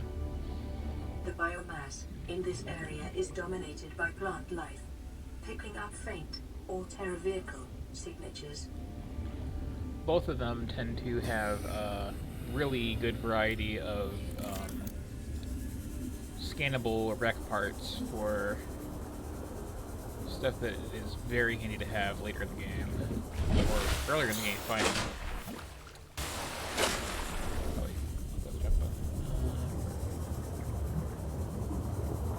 yeah, a bit of pop-in still, but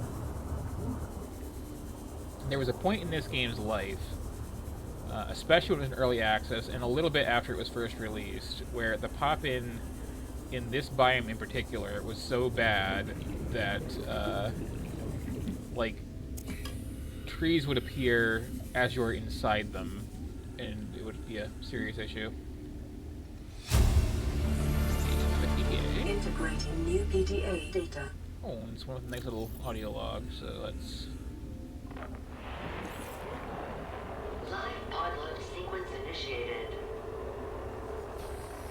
Entering planetary atmosphere. atmosphere. My creators, the cherishers and sustainers of worlds, give me this day my daily pleasures as I give to those who seek pleasures from me.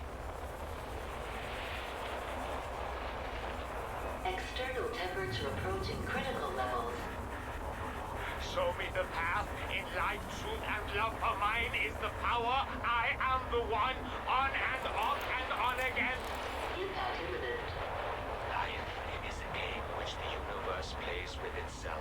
I am done playing as this bundle of flesh. Return me.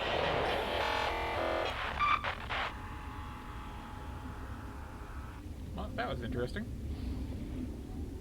I guess NECA is not doing so well.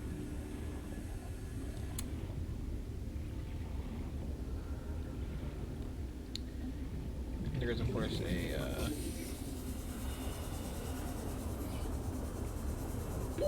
36. text transcription of that available if anybody was, like,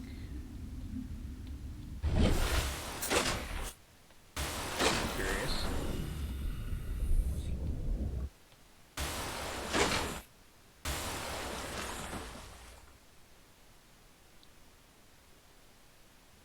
And we got some weird fungus.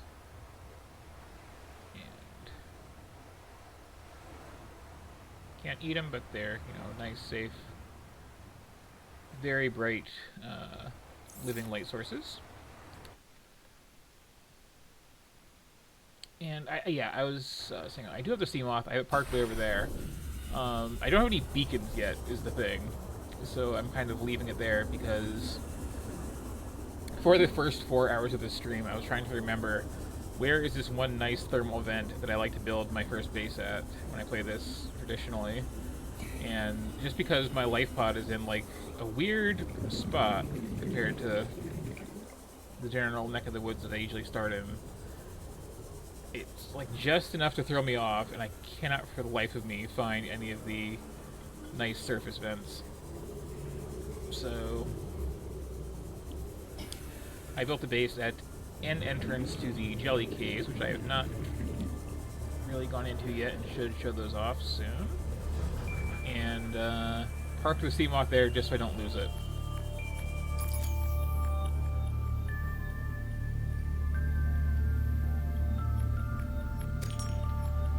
I need to change the batteries out. Probably try to find a battery recharger, for that matter.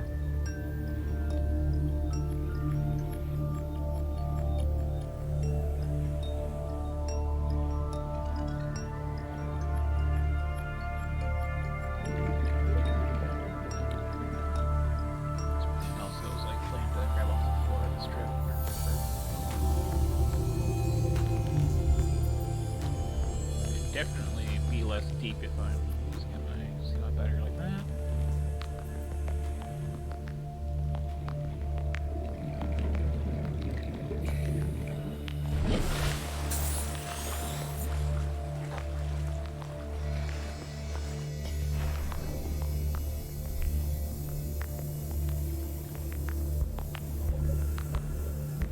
And yeah, this is kind of a run where I've played this game through like 5 or so times in full, but I'm kind of trying to handicap myself by, first of all, I'm doing a vegetarian run, which I finally have melon, so that's not a super challenging part of it anymore. And then also I'm trying to not go anywhere without a hint to go there, which is keeping away from the Aurora for a while.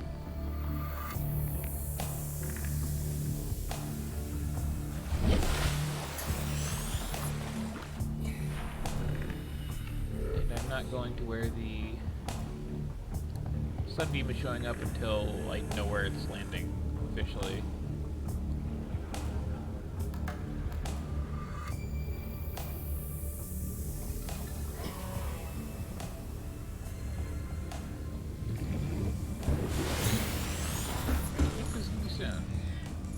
Aurora, we're approaching the planet Yeah, now. okay. We have a landing site for you that's, well, it's better than the alternatives. We've sent you the coordinates. It'll take us a couple of days to align our orbit. We should be able to establish direct contact with you during that time. Then we're coming in to get you. Cross your fingers, the weather holds. Don't leave us waiting. Sunbeam out. So engine now.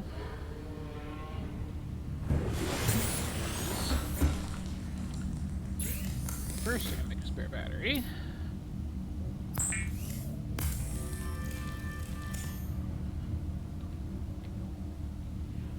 Change that out in my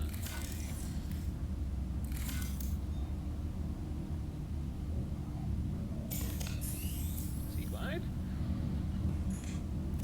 And then drop off these empties here for now, honestly. I am going to... Oh, I've got plenty of water on me, even if I drink one now. Yeah, we'll have to land over there. So, not taking the seam off, I suppose I will be checking out the Sunbeam landing site, and 1 second.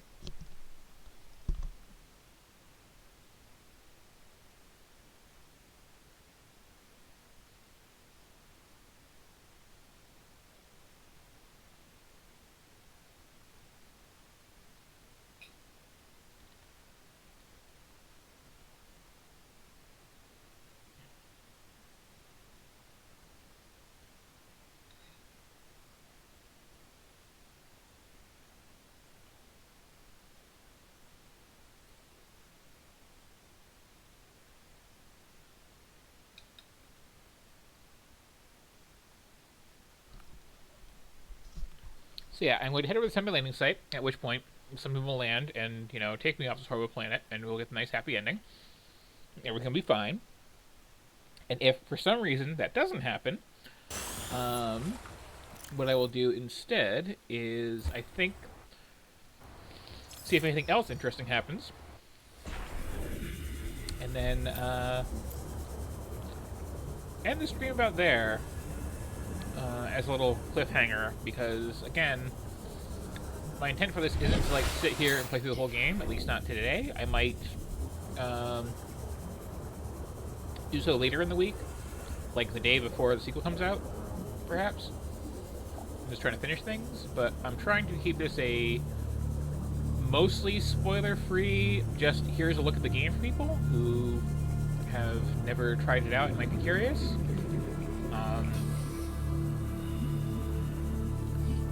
The real meat of the plot is going to start soon, so I'd like to get that far, give you a little taste, but I don't want to, like, ruin the ending, stuff like that.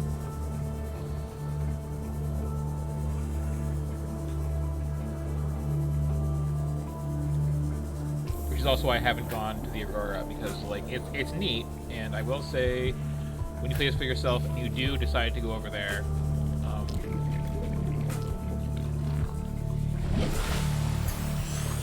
what is this other? Is this a pod that shows up and uses this? So yeah, this is actual dry land, and it is the only dry land in the game. Massive energy signature in the region. Cannot identify it.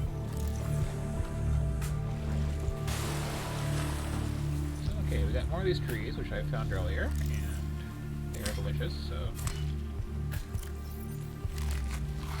snack on this a little bit.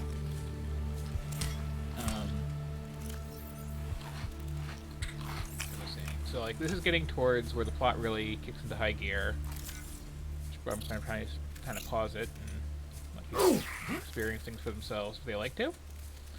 I am going to do this part, though. But I think that's going to be a good little break point once I do that. And if you've played this before, you know what I mean. Because what the hell is that?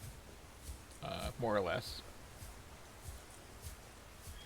Somebody's supposed to land right over here. I come over here, and I see this big green glowing structure and these handy little lanterns that turn on as you approach them, and more of these little crabs that I am promising myself I'm not gonna just like destroy with extreme prejudice. Did I bring a key? Or leave it at home? I left it at home. Excellent. You can find one around here. Just gonna use this as a flashlight.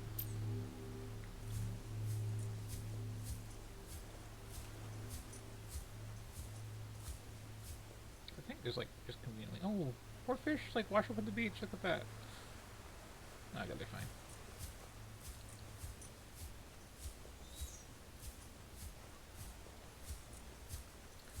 So yeah, gonna explore this island a bit and see what's up with this. And I think you can find one of the little like tablet keys to open this up.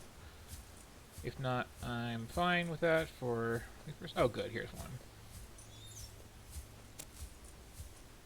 So yeah, this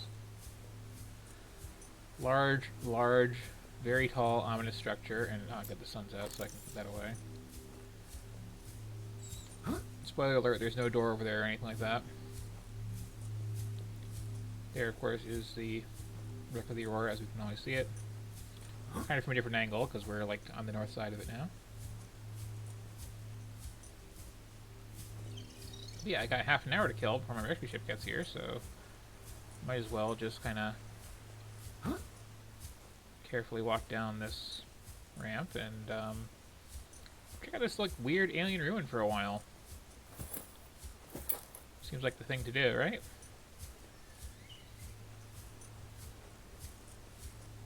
Just because, I mean, oh, let's stay here half an hour. So, just take one of these and yeah,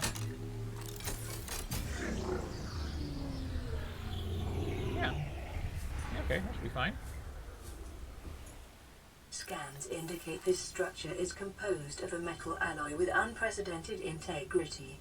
No match is found in database. Performing structural analysis.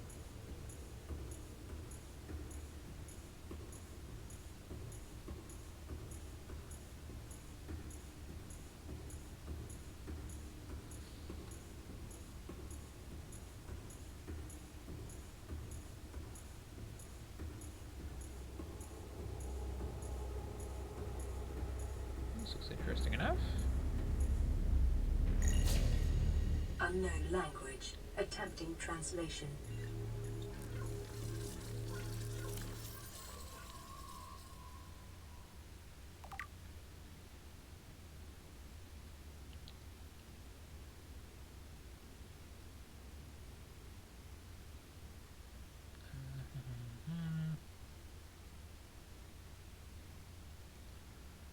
Short answer, there's weird aliens. They are fairly alien. Telepathy is a thing.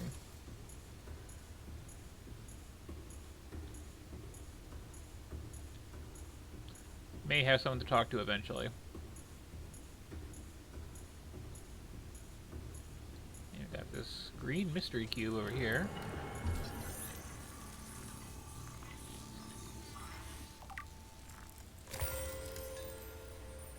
Funky.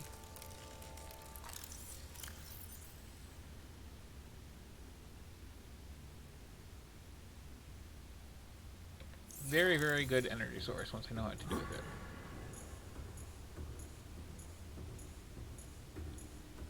Analysis of the patterns on the walls cannot ascertain whether their purpose is aesthetic or functional.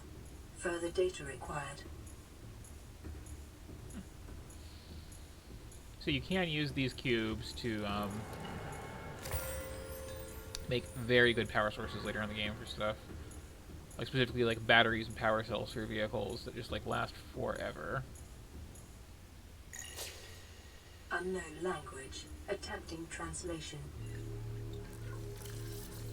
There we go. Enforcement platform, you say.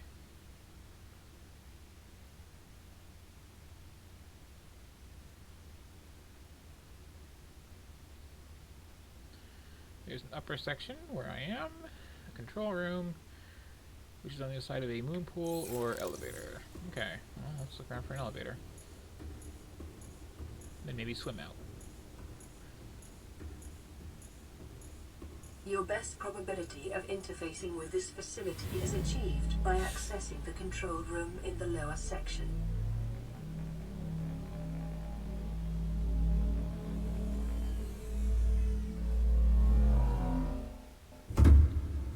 So that worked.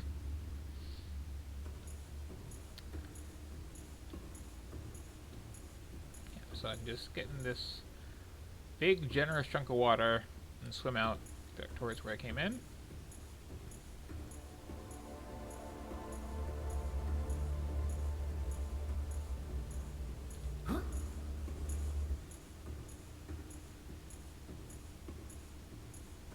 So I might do.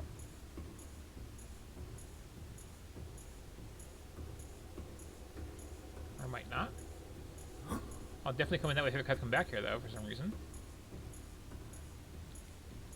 And I got some more of these mystery cubes. Seem like a handy thing to have. I just gotta open that ramp in a second. But these lights are kind of beckoning me this way.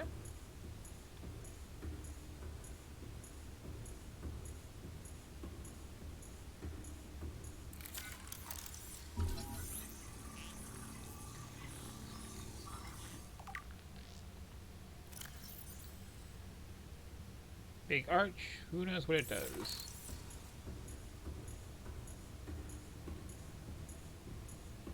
I do like that your PDA isn't like suddenly psychic and able to understand what all these alien things are and just gives you vague descriptions of like what's immediately available.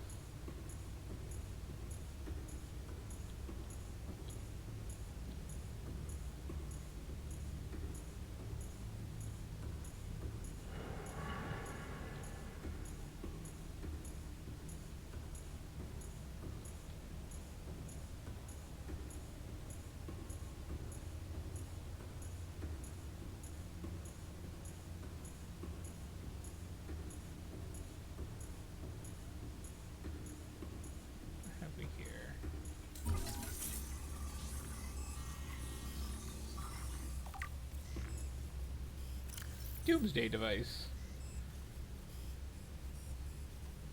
Fortunately, it's malfunctioned.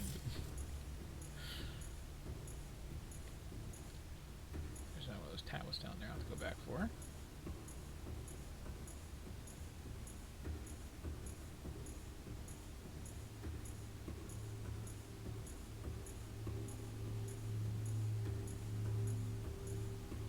Scans indicate the facility's control room, lying beyond this doorway. Well, immediately have to go back for.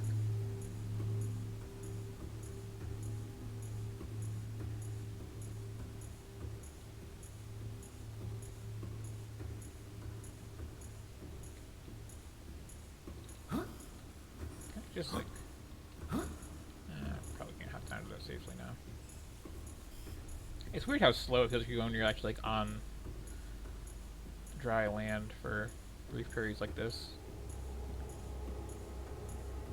Both because you don't have your like nice zoomy swim fins and your various other toys, and also because like, you know, you probably don't have your like land legs after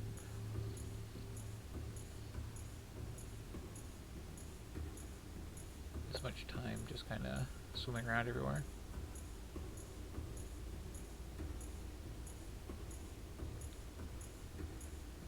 I find it's a lot easier to like get a sense of scale when you're actually on foot like this.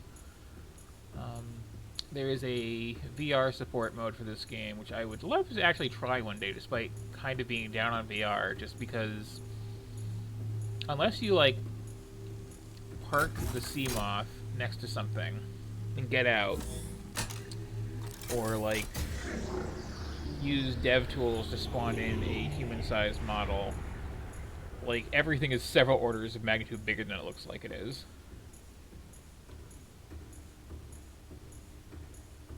Anyway, seems to be the central feature of this, whatever it is. Which has a big button on it. I'm gonna push that big button.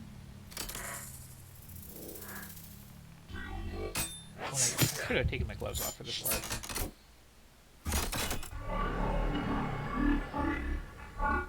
The control panel is broadcasting a message. Translation reads, "Warning, infected individuals may not disable the weapon. This planet is under quarantine." Every part of that is bad.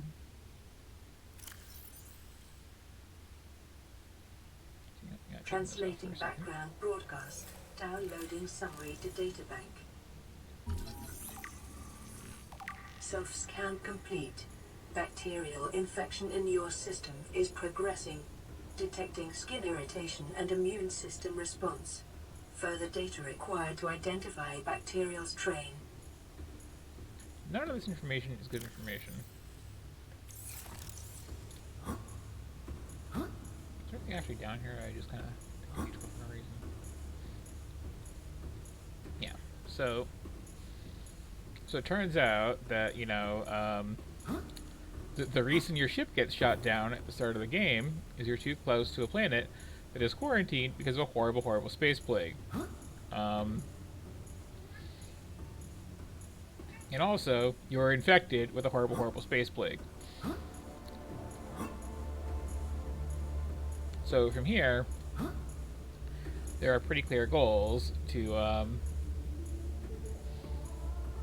do something about both, you know, being infected with a horrible plague, and then get out of a place that is set up to, in emergencies, destroy the whole planet to keep anybody who has it from getting off of here. Which are not trivial tasks, or ones that you get any real hints for, unless you really start exploring the game. So that's kind of, you know, the plot of Subnautica, revealing itself now, for the most part, however many hours in I am. And this is a cat sitting on the back of my chair, going for this other chair that he can't sit on because I put a bowl of chili on it. Here you go.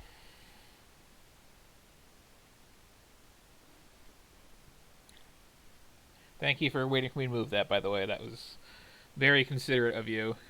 And I did not want to have a horrible mess. Hello. How are you doing?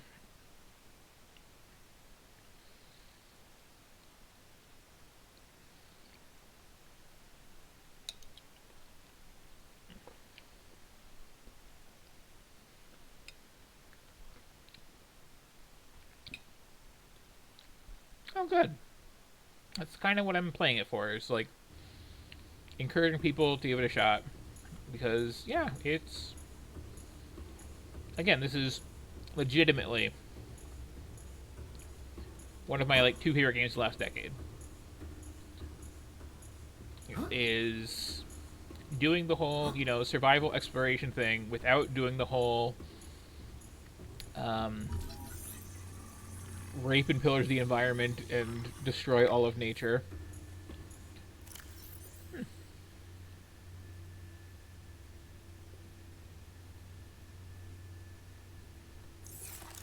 Interesting, weird space gun on display. I do like these little museum pieces that are just randomly in here.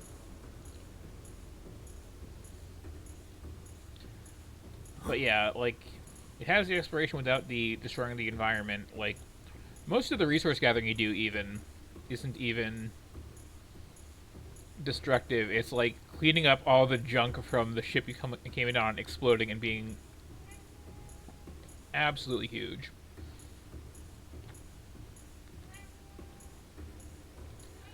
Yeah, I'll swim out because I don't know how much time I have. What do you want, baby? What do you want? Just attention? Hello. You have a nice nap? Okay. You want a drink? Okay, let me get you a drink and then get out of here.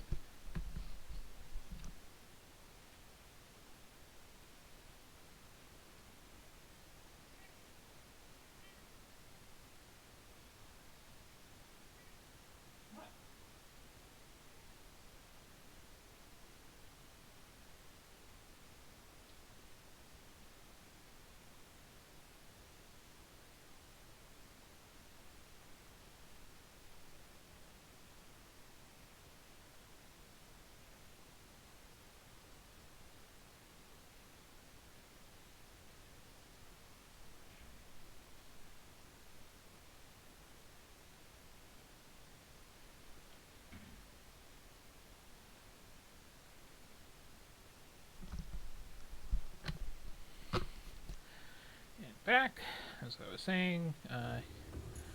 Just gonna swim through this convenient moon pool, which, gee, is like really conveniently sized. We happen to have some like absolutely massive submarine later that you need to get in here. And you can just kind of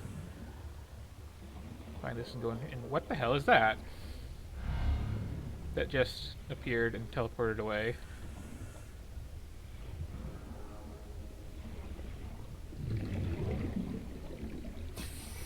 This is a lot of like power cable. It has been here for some time, clearly. Gathering all this sea moss and such.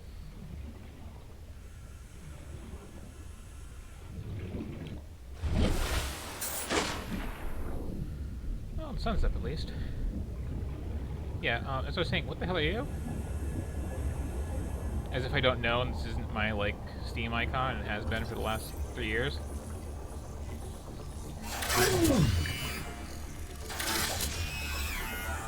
Okay, if you could, like, not kill me, that'd be really great.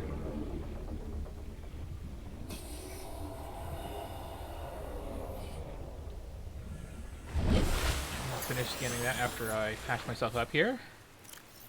I did remember to bring adequate medical supplies.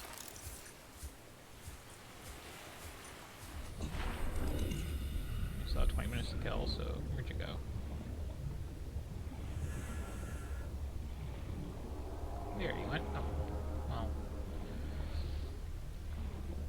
Where'd you go is never an easy answer to get, not question to get a straight answer to. Something to teleport.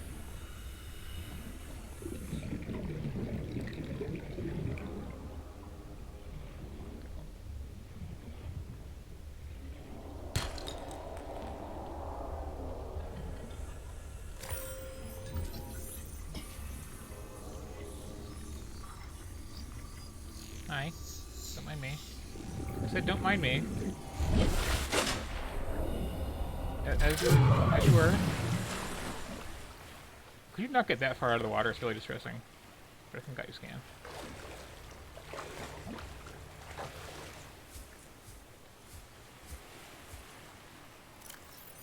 I think I got the scan.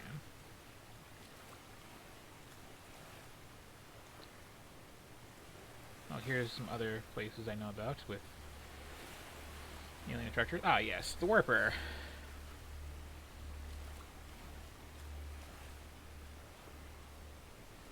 No crossover with anything else on the planet.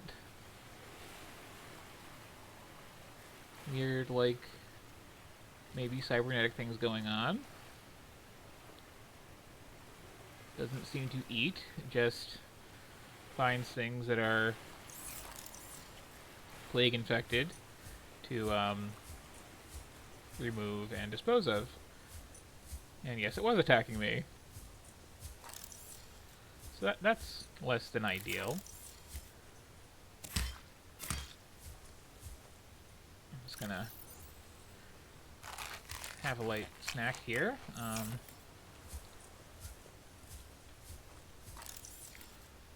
Also, while I prefer the melons, you can take these tree samples hacked off here and plant those too at home to grow and just live off of. It's another very good source of both food and water.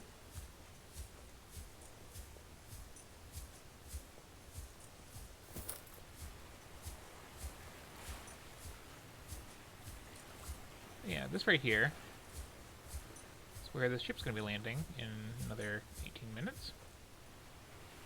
So that's, you know, a thing. Might want to, yeah, I got lit around, why not? Build a little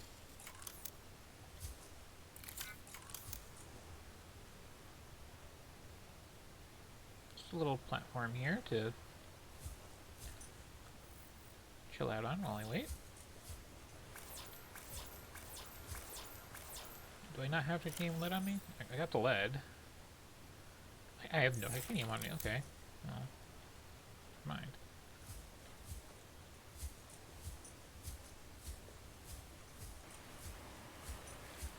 School of fish right there. So this one, yeah, I'm just gonna chill out on the beach and wait for my rescue ship, which is probably going to be fine. Nothing to really worry about. If I didn't have those ones bugging out earlier, this is kind of like the only time you can like get a chance to scan these.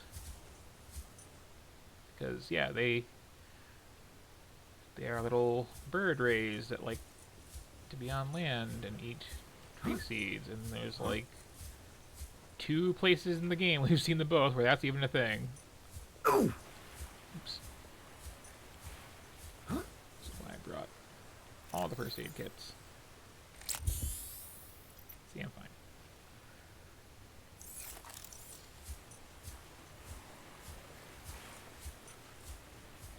Can I just like cancel this? Nope, gotta finish your working construction. Okay, so that's going to be a floating platform hanging out there.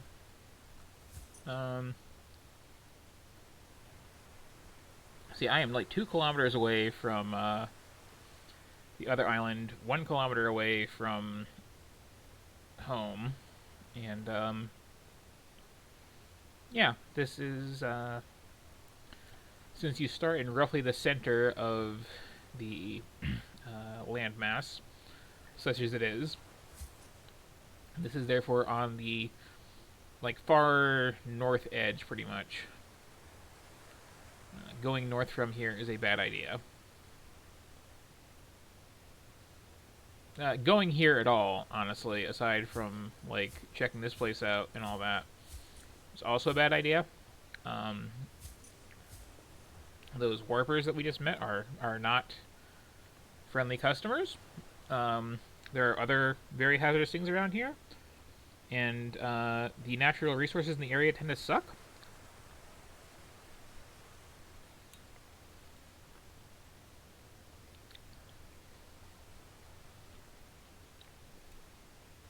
Oh, I think there's a cave under this island with some good stuff in it, and some like rock deposits around it that might have diamonds and or rubies. I don't remember. Okay, okay.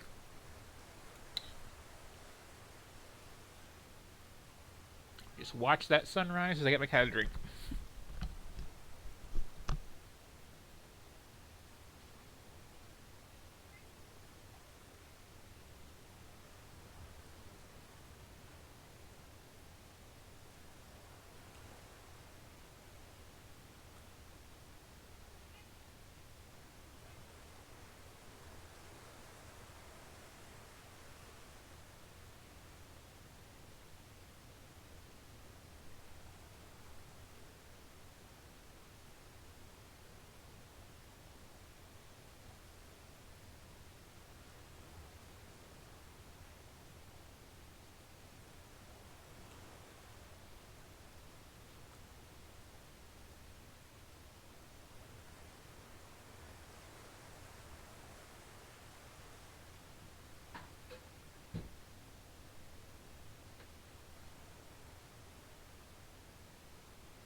Honestly, I feel a little inefficient just sitting here like this, but it's a nice little shot.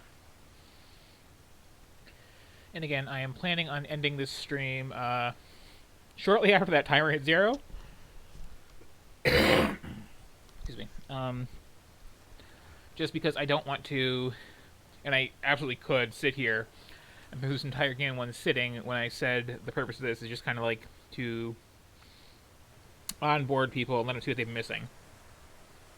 But again, the sequel to this, where you play another person who comes to this same planet for some reason, but towards the pole where there's a big ice cap, and can actually like walk around some, is coming out on the 14th of this month. So, what, 5 days from now? And I mean, it's in early access, and much like this game, the current patch is like, here's the entire game except for the ending. But I would like to get people who have been watching this and are like, you know what, that game seems rad, and want to see if they want to pick that up or have already gotten a copy from one of the many times you could have gotten it for free. To not pretend to keep watching me and actually play it for yourself and like finish it up in the next couple days and maybe play the sequel too. And I'm not being sponsored or anything, I just really adore this game.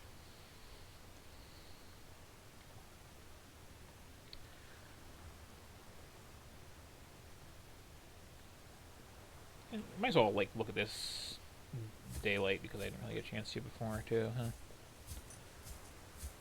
It's a big, mountainy, slightly clippy island, which could definitely stand to load like one more texture right there.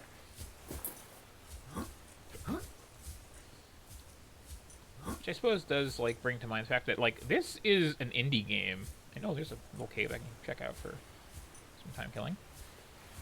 Like this was made by a very small team of people. I think they did a Kickstarter for it initially. They were outsourcing 3D artists to just like conceptualize a lot of the early animals and such. Yeah, we got a little like tide pool in here with some stuff. Clothes. That's fast after not having it for a while. Anything interesting on the walls here? Not especially.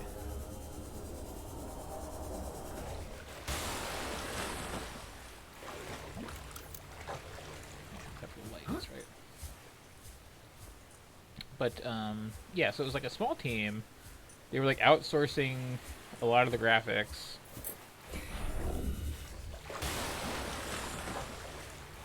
They outsourced the sound design to someone who turned out to be a Nazi, which isn't great. And then they like immediately fired him the day that came out, which is great.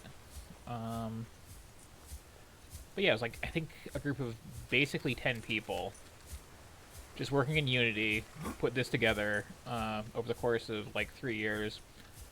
Most of that time was in early access, and most of the time it was like very playable in early access too.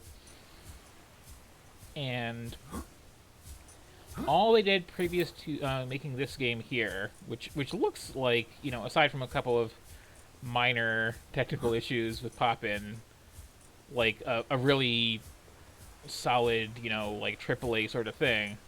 Their only previous experience was something called why am I just holding this in front of me?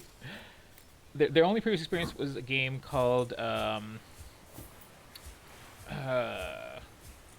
why am I suddenly blanking on this? Natural Selection 1 and 2. The first was a mod for, I want to say Quake. It might have been Half-Life. And the second is an actual like standalone game, which they're still actively supporting, and that's a really fascinating one because it is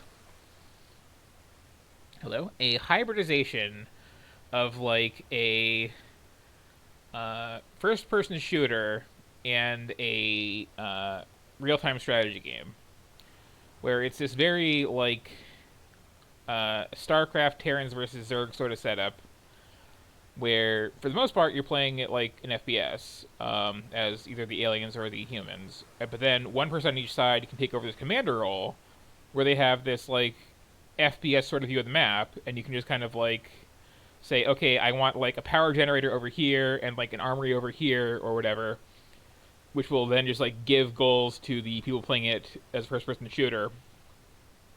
And then, you know, the Zerg have this whole thing where they're, like, these little crawly critters that can like stick to the walls and ceilings and sneak through vents that can then like earn points and like, you know, evolve into scarier and scarier types of monsters, whereas the humans are like earning points to get better weapons and giant robots and stuff and smash around. And it's like, that's also a game really much worth checking out sometime. But that was their sole experience, just this incredibly ambitious multiplayer experiment, and then one of the best single-player games I've ever played in my life. which is getting a sequel soon, which I'm both looking forward to and also like not trying to set my hopes too high for, because like the stuff I like about this, the sense of like just wonder and discovery as you're exploring this place for the first time, like inherently can't be recreated in a sequel, because I mean you're coming to the same planet and it's like it's a different biome, but being this big frozen thing, but it's still like you kind of have a handle of how life here works. And it doesn't, I believe, have the same quite sense of isolation, since it's like you're coming back here as part of a, team of people to do a thing. And I know there are like actual, rendered human beings in it, as opposed to this game having the excuse of scavengers have eaten everything, but how do you find anybody else?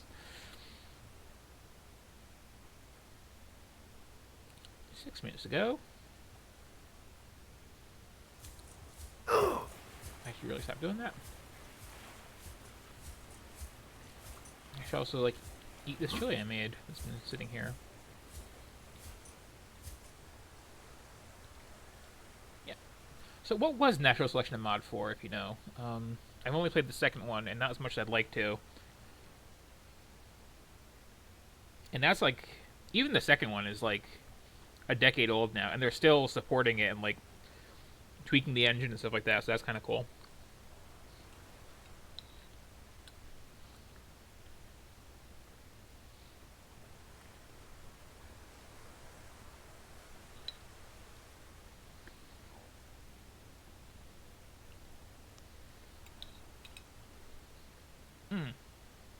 Oh yeah, Half-Life 1, right?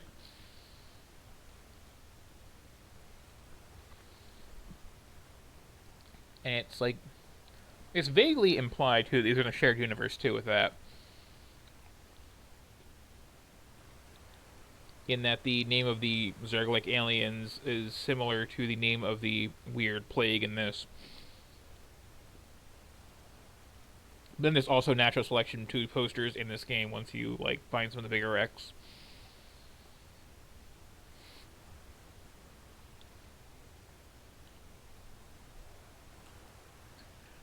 But yeah, other minor spoilers of things I'm not quite getting to today, just for the sake of those things do on their own.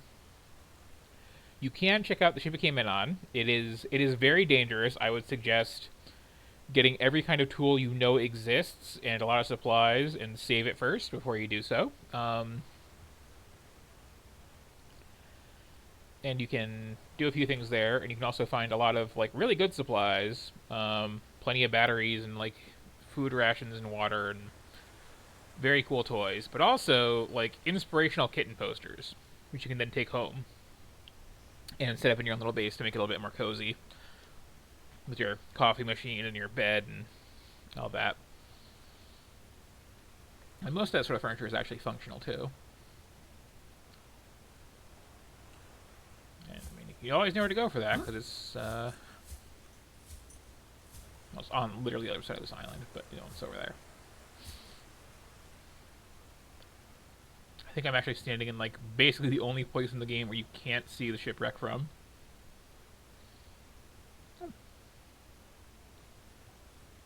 These are kind of adorable.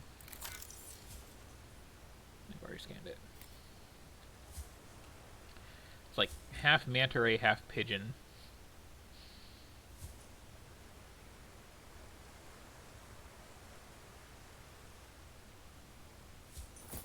Should probably eat more too. So I think it would take me a little bit longer to get out here and to explore the ship. Apparently not. Could have spent more time in that cave. But oh well. These are the choices I made with my life. Got 3 minutes more.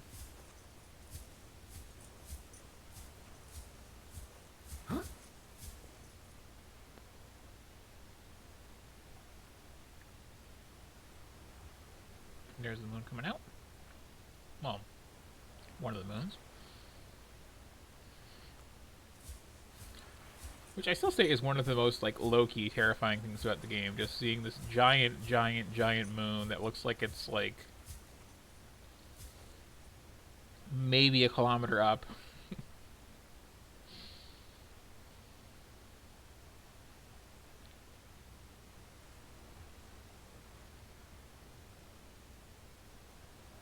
I'm kind of surprised they didn't, like, do an extreme tide simulation with that.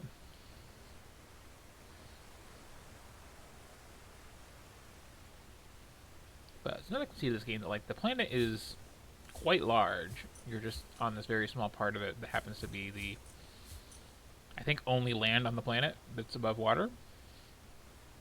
This little island right here. And technically the floating rock over there.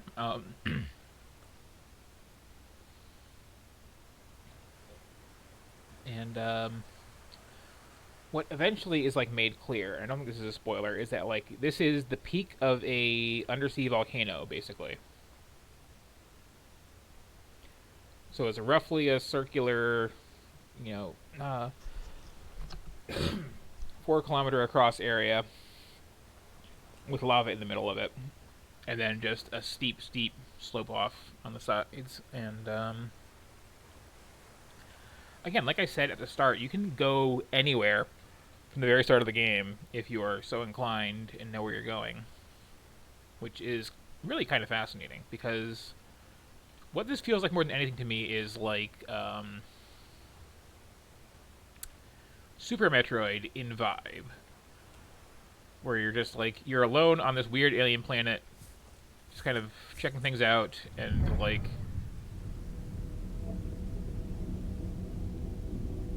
it's increasingly well, that's moving.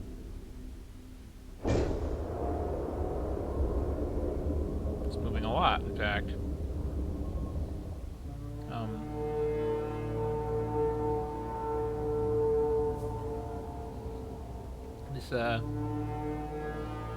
There's the other one. Survivor, we see you. Man, I don't know how you held out down there. We broke an atmosphere, and we're descending towards the landing site. Is that a building down there? What do you mean you can't identify it? Oh, there's a sunbeam. Hold on. No turning back now. Positions everywhere. See, just gonna land right here. Touching down in 10. Get me off here. I can see a doctor about this infection. And It's coming from the building? Change course. Set thrusters to full. So that was the sunbeam. The one rescue ship coming to save you. Fun fact, by the way, if I were actually speedrunning and I managed to cure myself of this plague and generally make the planet safe, I could have shut that off and that wouldn't have happened.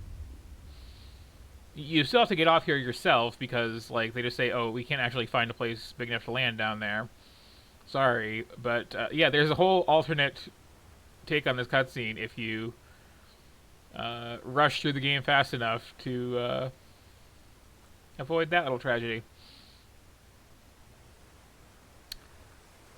So now I'm, like, properly screwed. I am alone at night next to a giant gun on an island pretty far from all my stuff with no rescue coming, and I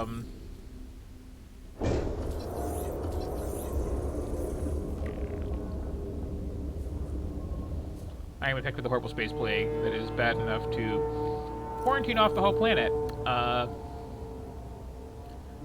So, you know, that's less than great. I'm just gonna have some more of these little plant chunks.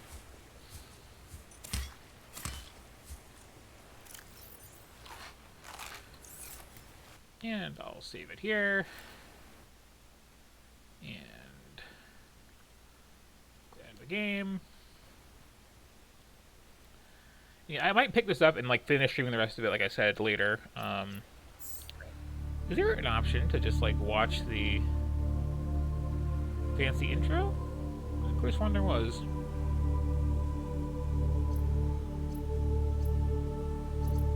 Weird.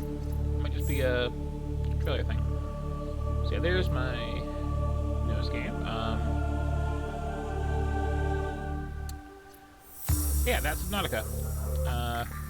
Again, I love this game to death. I would highly recommend you play it any way you can. The Switch port is going to be out on the 14th, and the sequel is also going to be out on the 14th, and those are going to be on the Switch a double pack, so that's cool if the Switch can handle this fairly demanding on a PC even game without too much issue, which I'm sure it can. But yeah, I just wanted to share that with you because, again, I love this game to death, and you know, it feels like a good time to show it off in a way that doesn't spoil too much of what happens and leaves you wanting to cheat out yourself.